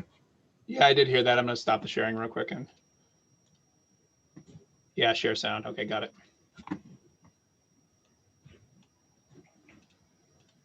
All right, we'll take this from the top. At 30 seconds. I got my license. Where is it? Did you hear that, officer? Yes, That was the man saying, I got my license, and you saying, where is it, correct? correct? And that's your voice, right? Yes, So this is your body worn. This is a fair and accurate recording of your body worn camera footage from that evening. yes, And that is a fair and accurate depiction of the events that occurred in front of you that evening. yes. All right, I'll move to admit this portion of the body worn camera, Judge. Objection. Okay. You admit it. All right, I'm just going to play this for through for a couple of seconds. It's in my car. All right, it's in your car? Yes, sir. Okay, so I'm gonna hold on to this while you get it out of your car, all right? Okay. Let me go get the key, officer. Where's the key? It's in the house. All right, hold on. It ain't. Okay. Now, officer, I paused at 45 seconds. This video footage depicts 2 other officers behind Mr. Robinson, correct? There seemed to be a couple other officers in the proximity. Okay. In proximity to Mr. Robinson, correct? Yes, I see one of my partners right there. And there was another individual behind Mr. Robinson that the officer was having him raise his shirt to expose his waistband. Is that correct? You said another officer was doing that? All I see is a man with lifting his shirt up behind this individual. Is that in this video? Well, I couldn't tell you if another officer asked him to do that or not. I wasn't investigating that person. Understood. So I only have a couple other questions for you, which is when you, after Mr. Robinson indicated to you that he did in fact have a CPL, he told you that the CPL was in his car. Is that correct? Yes, And he indicated that the keys to his car were in his house. Is that right? yes, And you didn't let him go to his house, right?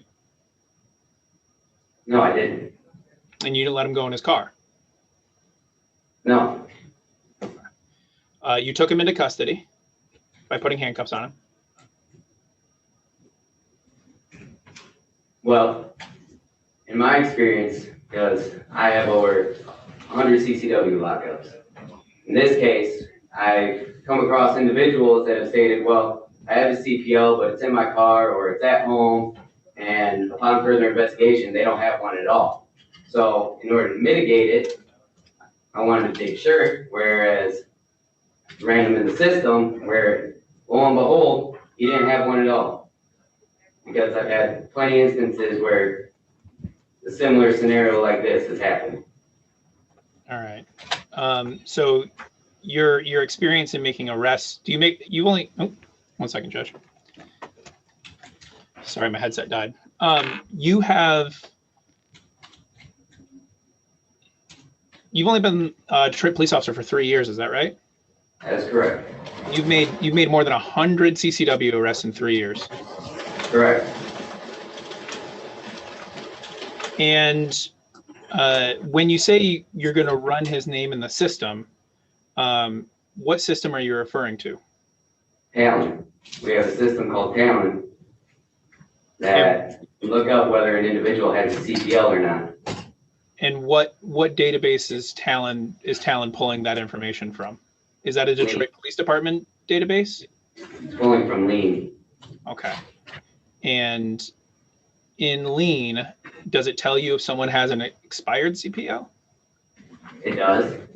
Okay. Does it tell you if someone has an application for a CPL that's outstanding? What's the relevance of all this? Mr. Kearney, I mean, we're going on, and none of this is relevant. Understood. Understood. Not at this point. Understood. I have no further questions. Anything further? Just very brief, Your Honor. When you had when the defendant had claimed that he had a CPL, was he under arrest at that point? Not at that point. Okay, and you were just checking, or further questions, Ron? Anything? No. All right, thank you. Thank you.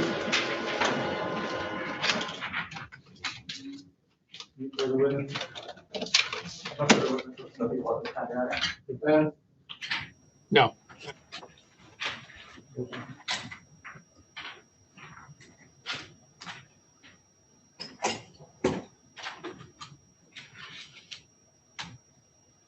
you. All right, this time the people would respectfully request a bind over. This time we heard testimony that Officer Patterson observed the defendant in the street. He saw that his pocket was laid down and observed the plate, or the base plate of a magazine in his pocket. He then went to ask the defendant what was in his pocket.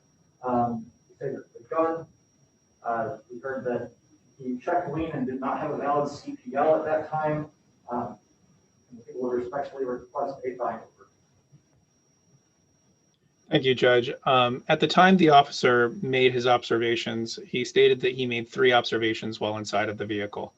That he saw that he had a bulge in his pocket that was a heavy object that was swinging. I don't think that's particularized enough to conduct a Terry stop on somebody. However, the one thing that I think elevates that to justifying, well, I think just because you see a gun in somebody's pocket doesn't mean that they're necessarily carrying one without a license. That's a leap, right? And it's not a crime to carry a gun. But notwithstanding, saying that he sees the base plate of a magazine while inside the car, I think is a kind of observation that's strange credulity, because it was, as the court can see from the body-worn camera footage, it was late at night, and he said that Mr. Robinson was walking backward toward the sidewalk. That is in conflict with what the court can see on the body-worn camera, which is by the time the officer's out of the car, Mr. Robinson has his hands up. So we have his hands up. We have 3 officers around him, all of whom are armed, and they're asking him questions that they know. Or they're attempting to elicit incriminating statements from Mr. Robinson. The officer said at the time he stepped out, he believed he was concealing a gun, and that he was asking him that question of what that thing was in his pocket while believing it was a gun. And as he got very, very excited and telling us how many CCW arrests he's made in his 3 years on the force, I think that indicates that he was trying to make an arrest when he was in that scenario. So I think that, we use Miranda's edict for determining custody. It is when there's a significant restraint on your liberty. It does not have to be arrest. The arrest analysis and the custody analysis are completely separate from one another. And at that juncture, Mr. Robinson was not free to go. You know how he knows, or how you can tell he knows or knew that he wasn't free to go. He has his hands up as the police are approaching him. And he's answering whatever questions, probably out of fear. And so I think for those reasons that the court should find that there was a Miranda violation here. And if they don't, then everything that comes afterward is sort of a fruit of that Miranda violation, discovering that he doesn't have a CPL, actually recovering the gun. All of those things will be a fruit. So I'd ask the court not to bind over on those grounds. Your Honor, brief rebuttal. Your Honor, people respectfully disagree with Mr. Attorney regarding the custody and Miranda issue. The witness did state that he viewed what was the plate of a firearm, so he believed that there was a firearm, and also for officer safety to ensure that the firearm was being possessed legally or not. In addition, we saw on the body cam, at least from what I could see, I did see one officer. I was unable to see a third officer. However, they did not have their guns drawn. This was out in the public, on the public sidewalk at this point. And only minimal questions were asked. They weren't asking incriminating statements. They were simply trying to ascertain whether or not the defendant had a gun on him. So people respectfully disagree with Court having heard the testimony, arguments, findings as follows. And on August 28, 2020, Officer Jacob Patterson was on patrol in the area of Stanford and Linden. He observed the defendant. He identified in court, standing in the intersection in the street. He was wearing sweatpants. His left pocket was hanging low, and as turned and looked in the direction of the vehicle, Scout police vehicle, then started to move towards the sidewalk. He observed the sweatpants swinging, the pocket swinging, like it was a heavy object in it. And he also observed a base plate of a magazine at that time. He then exited his vehicle. He approached the defendant and had his hands up. He asked what he had, and told him I have a gun. He asked if he had a CPL. He said yes, not on him, that it was in his car. Car was locked, he was in his house. The officer then ran his name through Callan and Lane to verify whether or not he has a CPL and had no CPL. The issue is whether or not, at the time the officer approached Mr. Patterson, whether or not he had reasonable suspicion to investigate. He observed the hands hanging low, swinging as if they had a heavy object in them, and more specifically, he observed the base plate from a magazine in their pocket, or hanging out of their pocket at that point. So he did have reasonable suspicion to stop Mr. Patterson. He questioned him on whether or not he had the CPL, and he didn't have it on him, which is required by law. He then ran it through Lane and found out he didn't have one and arrested him. Court finds that the felony enumerated the complaint of warrant did in fact occur in the city of Detroit. Probable cause of discharge is defended. So we bound over to Wayne County Circuit Court Criminal Division, arraignment on the information. Talk more when that's going to be in 1 minute.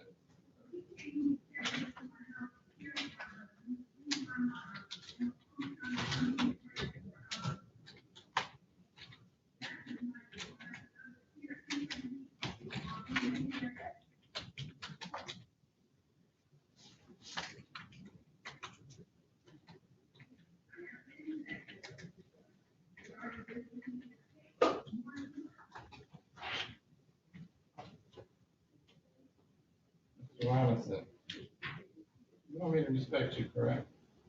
I want the same thing, big and touch pocket. I want the same thing. I want my respect. That starts by the way you dress when you come to court. You understand? Don't do t-shirts, don't do sweat. I'll be perfectly honest, there are some judges that do. They don't care. You know, but I've been in this business longer than you've been alive. All right? And I'm old school. So my thinking is old school. My standards are old school. Now, I'm gonna give you your respect. I'm gonna give you mine. You're gonna give it to me, I'm gonna take it. If I have to take it, it won't work out well for you, but. The exam, your AOI is gonna be March 4th, 2021 at 9:00 a.m. I'm gonna continue your bond, sir. And come back to court, you don't know who you're going to court. Give me the respect, all right? Okay. All right, thank you, sir. All right, thank you, Judge. I appreciate your time. All right. Have a good day. You too, take care. Mr. Woodyard? I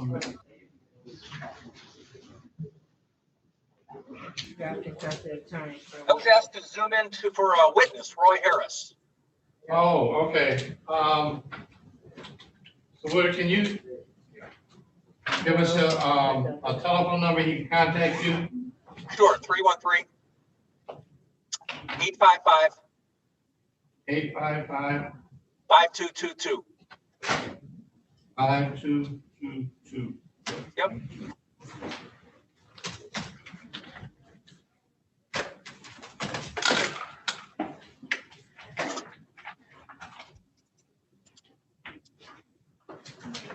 Yep, that's excellent. All right, we're gonna give him your telephone number. Right now, we have a preliminary exam set for May 18th. May 18th at 12:30. 12:30 p.m., yes. 12:30, all right? You said May 18th? Yeah, May 18th at 12:30. Got it. But my understanding that there may be information that would be elicited from your client that would incriminate him. Okay. Right? So he needs to talk to somebody. That sounds good. I appreciate it, Judge. I've got it in my calendar for May 18th. You give him my number and I'll wait for his call. Okay. And Mr. Woodyard, this is Lauren Ronald Smith, APA. I'll be contacting you as well. Thank you so much. Everyone be safe. Thank you. Thank you, Your Honor. Okay. Hi, Judge. Hey, how you doing? Good, how are are you? I'm all right. Yeah, Danielle, you are, Getting any younger. Danielle, you're at 1:30? Another one in 25 minutes? Huh? Well, that's Danielle's, but. Yeah, it's my 1:30. Oh, we got one at 1:30? Yeah. 1:30, and then I've got, We got 2 o'clock. cleaning R&O, 7 top, and then the other one, because we're trying to pile. Hey, when cleaning, isn't that, rental? Or they do it? Is the cleaner? No, I don't think so. You have the assault though, don't you? Or is that's what kind? I have the A one, but I also have the fleeing. It wasn't part of the tattoo, it's a fleeing and it's also an R&O.